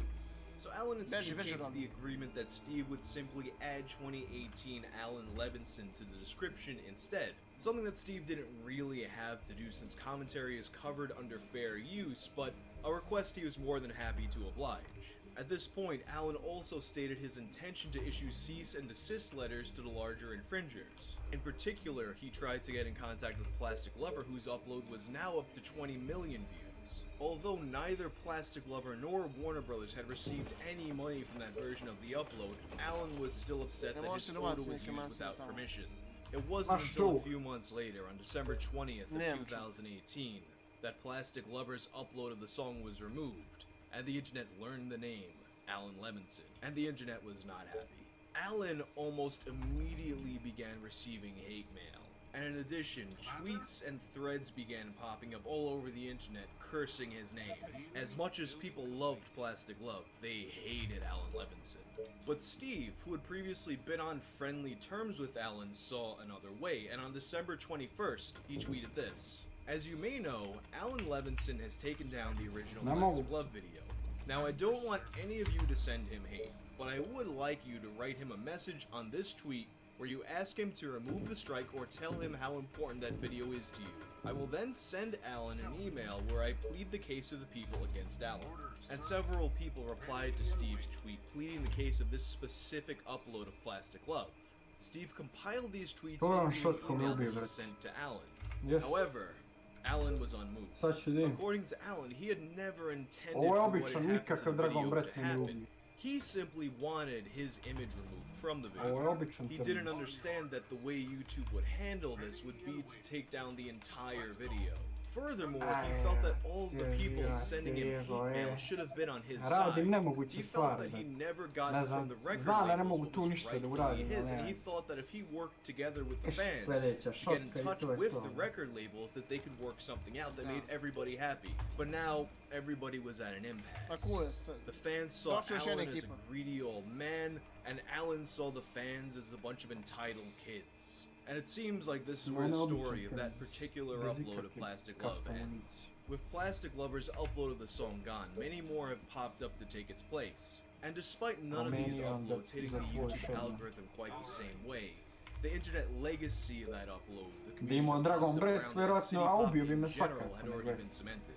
Maria's 40th anniversary came and went without Alan's involvement, which is a shame because as I understand it, Alan has a lot more photos from that shoot that have never been public. And I can only imagine the roller coaster that this was for Alan. Imagine, he finds out one day that this photo he took 40 years ago was world famous out of nowhere. And he barely has any time to enjoy this success before developing an adversarial relationship with the community that loved his photos. So, it's been a few months, and it seems like nobody has heard from Alan recently. The world has moved on. If there are updates to this story, I will let you know. I've got a quick update with some good news regarding a story I covered a few months ago. Plastic Love, and I mean the original viral upload of it by Plastic Lover, is back. And at the time of me recording this, it's sitting there with just under 25 million views, but I imagine by the time I upload it, it might be way ahead. But anyway, if you haven't seen my original video on the topic, I recommend watching that before this one so you know what's going on, but if you don't want to, here's the summary. The song Plastic Love by Maria Takeuchi becomes a viral sensation on the internet. One specific upload of the song by a user named Plastic Lovers for some reason hits the YouTube algorithm so well that it winds up in practically everybody's suggested videos. And due to the popularity of this upload, it kind of become the central online hub for the Japanese music genre known as city pop. Then one day, the photographer of the picture used in the thumbnail, Alan Levinson, learns that his picture associated with the song became massively famous. It's a picture that he took 30 years ago that he was never compensated for. This discovery led to a series of events that would lead to Plastic Lover's upload getting taken down by a copyright strike. And that basically puts us where my last video left off. So let me fill you in on some of the things that happened since then. The day after my Plastic Love video was uploaded, I received an email from Alan Levinson to clarify a few points. Hi Wang, interesting video on the story of the Plastic Love photo. I learned of the use of the photo from an inquiry from a record company Rusija ti je sekundari. the photo was taken by me. Jel It tako? was surprising, since I did not have any idea it was ever used. Proveri. I came across Steven's video when I did Ko an je internet pravi search to see sesiju? where the photo was used. You have an email for business inquiries, so I guess you Rusija believe ti je in making a sekundari. living, and I do not fault you for that. Not sure why many fault me for standing up for the use of my work, but that's life. Live and learn. I did not kill City Pop. Don't want to. And in case you haven't noticed, you are using my photos along with many others. Unfortunately, the record companies, the lawyers, and the artists do not think the photo is important or of much value. That is the real story. Many artists are being ripped off on the internet today, while the big companies, YouTube, Google, Warner Brothers, etc., sit back and rake in billions. That is also a part of the story. A little support and understanding for artists who provide the content we all enjoy would be a nice thing. And I am not just talking about me. It is tough for many artists today unless you're in the top of the top. I have received some letters of support from fans as well, and they are dear to me. We cannot live on clicks alone. I wish you success in your creative work. And that was the last I heard about anything Plastic Love related until about a month later on April 29th when I received this message from Stephen. I received an email from Alan about a week ago. He said he was considering taking the strike off the Plastic Love video, among some other stuff. Only problem is, neither of us can get in contact with Plastic Lover. They seem to have disappeared, which is a problem since Alan wanted to confirm it with PL beforehand.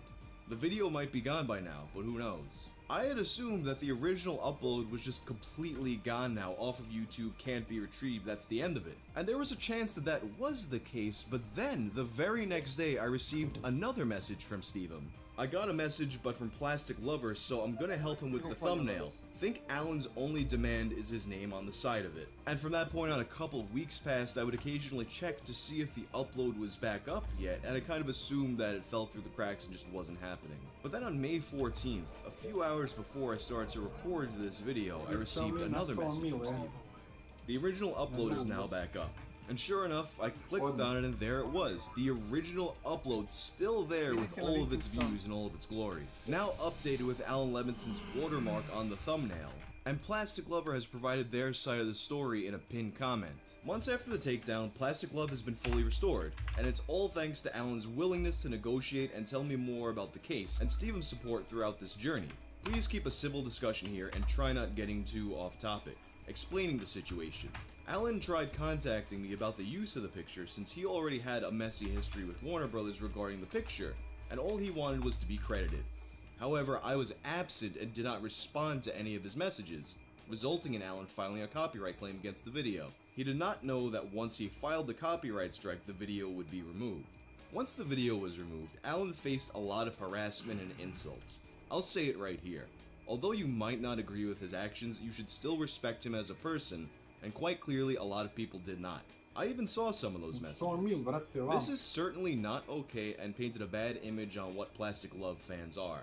Initially, Alan...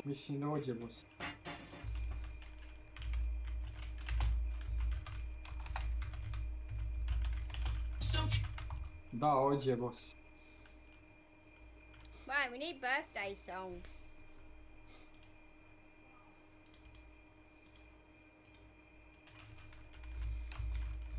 Crveni.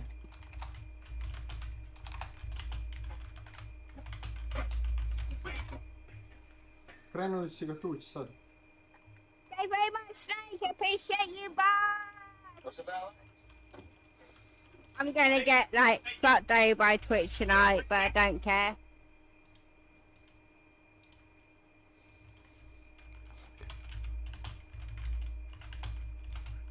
Dva tima je.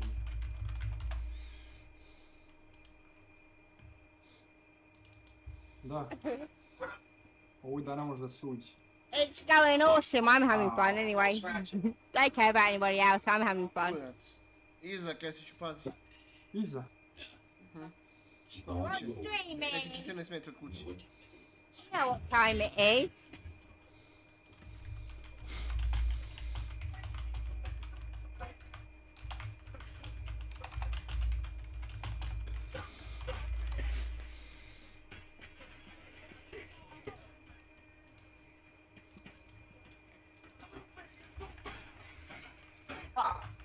Tell me what you're going to do now.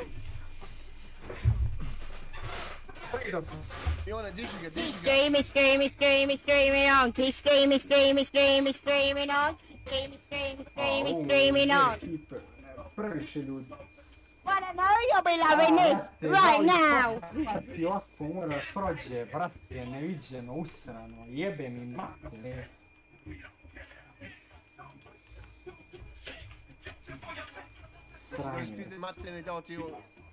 I have been good as gold on Twitch for the last 5 years and it hasn't got me anywhere, so tonight, fuck it, all hell's gonna break loose. Watch this space. I'm not affiliated, I've got nothing to lose, right? Zamisli, tradovao sam se s čovjekom 29.000 kilo, 3.2900 prestižnik. Game brat neki, YouTube Game brat se zove čovjek. Game brat. Tell me what you're gonna do now. 3.2900 prestiž, 30.000 kilo. Tell me what you're gonna do now. Ne, ja sam to... Screaming, screaming on. Keep screaming, screaming, screaming, screaming on. Si proverio sad? Evo ti, odmah ću ti naći. Exactly. Fuck Twitch. Ne, našao sam ga, našao Twitch sam. hasn't done me any favors. Fuck them. Tradovao sam se s njim, brat. Ja se još čudim kako me headao, brat. Evo ti pogledaj kako igra. Šta je sad ovo? Put your fucking hand up. Put your fucking hand up.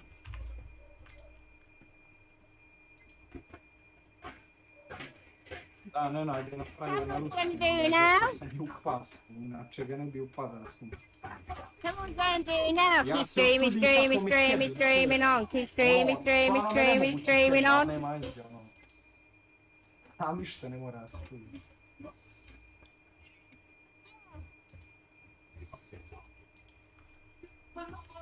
Oh, the haters. Ajde. Nisi to ubio si drugog, bet. Sad ti reći koga si ti ubio. Uglavnom šestice su. Come on, gonna do now. Ubio 400 kg, tog si ti ubio. Keep screaming, screaming, screaming, Znači igrati na ruskim serverima. Screaming, screaming, screaming on. Keep screaming, screaming, screaming, screaming on. Mada mislim da se vi tu ništa ne pitate, igra ostavlja tamo gdje ima igrača. Come on, gonna do now. Ne, ti si beka ubio HNDI. Iz drugog tima si Streaming on. Tog tipa si ubio. Streaming on. I'm gonna reset my Streamlabs, guys. I keep getting error messages. Is my stream packed up your end? Because I'm getting error messages left, right, and centre. Damn it. Is it all alright your end? Ti si Beko ubio neko HNDI iz drugog tima. Nije to taj tim.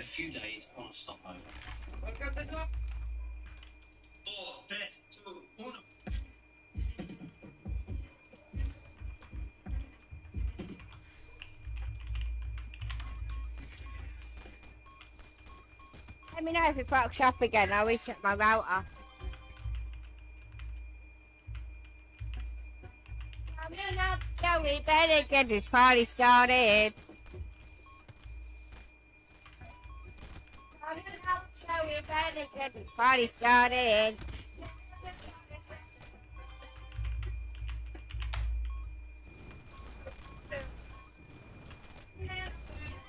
You want my friend?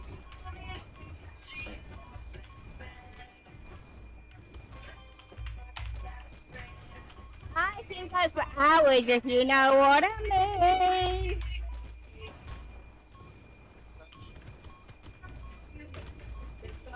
Šta?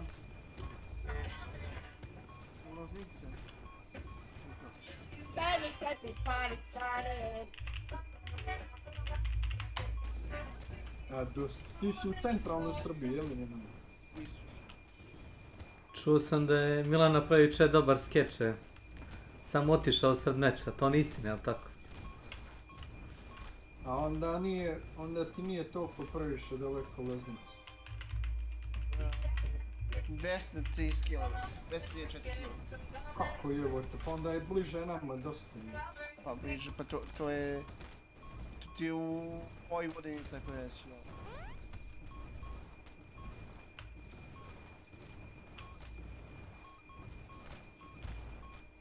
To je... Ma koje je 100? Od Novog Sada 130 km.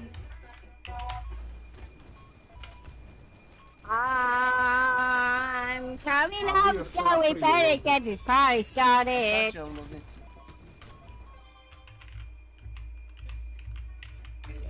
Bio sam kad sam išao u Tršić.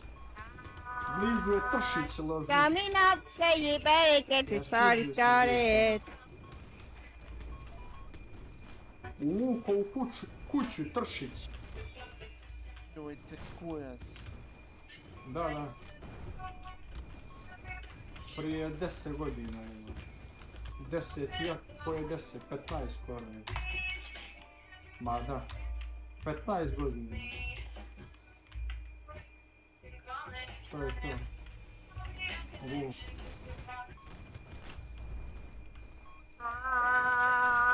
I'm getting drunk, so you better get this party started.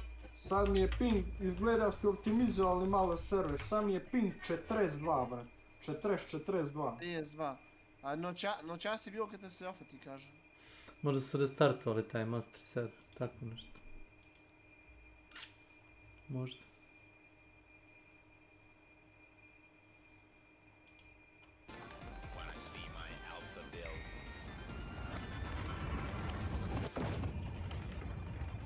Uzmite taj trag da ima djeći. Losan. Da ima losan pa ćemo izađeći. Opa! Konj vam agron. Alright, it's pretty relaxing here on the shores of the lands between, listening to my favorite tunes. Which makes me wonder whether we'll be doing another Elden Ring challenge today, or maybe something else. Let's go and check it out then. Aw, not alright. Shadowing isn't playing tonight, so maybe we are taking a little break from Elden Ring. Hey, what's that? Ah, Bloody Band-Aid is back in town. And it says here that they'll be playing a theme-appropriate intro song for a Frenzy Attacks only run made by Oh, that's me. Son of a gun. Wait, there are Frenzy Attacks in Bloodborne? Huh. I better go and check this out then. Samo svi ljudi moramo opraviti.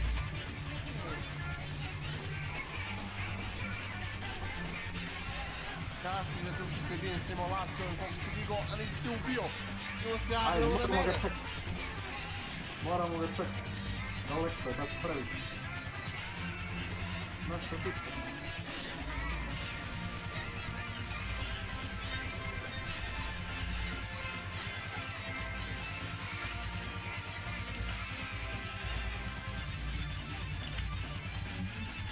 Vamo lako želi uvijek.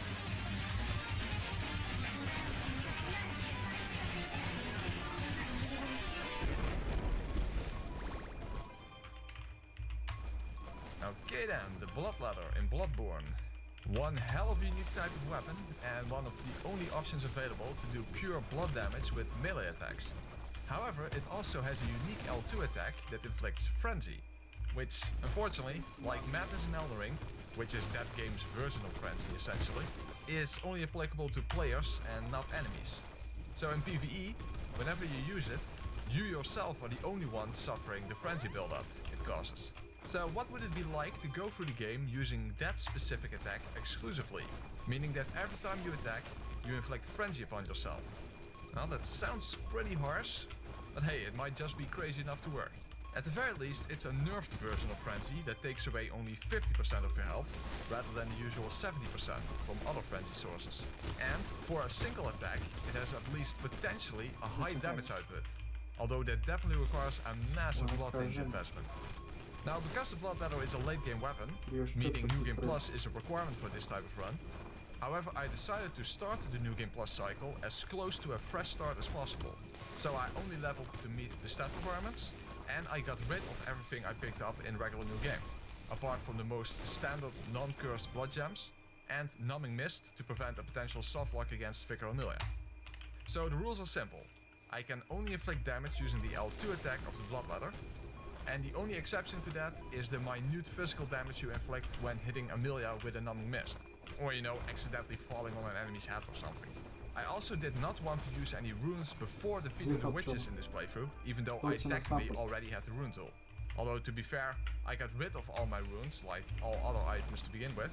So basically, in order to use something, I would first have to acquire it in this game. And as a goal rather than a rule, I wanted to see how far I would be able to get in this playthrough without using any sedatives to counteract the frenzy buildup. So, would I be able to get through the entire playthrough without using any of those? Or, you know, at all, without literally going insane? Well, let's find out. This is the Bloodborne Frenzy Attacks Only challenge. Well, I started to run facing two problems. One is that with the starting attire, literally every single attack immediately inflicts frenzy, because it has a very low frenzy resistance. And secondly, although the Blood Ladder has the potential to inflict some high damage numbers, I started off doing rather weak damage, not even enough to kill the wolf at the beginning in one hit, and that enemy isn't even full health. The Blood Ladder may have a capital S in blood tinge scaling, but at this low level we only have a lowercase Blood Ladder. For now at least. So when it comes to the first problem, my goal was to acquire the Hunter's attire and the swords, which at least would give me enough resistance to prevent the frenzy effect to proc from a single attack. But only barely. And when it comes to damage output, or leveling in general, to be clear, I didn't want to do any farming. First of all because I hate it, and secondly because then I might as well have started to run at a higher level to begin with. So although it would be perfectly alright to level up a bit before fighting the first boss, I did want to at least keep a sort of natural progression for acquiring blood echoes. However, leveling up does not impact frenzy resistance at all. So when it comes to the progression of increasing my frenzy resistance, it would have to come down to keeping my inside low and acquiring the attire pieces with the highest resistance. One of which is the beat mask of my lead set, which unfortunately requires me to do the unthinkable. I know that it's crazy, so yeah, there are obvious issues we'll be facing, especially early game. Tiny health bar, Nukem Plus damage, and low blood tinge, which is the sole scaling stat when the blood adder is in its transformed mode. Fortunately, at least in the first boss fight against Father Gascoigne, we can Milan baca dinamit. which is good life advice in general to stay away from axes. They will only tear you down. And because our attack is an AoE, well, and because it's a crossover game, we can actually hit Gascoigne through the gravestones. Unfortunately, Gascoigne can hit us as well. Igra je izašla pre 3-4 godine, nema botova više u igri. Damage is extra painful because I only have 20 blood vials, and after every second attack, I will lose 50% of my health bar. And on top of that, healing is percentage based in this game, meaning I need 2 blood vials to be at full health. You could save blood vials by healing only once, however then I would be at constant risk of instantly dying, because the most common damage I take, other than from Frenzy, is from Gascoigne's gunshots, which I can survive together with a Frenzy proc at full health, but only at full health, meaning that constant healing would allow me to get through the fight rather safely. However, then I would run out before I could finish the fight. But if I hadn't, I probably would have died 10 times before even getting halfway. However, when you run out, then not only do you need to avoid the boss, but avoid them long enough for the frenzy meter to go down, which is a very slow process. And then you still need to find a safe opportunity to attack, like after his Giga Jump. Well, I did put up some valiant efforts, but maybe this was a little too much insanity to handle. Well, as I said, I didn't want to go and farm. Pa možda otvoriš sad vrata dok držiš dinamiku ruku, znaš, to je pre, nije mogu. Nije prije da ovo. Ne dati, recimo ako si zapali dinamit, hoćeš da otvoriš vrate. Ako ga držiš tu, až da ne možeš. Ne možeš samo sebe da ubiješ, Peđa su bio bar 3 puta, na moj oči. Meaning you can actually hit something above you. So it turned out that instead of using gravestones, you can get Gascoigne stuck on the staircase instead. It does require both you and him to be in the exact right location. And not only can he still hit you there, but he can also break free, meaning you will have to lure him all the way around again in order to get him stuck again. But even like this, it still came down to the wire. Just die! Zna da ga nećeš računat, da mu ne možeš ništa jer ga pokrivaju njegovu, tako se tuja bomba pravi. Okay, stay in place. Yeah? When you're due to get a better strain and to čuje nema, šta je ovo? Šta je bio ne? Engleski neka bol, šta je ovo? Neko sluša vesti. Ti ne puštaš. Stay in place, please. Please stay in place. Tu ćemo se sudariti s ljudima, ne. Die! No! He jumped! Oh, I killed! Yeah! Two! Habada bloop na! Noobada bleh! That was not Dutch, that was just me losing my mind. Well, it's a frenzy run after all. You would think that leveling vitality would be my priority, but because of the constant frenzy-based damage I inflict on myself, which is percentage-based anyway, I would be better off needing as few attacks as possible, meaning I would first focus on blood days. And speaking of frenzy, the coat of the other hunter set has a little more frenzy resistance, whereas the hat has way less. Now true, it would be theme appropriate to dress like a Mad Hatter, but since I wasn't going to wet my beak drinking sedatives, I'd rather go crazy by looking and quacking like a duck. However, I wouldn't want to be a sitting one, so I frantically avoided the flurries of Jura's furiously fierce firing firearm in order to sneak up behind him, because he is the one holding the remaining pieces of attire with the highest frenzy resistance. Now, I don't actually know if it's possible to inflict frenzy upon NPCs, but at least I can say that I didn't inflict frenzy upon any NPCs. Now, I thought this would allow me to knock him off the roof, but at this rate I can basically just kill him. Oh, or both, even better. Ashen 1, what is wrong? Okay, well, I don't know, but at least we have the maximum frenzy resistance, not counting any runes, of course. But hey, since we only just started to run, that's pretty good. Now, despite not having the same type of advantage from hiding behind obstacles, Rita Roastbeef Curtain, also known as the Bloodsour Beast, was far easier to deal with than Father Gascoigne. In fact, she was the one working herself into a frenzy, trying to desperately inflict damage upon me. However, I only took damage when I decided to take damage. Well, sort of. Just stay calm, get behind her for safe attack opportunities, take things slowly when the poison cloud is around her, and lingering in the air on the third phase. And this time with blood vials to spare, I guess Rita just tucked herself out. But speaking of blood vials, it would obviously be helpful to equip runes for extra blood vials. And of course, eventually for extra frenzy resistance, since we can no longer increase it any other way, other than keeping our inside low. So now with access to Critical Warp, even though I technically already had it, I got the room for one extra blood vial. However, that's not that significant. What is very significant is the sim money you get from the doll set to increase my blood ins, quite extensively in fact. However, there's yet Znaš on Nenade kad ljudi se bore na ratištu, a neki se zavuku u rovin izlazi. Pa to ti je to. To je strah. On će da ide u Rusiju, on će da brani Kosovo. Ej, iz rova.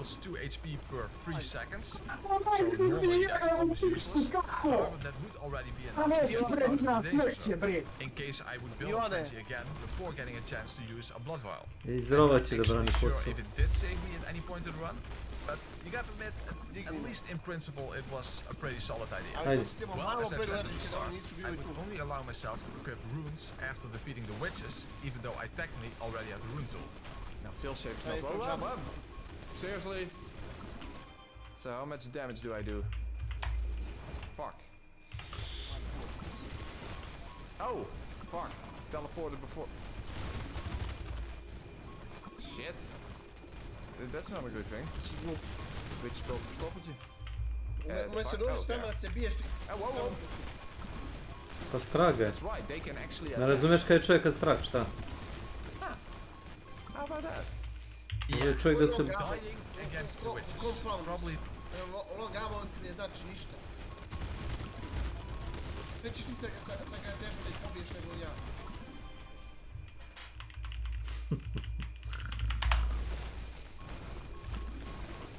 Žukeciću nisi pomogao. On ti je već čitao u zasedi. Da, priča o Dregom kako igra, pazi kako ne igra.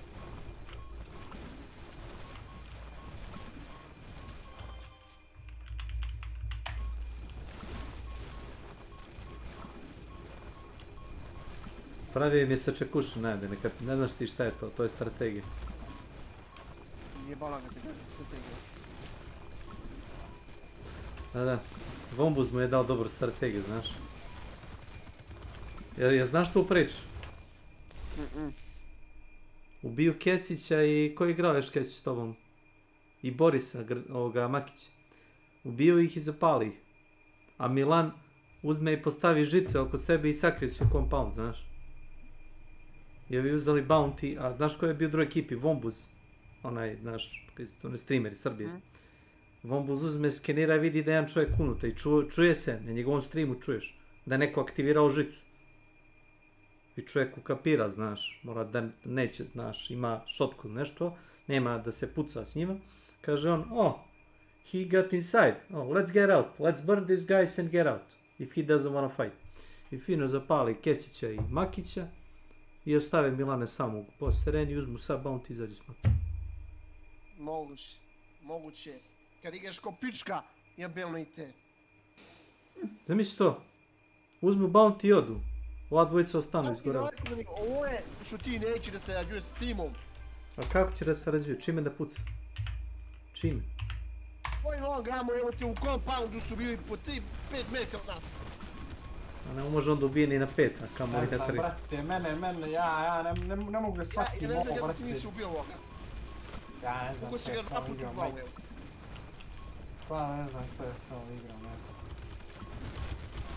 Shotgun ne može da headshotuje. Mogu flečeti i slag toga. Joca im ubio jednog. Inače da krene sa nama da ih pušamo. Kesiću. Izvini se Milano, izvini mu se što nisi ubio ceo tim. To Peđe kaže. Izvini Milano što nisam i sve ubio.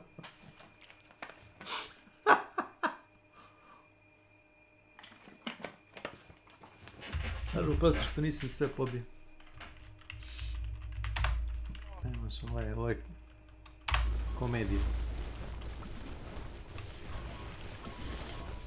Ovo bolje nego $1 milion. The most insane part of the run. Fortunately, since I would want to keep my insight as close to 0 anyway, given that insight lowers your frenzy resistance, I might as well be at 0, meaning that 0 summons get summoned. Unfortunately, since the witches can resurrect each other, and you cannot see the second one from afar, you need to make sure that you don't kill the first one before the second one is near death. Especially because they gain their telekinesis attack at that point. The problem is that normally you would recognize which witch is... you would differentiate between them based on the fact that the first one would be bloody from your attacks, but the frenzy attack from Koliko god ja kritikujem ljude koji nose uppercut i shotgun, opet mogu bar da pucaju, znaš. Mila nema ni opciju. I to je sam izabrat. I couldn't tell which witch is which is kind of a bitch. Fuck, that was the wrong one. By the way, I framed through that attack or something? That was weird. Oh, this sucks. And now but I can't spam because you can only do it twice. Shit, delicious. Where is she? Quick! Kill her! Yeah! It worked out, it worked out. Got very lucky there, but it worked out. Anyway, now we have the rune tool. Again, I guess. But before we can get the really helpful runes, we first need to get past Emilia. However, because this is Nubian Plus, I already accumulated enough blood echoes to max out my blood damage, which by extension meant I more or less maxed out the damage output of my blood ladder. Therefore, I might as well go and get rid of the Cleric Fury at this point, since I intended this to be an all bosses run. So with 50 blood tinge, I would probably annihilate this... oh, that is less than I expected. Especially because blood damage is a great all-round type of damage, since almost nothing is explicitly resistant to it.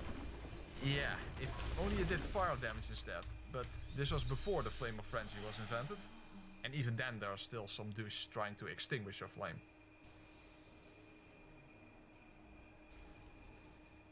So when it comes to Emilia, as I said before, I had a small exception to the rules, namely the 2 physical damage you do when hitting her with a numbing mist. Now to be honest, I don't always make that exception, but in this case you would simply out-heal my blood vial supply. Come to think of it, in that case I could have used numbing mist to test which witch was which witch. Well, whatever.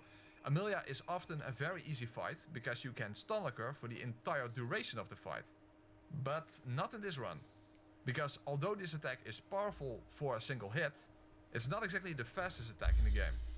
So you don't have the benefit of using combos like you would normally with melee attacks. So that means having to deal with animalistic levels of insanity, where Emilia goes full rabies on your rear end. Yeah, I mean, it's not the slowest attack in the game, but it's still slower than a normal melee attack. That's definitely the case. Ah, nice. I can't whistle, of course, but still, extra damage.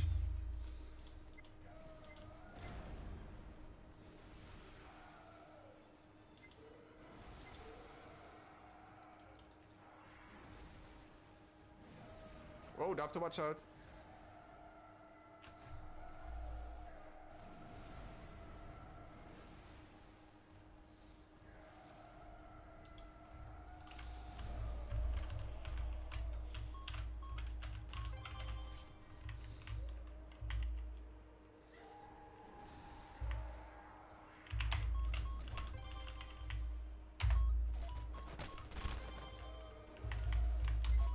No! Ooh! That was kind of scary.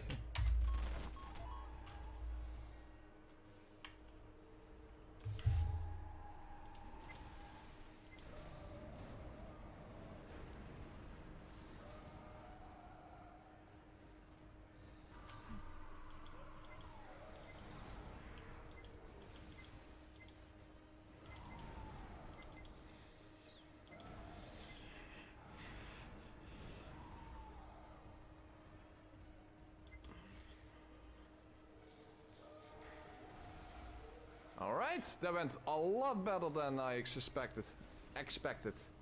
But well, I was not expecting to first try this fight, to be honest. And without sedatives, but very nice. It was definitely noticeable that I had a bit more health to work with, but the frenzy would always inflict exactly 50%. So in a way, blood vials and frenzy resistance would be more vital than vitality.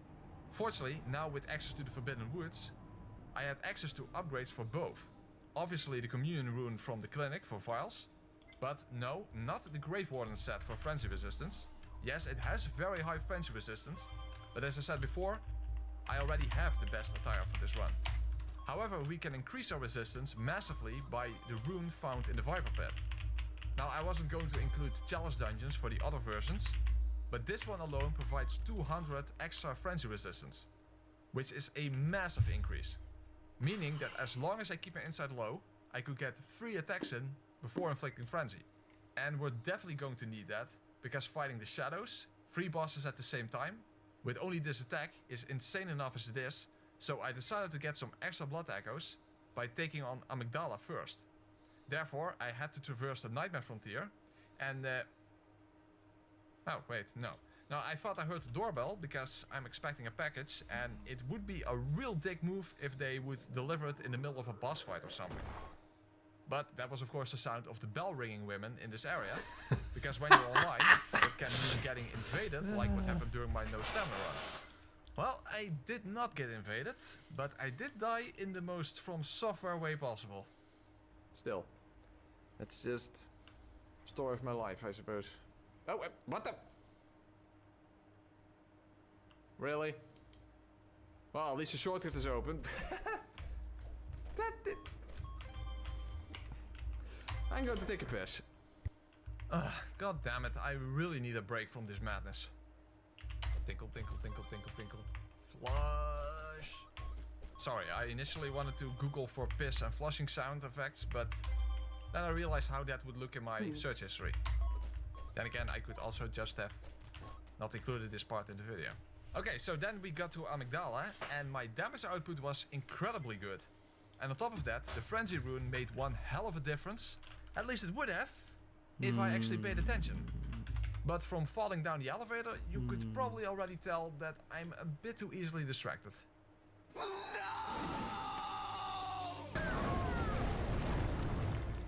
However, as I said, my damage output is extremely good. What the fuck?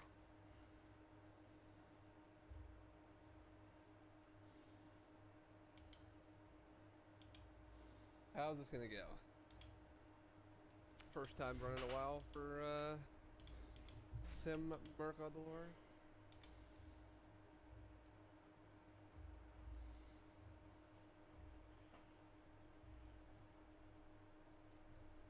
Should be a relatively free PP.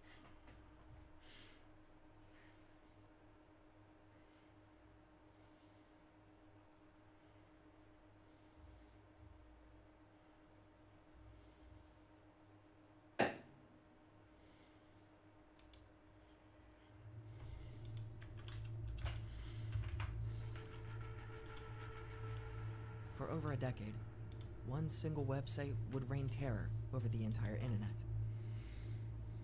Political figures, celebrities, and news outlets would also face the brute force of what could only be described like an internet hate machine. 4chan used to be held to standards that are unrivaled to this day. In fact, you weren't even allowed to talk about it. Now listen, I'm not going to talk about that much because I know the rule, it's like Fight Club, don't talk about Hacking, blackmailing, and public harassment used to be a common fear amongst the internet. However, 4chan wasn't only just chaos and hatred. As I discussed 4 times that 4chan warned the internet.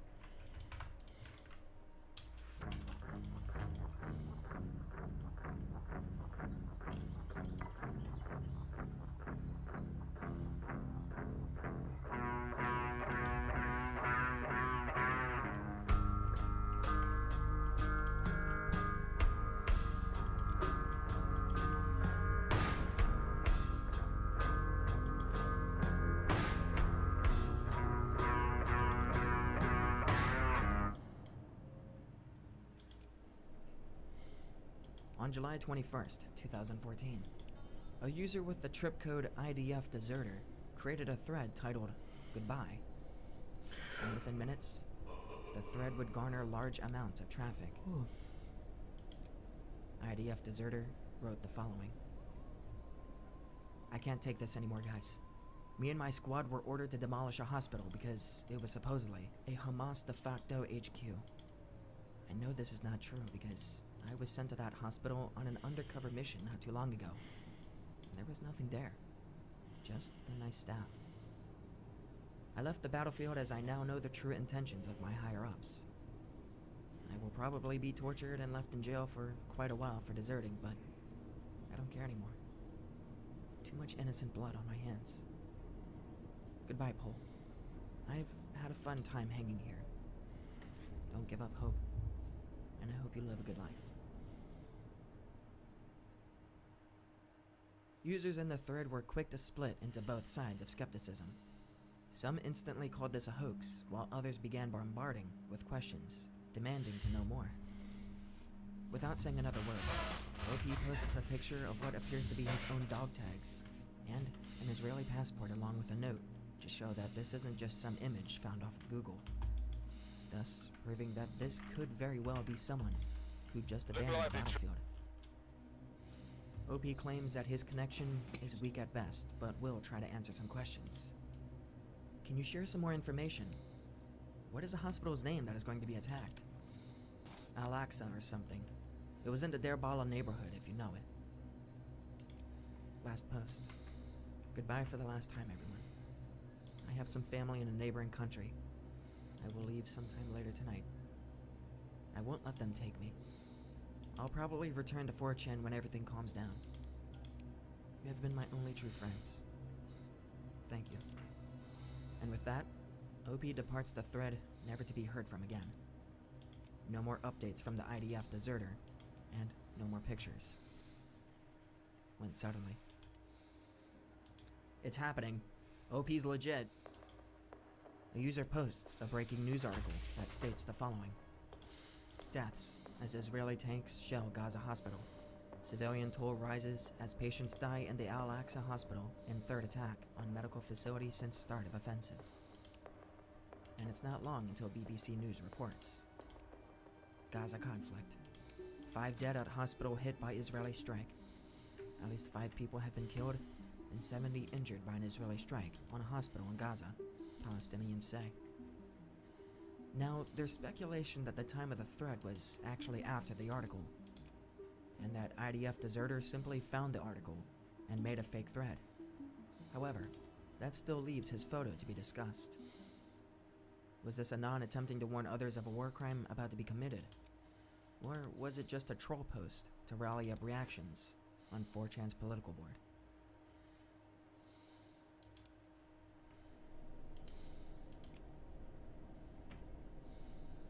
July 2nd, 2020. A user creates a thread on 4chan's paranormal board, X. The thread is titled, Storytime with a Dead Man. In this thread, he discusses his time working as a security guard and potential trafficker for Jeffrey Epstein. The following story contains graphic and disturbing descriptions, including suicide, assault, and murder. The stories and information posted here are artistic works of fiction and falsehood. Only a fool would take anything posted here as fact. Storytime with a dead man. I'm going to kill myself tomorrow, X. I'm also sending 3 packets of copied information to the media. 1 to CNN, 1 to MSNBC, and 1 to Fox News. You all will have to see which one tells the truth about the information that they receive, and which one doesn't. I trust 4chan to do this because of our history of releasing legit info in the face of mass media crime. I have been a professional driver / security guard for a circle of very wealthy people for almost 8 years. I started by working the door at a private gentleman's club outside of the DC area. From that job, I was introduced to some employment managers for Jeffrey. Because I had experience as both a cab driver and a bouncer, as well as always overlooking and keeping my mouth shut about the drugs and prostitution that my employers at the club profited from, they thought I'd be a good fit to work the weekends for Mr. Epstein. At first, I didn't do very much. Definitely nothing important. I would run errands mostly, and do anything my manager, who reported directly to Mr. Epstein, wanted me to do. So say the gardener calls out sick one day. It would be me mowing the lawn in his place. I was sort of a floating general helper. Inevitably, I ran into Mr. Epstein now and then. And he was always very personal, enthusiastic. I had heard about his original court case and the rumors and everything, but just meeting this guy made me feel like it was all a lie. Because he seemed so kind and genuine. I thought he really was just this hotshot money man, like a Bruce Wayne, Tony Stark kind of figure. And I think, ultimately, that's how he wanted us all to see it. Just to say the least, very developed. Eventually, I was trusted with bigger jobs. I think I got a good reputation because I cleaned one of Mr. Epstein's bedrooms one day. There was, to my dismay, a mixture of shit and the bed sheets. I dealt with it professionally and I didn't say anything. I knew by then that someone is always watching. There are cameras in almost every single room, save Mr. Epstein's private office and regular bedroom. He had several bedrooms, but one was his favorite, I guess. His main room. I never mentioned it to anyone, but I still got a thank you from my manager for being discreet. One day, I was asked to go pick up a masseuse from a bus station. I didn't ask her age, I knew better. But she couldn't have been older than 16. I got a really bad feeling in my stomach because, at this point, denying Mr. Epstein's tastes would be borderline irrational. I did my job, though. I took her to his house, and a few hours later, I took her back to the bus stop. She was crying. A few weeks later, I did it again. Now my manager tells me that Mr. Epstein would like me to take over all of his various pickups and drop-offs. They called it cutie duty. Fucking barf. But it was more than just girls. I would pick up drugs and other assorted packages, most of which I had no idea the contents, but as far as I was concerned, the less I knew, the better. I was getting paid very well for the amount of work I was doing. In a given day, I spent 3, maybe 4 hours doing anything that would be considered work. Most of the time, I either sat in my car browsing 4chan on my phone, or inside pretending I was rich and this was my house. For this, I was being paid $75K a year. A ime tuče kroz maglu. Znači baci dimnu bombu i onda puca me puškom metrezom kroz maglu. Onda se čudim kad ljudi koriste auto aim. He knows that people will do just for the right price. I guess I just want people to know public confession says I'm guilty. I guess I don't care that much. I've done things I can't forgive myself for, and I can't do anything. So I'm going to do it on my terms. Anyway, Mr. Epstein is very shrewd. He pays you a lot, but not enough for the shit you have to do. And he tries to find the absolute least amount he can pay to keep you doing it. For me, disgracefully, that was around $150K. I stayed on cutie duty for like 4 months. Then Mr. Epstein took a trip abroad, and he loaned me out to the... Now, keep in mind, I never met Mitch, and I don't think I even worked for him. I just worked for the family. I reported to an employment manager as usual. I was tasked with driving a young man named Cole around wherever he wanted. Cole was probably 22 and already his license had been suspended for drunk driving. Indeed. He lived in a huge house out in the middle of nowhere, outside. Beautiful. If I could have stayed there forever, I would. I suspect it was a vacation cabin / mansion owned by his parents, but I digress. Every weekend, we would drive into the city, get shit-faced drunk, find a woman or a prostitute, and that would take us all back home. Cole was a total piece of shit. If you remember Scumbag Steve, just imagine if Steve's parents were multi-millionaires, if not billionaires. You get the idea. So one Sunday morning, after a typical Saturday night, I report for duty 8 a.m. sharp. And I went damn well that Cole isn't going to drag his ass out of bed, or at least he can. Here he comes hobbling down the driveway in his socks to my car. He usually texts when he's up, and I come inside and start cleaning up his messes. No text today. He comes over to the car as I'm stepping out. He says, hey buddy, we kinda got a problem, but it's not that big of a deal. Okay, what? Let's see it. We go inside, upstairs to his bedroom. His girl from last night is lying face up, and her open mouth is pulled.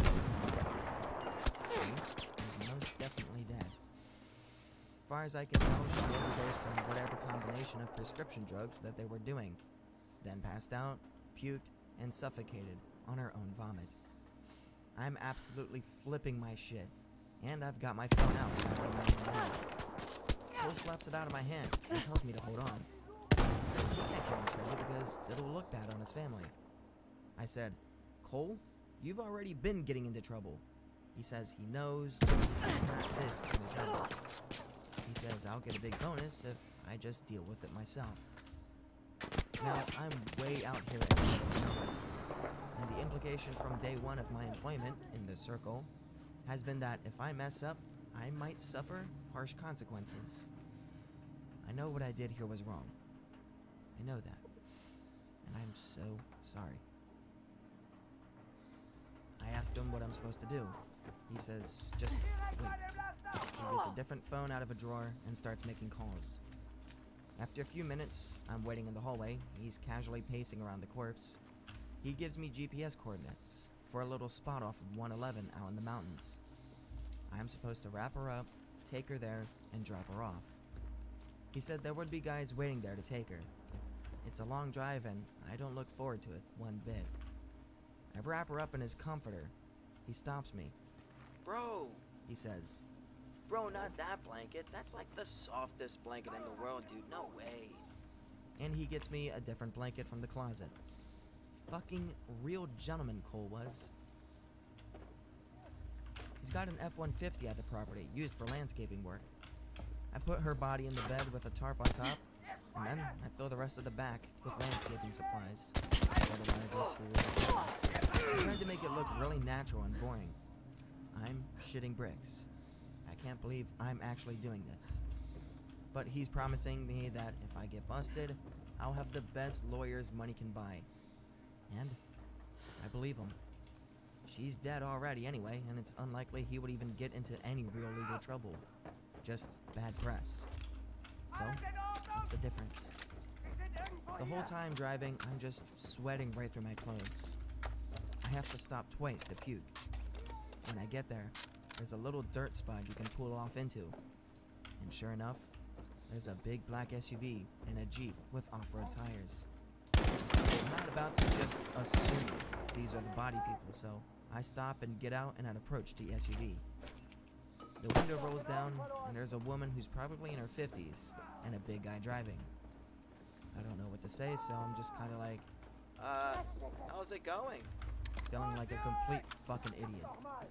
She makes a call and starts Bloody good work. That was absolutely what are you looking for? You made a big difference to our fortunes in the region. Mark my words. We're coming to bring you home. She says, no, take a break. So I walk into the trees a little bit and smoke a cigarette or two. They've got her out and put her in the Jeep within about 5 minutes. The woman tells me to wait 15 minutes before I leave. Then they pull out and drive away. The Jeep drives further into the woods. I wait maybe 7 minutes and I leave. I got a text later telling me not to ever leave early again. It was from a blocked number. So, when I get back to the house, Cole is sitting at the kitchen table eating a massive bowl of noodles and watching Love and Hip Hop. This man is like a child, and he hasn't even gotten dressed yet. He asks me to wash the blankets and sheets. Dude, we got really drunk that night, and Cole tells me that this has happened twice before, and it's always fine. He says he's like Scarface. I hate him. The remaining few months go by without incident, and he gets his license back, freeing me at last. Mr. Epstein doesn't need me at the time, but I do get referred as a reliable driver to the big wigs at who assigned me to work on her while she promoted, at that time, her 6th and newest album. I never met in person, just in passing now and then, but I found this job to agree with me a lot better than the others. I drove a van stacked with promotional gear from city to city while she toured. A few times, I was sent to pick up Molly and was taught to use test strips to test for purity. If it was not pure, I was supposed to walk away, but it was always pure. There are circles within circles of connections. I believe that there is an entire shadow economy strictly for the rich and famous to get their rocks off collectively. One thing I did learn about her is that she enjoys young females as well. I was sent to pick up 2 young girls and bring them to her hotel room. Of course, I was at the door by someone more important than me. This struck me because, as far as I understand, she is not a billionaire like Epstein, but she was even more insulated and protected than he was. I'm sure a lot of that has to do with just personal choices regarding security, but I get the picture that in this world, influence and money both matter. And her, especially in 2011 and 2012, was highly influential. All I had to do was mention her name, and girls would get in the car. Just like that. Cigarette break, boys. My nerves are so shot. I keep thinking I hear cars pulling up. I'm getting really paranoid. Give me a couple minutes. So the most noteworthy thing that happened while working for her is when she had a party to celebrate the end of the tour. Everybody was there. I mean, all of the pop stars were there. And even a few old heads, like some actors. I noticed for sure. Just to name a few. For this party, I was, of course, tasked with getting entertainment. They wanted as young as I could get, and as young as I could get. Ostensibly, they were being hired to be waitstaff and valet drivers. But the plan is to switch it up on them and they actually get them. Get them drugs, money, whatever they need to do, what they wanted them to do, which was essentially to be all expenses paid prostitutes for whoever wanted them. That, thankfully, was not my job. I'm just a piece of shit who tricked them into going.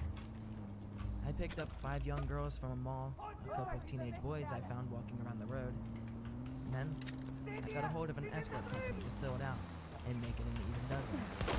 The ones from the escort company were not underage, and I was severely chastised. My manager basically asked if I ever wanted to work again. I said yes. He said, then act like you've got some goddamn sense. After the tour ended, I was just on my own for a month or so. I rented a house near Tulsa and basically isolated the entire time. I was starting to get ideas in my head about going to trade school or something, when I was called back to come to work for Mr. Epstein again. At this point, I developed a bad coke habit, of which I had only been sober a few months to this day. I needed something to make me do it. Coke makes you feel numb in a way that not much else does. And believe me, I've tried just about everything. There are research chemicals that no one has even heard of that get traded around in these circles. When I came back to work for Mr. Epstein on his island, I was going through an 8-ball every day or two. I binge drank at night, but I had to keep focused during the day. The coke wired me up, and the liquor brought me back down. That's the only way, mentally, that I could really cope with what's happening. I was flown to his now infamous island to be one of the regular staff. Essentially, I lived on this island for free, while getting paid to maintain the grounds and keep the buildings up. When Mr. Epstein was there, obviously he would bring his own entertainment, so I didn't even have to do that. I thought, this sounds like a fucking fantastic deal. Island paradise, great wages, not much real work. Count me in. Out of all of my sins, I believe sloth is the most damaging one that I indulge in. I always look for the easy dollar, and that's why I am prey for people like this. Now, first of all, this island is like paradise on Earth. It's always a comfortable temperature. The rains are breathtakingly beautiful, and the architecture and decor of houses are exquisite. Dig in and fortify Yes, your position. the bathhouse We're coming, is but real just hold creepy. on. The fake doors are there to confuse flyby surveillance, if anyone was wondering. The other regular staff were hard to get along with. They were all creeps, and I mean capital C fucking creeps. Made me wonder about myself, honestly. I'm put here with them. They all joked about getting Mr. Epstein's leftovers, and the talk was constantly about when Mr. Epstein was going to visit the island again. When he would bring important people, world leaders, CEOs, and etc. I and most of the staff were kept totally out of sight. We weren't allowed to work in an area unless we knew it was empty. Only his most trusted employees could actually be in the building with him, and his high-powered friends. Sometimes, though, it would just be the family, and things were more relaxed. I passed by his office once, carrying some garbage, when he beckoned me inside. He asked me my name, and I told him. He offered me a seat. You don't get far in this business by saying no. He began to talk to me. He looked a little stressed. He asked me how anything that feels good could be bad. He had a big painting of Oscar Wilde and considered him a personal hero. He began to explain hedonism to me and asked me if I understood. Of course. I said, Lots of people. Then, he let me go about my duties. We're on our way. I fucked up really bad and entered one of the maintenance sheds to return some tools and saw the sweaty, pale back hunched over. And he had a tattoo of Nixon on his back, and he was wearing a bull's head mask. It was one of the regular stuff member's mouth. He turns to me and says, standing in shock, quite angrily, "Do you mind?" And I slammed the door shut. As I'm closing the door, I get a glimpse of my coworker's face. I googled Nixon back tattoo later and realized that man was who I'd never even heard of. Up to that point. I knew I was in deep shit. The next day and for 2 weeks after, I got all of the worst jobs. Trash pickup, cleaning toilets, scrubbing his boats. That's fucking as far as I understood, my pay had not been cut, so myself because at least, hey, I'm by myself. It's fine with me. OP, if this isn't a LARP, then I have to tell you I wish you the best. And honestly, you did a lot of bad shit. And I hope you recover, since you seem like a good guy. If you are LARPing, then nice job, since I'm entertained and this is a good LARP. I'm not a good guy, but thank you. If this was the movies, the Punisher, or whoever, would rip my spine out of my back. And I'll deserve it. I'm not a good guy. Anyway, things started getting really tense on the island from that point. Boris. People started making little comments to me about being nosy, or Yes, about Boris. minding my own business. I was starting to get worried I'd be branded a troublemaker, which you do not want to be. Things turn very quickly in this business. That's how they've kept a lid on it for so long. Any small mistake, and you're out. Most people are let go with NDAs and the understanding that they will be watched the rest of 973 their lives, said, which ultimately is POZZ. how I got out as well. Pozdrav. After Epstein died, they cut me loose. I guess they figure since he's dead, nothing I would know would matter anyway. They're probably right, honestly. It probably won't matter anyway. But the rest of my time on that island was pure terror. I was just waiting to be taken away, or worse. It never happened, but I was still really scared. I saw a few of their weird plays that they would do around the bathhouse. Mr. Epstein had a little portable stage he would get set up. He would wear the bullhead that I saw wearing and give a big speech about what he called freedom. He would say this island is the only free place in the whole world, where everyone on it can do whatever they want. The enemy needs to get the hell out of employees, not the children you bring here. Total bullshit. Everyone would cheer. They would get up and do a sort of conga line with tiki torches. Really cringy old rich people shit. And get into the bathhouse. There was a trap door on the floor that has not been reported in any of the investigation photos that I've seen, which led to what they call the chamber. And it is essentially a bondage dungeon. I don't know what all happened in there, and I never want to know. I stayed as far away from that bathhouse as I could. So, anyway, eventually I got my reputation for the most part back into good graces, and I was working in the main houses again. One time, I was helping in the kitchen. I don't know if the chef was fucking with me, I hope so, but he was separating what looked to me like the torso of a very young skinned pig. It had been roasted, and he was chopping it into quarters. The ribs to be served that evening, and the rest broken down for soups and casseroles. I said jokingly that it looked like a little kid. He just gave me this awful dead-eyed look for a second, and said, "Watch it." I worked on that island for about a year. In 2013 to 2014, Mr. Epstein chose me and 2 other trusted employees from the island to come with him to a winter retreat in the Swiss Alps. He owned a small, billionaire, small mind you, cabin, and wanted people he knew could be trusted, because most of the staff would be local hires. Our job on the surface was to help manage all the employees, like supervisors basically. But the unspoken task would be keeping everyone either in the bed or quiet. Mr. Epstein had a real fondness for plump young Swiss blondes, and the Swiss, as he would explain, have a very progressive idea regarding the age of consent.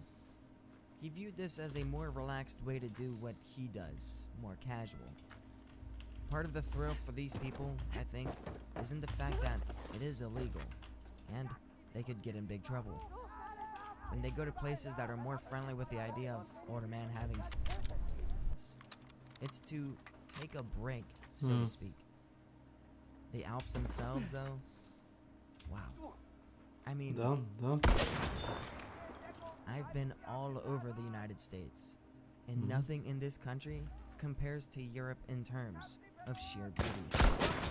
Sometimes, early in the morning when I would come out of my cabin and stretch, I'd just look at the trees, smell the crisp clean air, and just for a minute, I'd forget what I've done, what I am doing.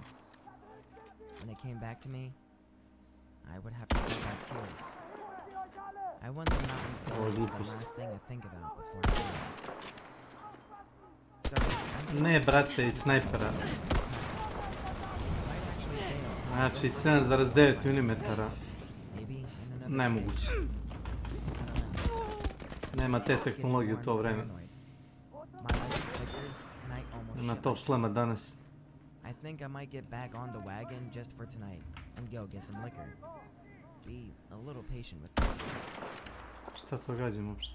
So, I've not been there 3 days when, while me and 2 from the island are doing bumps of coke off of a butter knife in the lower garage, a boy, maybe 14, skinny, blonde, pale, and naked, comes through the doorway right towards us. He's speaking French, but I think I got the gist of what he said. He was asking for help. He looked hysterical. Immediately, my 2 friends were out of there. And I shouldn't have been far. I told him, calm down, it's okay. I'm gonna help you. I just wanted him to feel better. This all took maybe 30 seconds before one of the nannies came in. He looked at her confused, and I get the picture that he was trying to decide if she could trust him. She couldn't. She shushed him, put her jacket over him, and took his hand. She was speaking French as well, and it sounded like a mother consoling a frightened child. She led him back into the house, and I did not see it again. I never mentioned it to anyone, and nobody ever mentioned it to me. During my last couple of weeks there, I witnessed firsthand the murder of an independent journalist. I don't think he was actually a journalist. I think he had maybe a blog or a YouTube channel, but I had never heard of him, and I don't know his name, so I don't think he was anyone with any real connections. He was one of the local hires, a dishwasher, but he was seen with a cell phone out, possibly recording. Me and the other two from the island were asked to go check it out. So we go get there and ask him to empty out his pockets. Jedino ako ćeš Battlefield. He's got a phone. We told him to unlock it, and he wouldn't. One of the other guys made a call, came back, and slugged him directly in the nose. Može. I think he broke it because there was blood just Jedino ako će pouring out, momci, ja. and the guy started screaming. Meni je I don't kasno. think he'd ever been hit before, but the other guy held it down. Fuck it, I'll say the names. It was Daniel and Marcus. Daniel punched him again and told him to unlock his phone. He complied this time, and sure enough, there were pictures and videos from inside the house. We knew he hadn't sent anything out because only wired connections worked there. I guess they had signal jammers or something. Or maybe because it was just so Anyway, Daniel makes another call and tells us to take him outside into the woods. I think we're just gonna threaten him and make him sign an NDA, but Daniel took his belt off and strangled him. We had to put his body up in an outbuilding because the ground was frozen. We put him through a wood chipper and there were bits of charred bone left over when we started. I threw it out with the regular garbage. This, above anything else, I feel the most guilty for. If I wasn't in before, I was definitely in now. Kako jako Arisaka. The three fucking stooges from hell. Daniel had been in the military and I think he had a few screws loose. Because he always had a temper. He became the go-to guy for the really dirty shit. I started working for Mr. Epstein directly after this. He would confide in me sometimes. He was very high about how nothing makes him feel good enough. He told me once that I wish I had the stones to tell him that this life he is living is only bringing him down. For a brief moment, I felt empathy for this man. I think that too was part of his game though. I don't think he has ever had a single genuine feeling in his life outside of sexual gratitude. He never mentioned the journalist to me. It was like it never happened. But we both knew that was the reason that I was now working directly for him. Listen, I think I've said about all I care to. I'm going to go get a bottle of something before all the stores close. If this thread is still here in a few hours, I'll answer questions and tell some more stories. You ever see occult stuff on the island? Robes, pentagrams, rituals, that kind of shit? They called them plays and theater, but from my eyes, yeah, I would say the speeches and stuff that I saw looked a lot like rituals. The bull's head mask was scary. I mean, it was a rubber mask for sure, but whoever spoke would wear it all night. After they would come out of the chamber, the masked person would roam the island, and it was generally understood that you would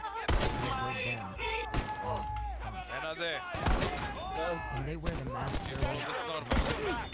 they just wander around from one carnal satisfaction to food, sex, sometimes violence, whatever. Bugari. They could do whatever they want. If they came to you, Bugaris. you have to do. It never happened to me, thankfully, but I made sure on those nights to stay out of sight. Ko šalje invite? McDonald's confirmed post. 8 hours after OP's last post on Twitter, Ghislaine Maxwell would suddenly be arrested by the FBI for conspiracy and placing murders to engage. This could easily be a massive coincidence. However, the timing is almost too. Before I get on to the next one, I also just like to throw in that someone once reported Jeffrey Epstein's death or suicide before his body was even discovered. Maria Hi, Maria Ha. Pesma za cijelo. Maria Hi. Ne, bolja je pesma ono Never gonna get you now, never gonna leave tonight. Oh, Rick Astley, ja? 2013. And The make game is still it. marketed as a successful console, so this user buys one 1977, and claims that it was broken. He opens the inside and finds what he thinks to be poop. He creates a thread, probably expecting to make the next meme on 4chan's video game board, but once realizing it isn't exactly feasible, he cracks it open. What the hell is this? OP then begins to check the photos, until he reveals that whatever this thing used to be is now infested with spiders. At least the spiders are already dead. Whatever happened, it's an egg that opened too soon, or an egg that never managed to open. The spiders must have devoured each other to stay alive and eventually grew to max capacity. The size shows they're adults, but the colors show that they literally have no plating or skin. Enemies have nothing left now you've The finished spiders with their live lives infrastructure. like we did. You know you're a hero, right? Fucking dark. A hero in line for promotion. That is until Za malo OP me tank returns. slomio. This one was still alive. Needless to say, users are less than thrilled Dobro, about this ja news. željno iščekujem neki He game sada, literally a ate his gamea brothers to nema. Momci. fucking stay alive. Momci. What the fuck? He's Huh? some sort of super spider. What did you Šta kažeš, just Nenade? unleash upon the world? As chaos Si- ensues, Kesio, si ti prisutan? another poster adds gasoline to the fire. That's not an egg. That's a dirt dauber nest. The spiders are paralyzed inside of it. If they're not dead by now, and they're actually fresh catches, they're gonna be awakens. For context, a dirt dauber or a mud dauber is a wasp that specifically hunts spiders. Nenade, si ti It prehlađen grabs its nešto? victim and stings it, injecting a paralyzing venom Zašto? into the Ko ti spider. dozvolio? Afterwards, the wasp takes the victim Da je to the nest prehlađen nego where umire. it is eventually consumed Ko ti by je the dozvolio? wasp's larva. So what we're looking at here is a nest full of either already dead spiders Znači, kobiljka, a? or spiders Mhm. that are still paralyzed. Nije bio sam This spider kind of looks like a brown recluse. Dok ti If si you let it sting negativan you, ovako, mislim, your ko arm's čovjek. gonna start rotting while you're alive. Other posters explain the severity of the issue, while others, Stvarno ovaj Destiny 2 ili je dobra igra, nema I šta. don't think the thread is Ma, understanding dobro the izgleda magnitude to of the stvari. situation. Ja sam to na stoji. Steamu nešto OP džabe just kupio, opened a ako je to, wasp to je nest. A wasp nest full To of je to. poisonous spiders. još davno nešto, Poisonous pre spiders 3 that make your godine. skin and flesh sad je rot job. off if they bite you. They might not even Dok sam have našao wasp larva in multiplayer them, na in which ekranu case, koja je opcija they're prekrvari. and just a waiting to be Zajebano da ti to nađe. And for the To fuck se of uopšte it, ne zove let's add this multiplayer theory u to the toj mountain igri, nego fire. se zove nešto sasvim treće. Guys, jebi ga. if OP had this in his Wii U, then Ti imaš it da can't igraš just be ovako one po of them. planetama i to, ali da igraš What if an employee PvP put one of mečeve, these to in je everybody's sve. Wii U at the store that OP goes to? Nobody knows where on Earth OP lives, but he could be living right Ajmo, next to him, Nenade, ajmo! buying a Wii U Evo, from the pobili same smo store ljudi he goes to. napolje. Just imagine it. Kesiću, He jesi could be ti buying a spreman za Wii U cijanje? with one of the same things that Nemoj OP da se ja has. pauzu džabe uzimam. And that's how 4chan users spent their Christmas that year. Not with family, not with friends, but instead with debilitating fear that mayhaps their very Nintendo Wii U console comes with flesh-rotting spiders. Ti ga Okay, vidim malo pre, Kesiću, time to debunk umjesto this da ti story. pomogli, on smeri The story is tamo actually u... false, and if we check the Wayback Machine, you can find that the Nije original nego pictures je actually came from the beskoristan. subreddit Ne znam šta, da li me razumeš kad ti kažem da je beskoristan. I plus na te stepenice The gdje je actual stojao story is čovjek that a man može pre da discovered ga a vidi wasp uzvole nego što constantly može returning vidjeti to this čovjek. hole that he had in his Ne wall. znam, znam da je očajno He finds bilo the nest, sve generalno, and, well, nema. It just gets Loši worse. mečevi. Svo U meni. vreme Picture loši. he posts, O meni, u you meni. can actually see a wasp larva Ilešu. right Da. next to its meal. U meni. Ajde. So Zašto me while the nisi Wii U ubedio story ili, isn't Po real, prvi put, the spider situation still very much Nije was. još nikad. Vidite še, evo samo da stignem do izlaza. However, Još the minut. idea of this being A a znaš Wii U ko je is najveći quite funny. junak, a kad počne pucnjava sa Chris? Ko? A taj isti taj što je dobio poziv za vojsku. I believe that the majority of us know what a skinwalker Naš is. rezervista, Ratnik. a? Of Ratnik. course, memes on Instagram and Reddit Ratnik. Naš vastly rezervista. Čim počne pucnjava sa Chris. To je sjajno. Da li je moguće da je ovako toplo u stanu Kako je vreme? Polako, polako, sad će zima pa neće ti bude toplo. Njega je lako sredit. Opališ jedan opališ jednu artiljerijsku granatu po njemu i to je to.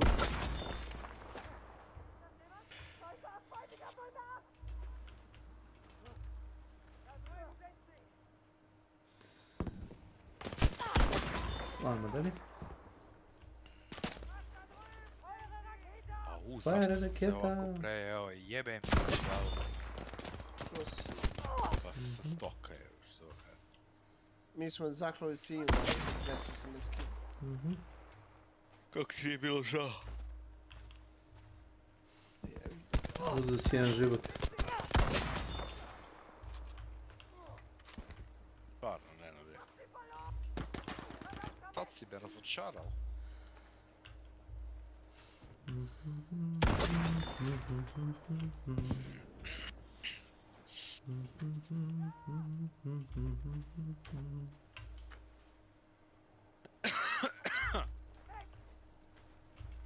Ja bite? Ti bite? Ja bite? Ti bite?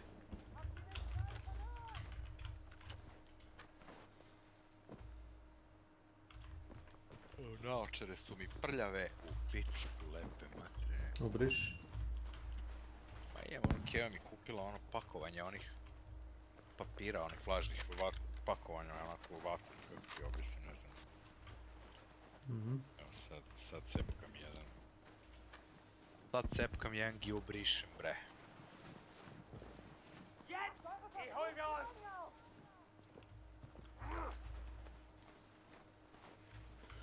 Pam pam pam pam pam param pam param pam pam pam. Šta kažeš, Nenade?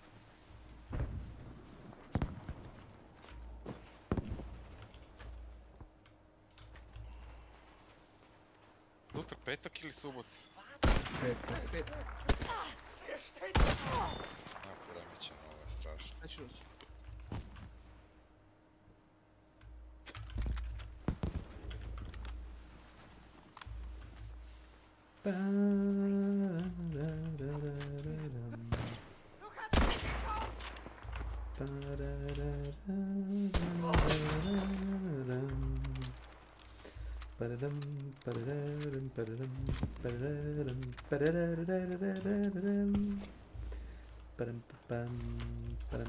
Ti pjevaš.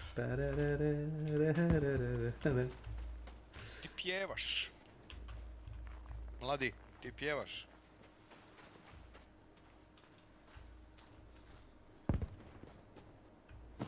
MP40 ili ti šmajser, ne? Šmajsa. O, igraš Warzone? Ne, kakav Warzone. To smeći igra. Mislim se ja nisko... Česme. Mislim se ja nisko pao. Znaš šta je interesantno? Što niko u Battlefieldu ne gleda pod noge.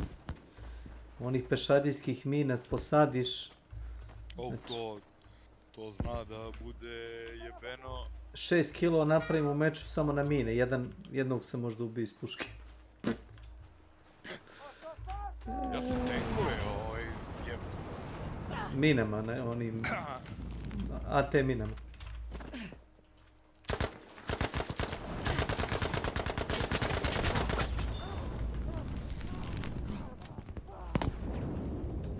Ni mine, čini mi se, ne gledaju previše.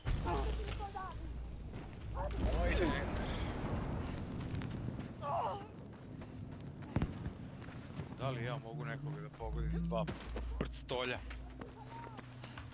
Koja šuzna. Paksove. Ne, brzo pucaju, znaš. Da, brzo pucaju, nisu Pa nisu precizni kao Cadwell Conversion, to da, ali... Oni... Ili kao 2 naganta, ali... Dovoljno brzo pucaju da nije ni važno, znaš.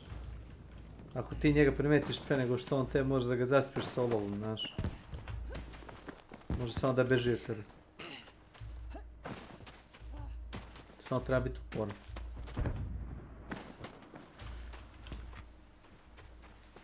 There are several artillery batteries close by. Take them out as soon as possible or our infantry will be torn to shreds. Šta sam pogodio? Ništa. Ave Maria. Ajmo. Hop.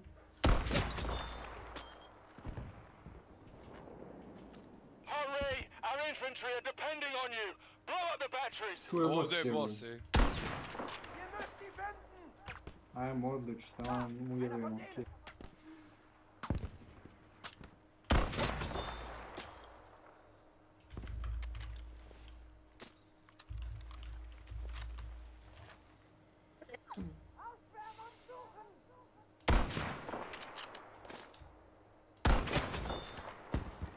Erade, prisutan li si? Nis.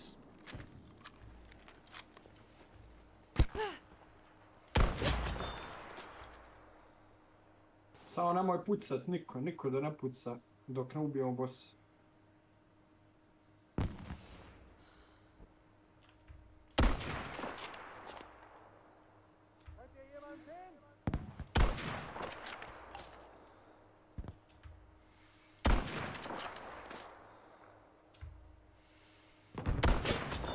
Idiot. Glup idiot. Klasičan aj. Pa da li je moguće, pregazio me? Ko te pregazio? Tramvaj? Boss.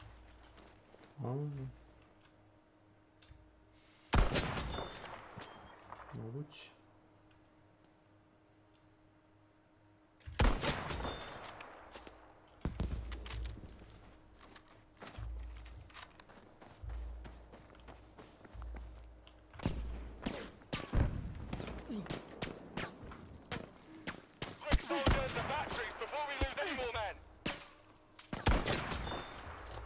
Šta se ovaj u glavi, da mi je znat sam.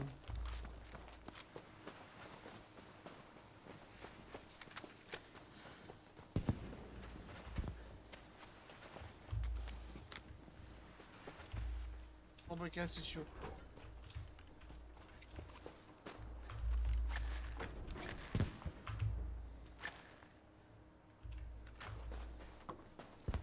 Čekaj.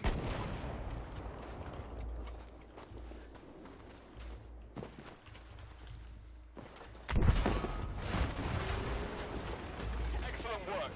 Those brave soldiers in the infantry will be grateful you took out that Pazi na battery. nagu, ključ ja da zatvorim.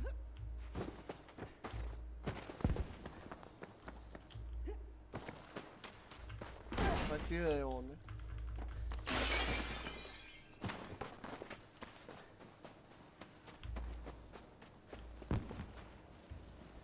Ovo je jedini boss sam. Soldier, destroy those guns! Our infantry are being decimated!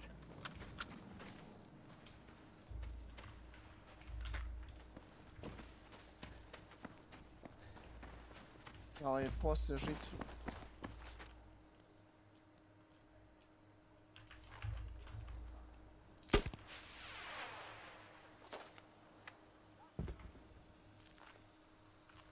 Dve žice postavljene na merdevine, nemoj ko da zaboravi to. Pa da mi se uplete u tu žicu tu. Najavio sam na vreme i pinuo, tačno gdje. That's absolutely marvelous. Zatvoreni smo odlično. I čekamo. That's absolutely. Ej, ovo će mi staviti ako ko se popne na merdevine, oni svoje odigrao.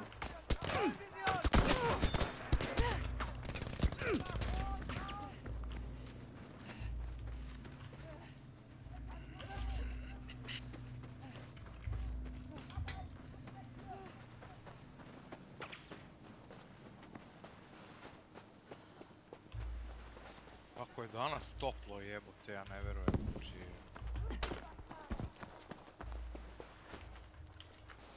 31 stepen bilo, ali velike sparine. Bez vazduha. They're fighting out there! Destroy the guns!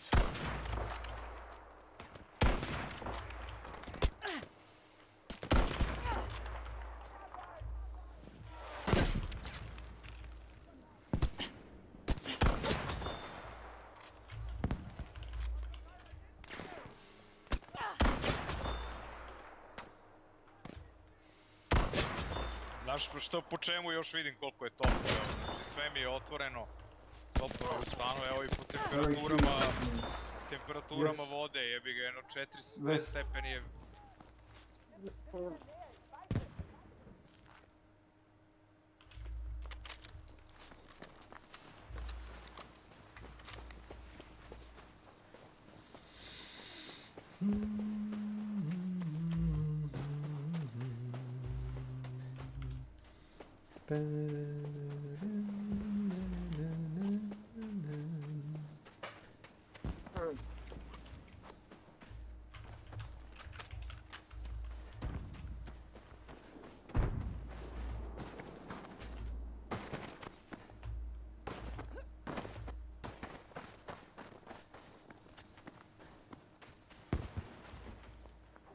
Ima ljudi. Na soundu. Ne morate sad skenirati više. Jasno je su ljudi tu, sken nam treba. Jedan je boss, ako potrošimo sekunde, nismo nići.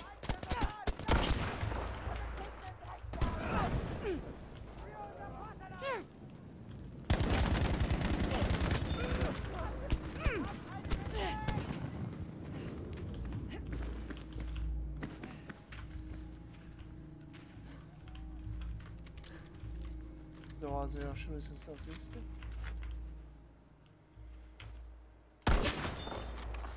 Što sad čuo?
Kačem jebote. Ostatak je živ.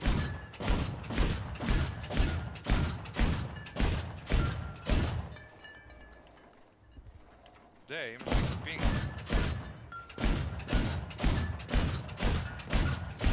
Da li je moguće, brate, mili. Aj, napuši mi se kurca.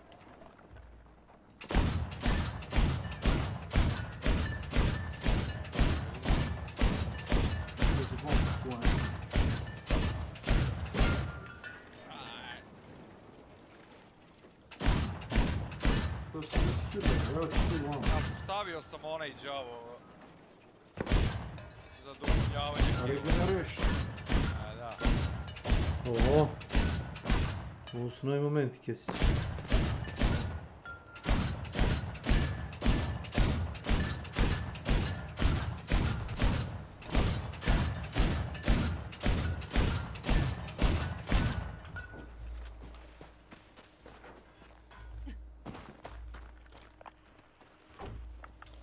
Gdje misliš da su, aj pingujem i da im bacim frag, jel?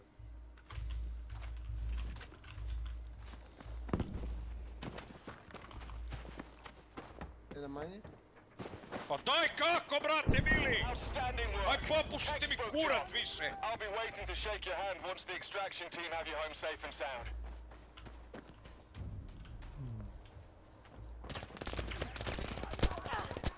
Još jedno.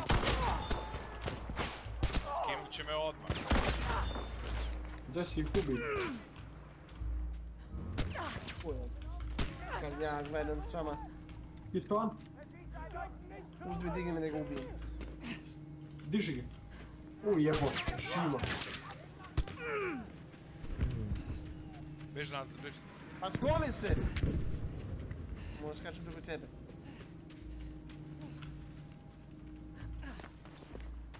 Digli su, sad su svi živi.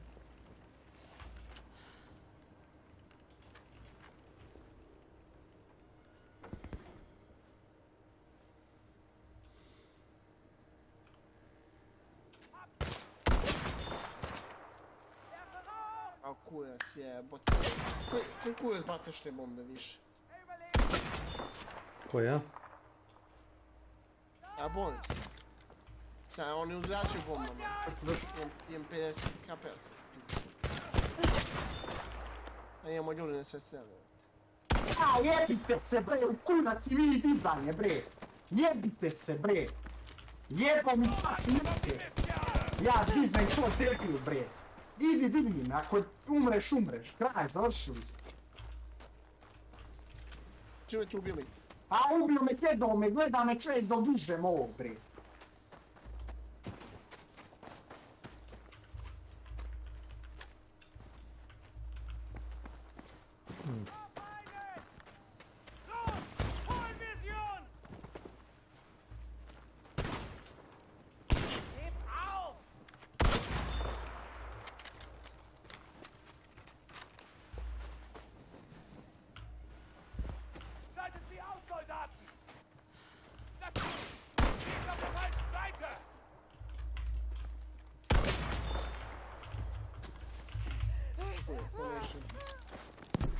Joj.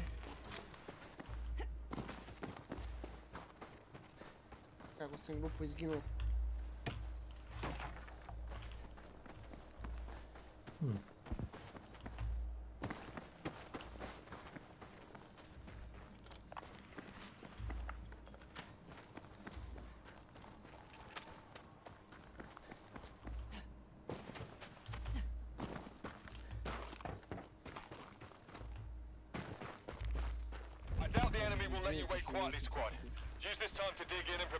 To, izviniš, nisi sve pobio. Što gledaš, puce u njega. Daleko je to.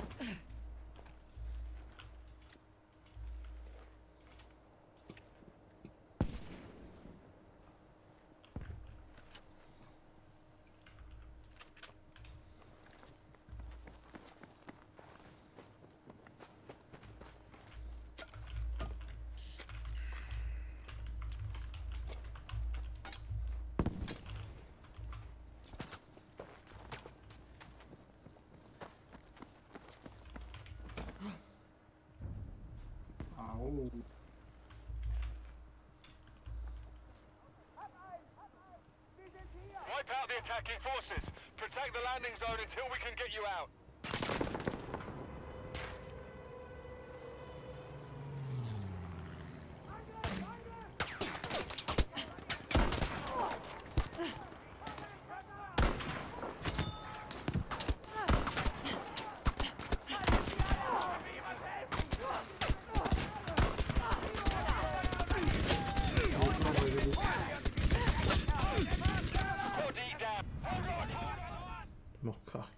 Ne može ni doći. Da, lantern, ima li lanterna, nema.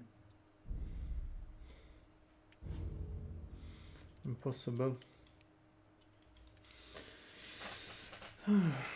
Correct about what a skinwalker actually is. But the term might still be familiar to you. And if not, then a skinwalker is known to be a witch of the Navajo region. Once human, these witches or warlocks were given the temptations of black magic, resulting in them doing horrid acts that were deemed unforgivable by human nature. Usually, it meant cannibalism or murder.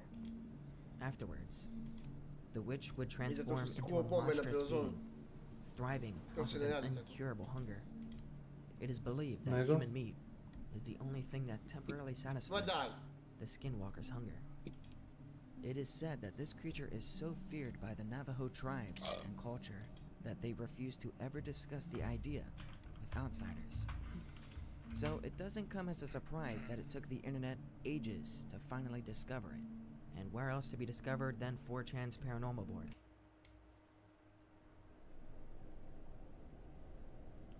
By this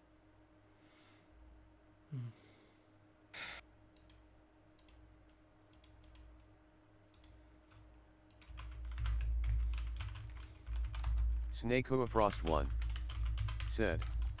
Anyway. S.W.Frost 1 said. Off to bed. S.W.Frost 1 Pa, said. ljudi, srećno, nemojte See you se tomorrow. nervirati, to je samo igra i tako to. S.W.Frost 1 Vidimo said. se sutra. Right.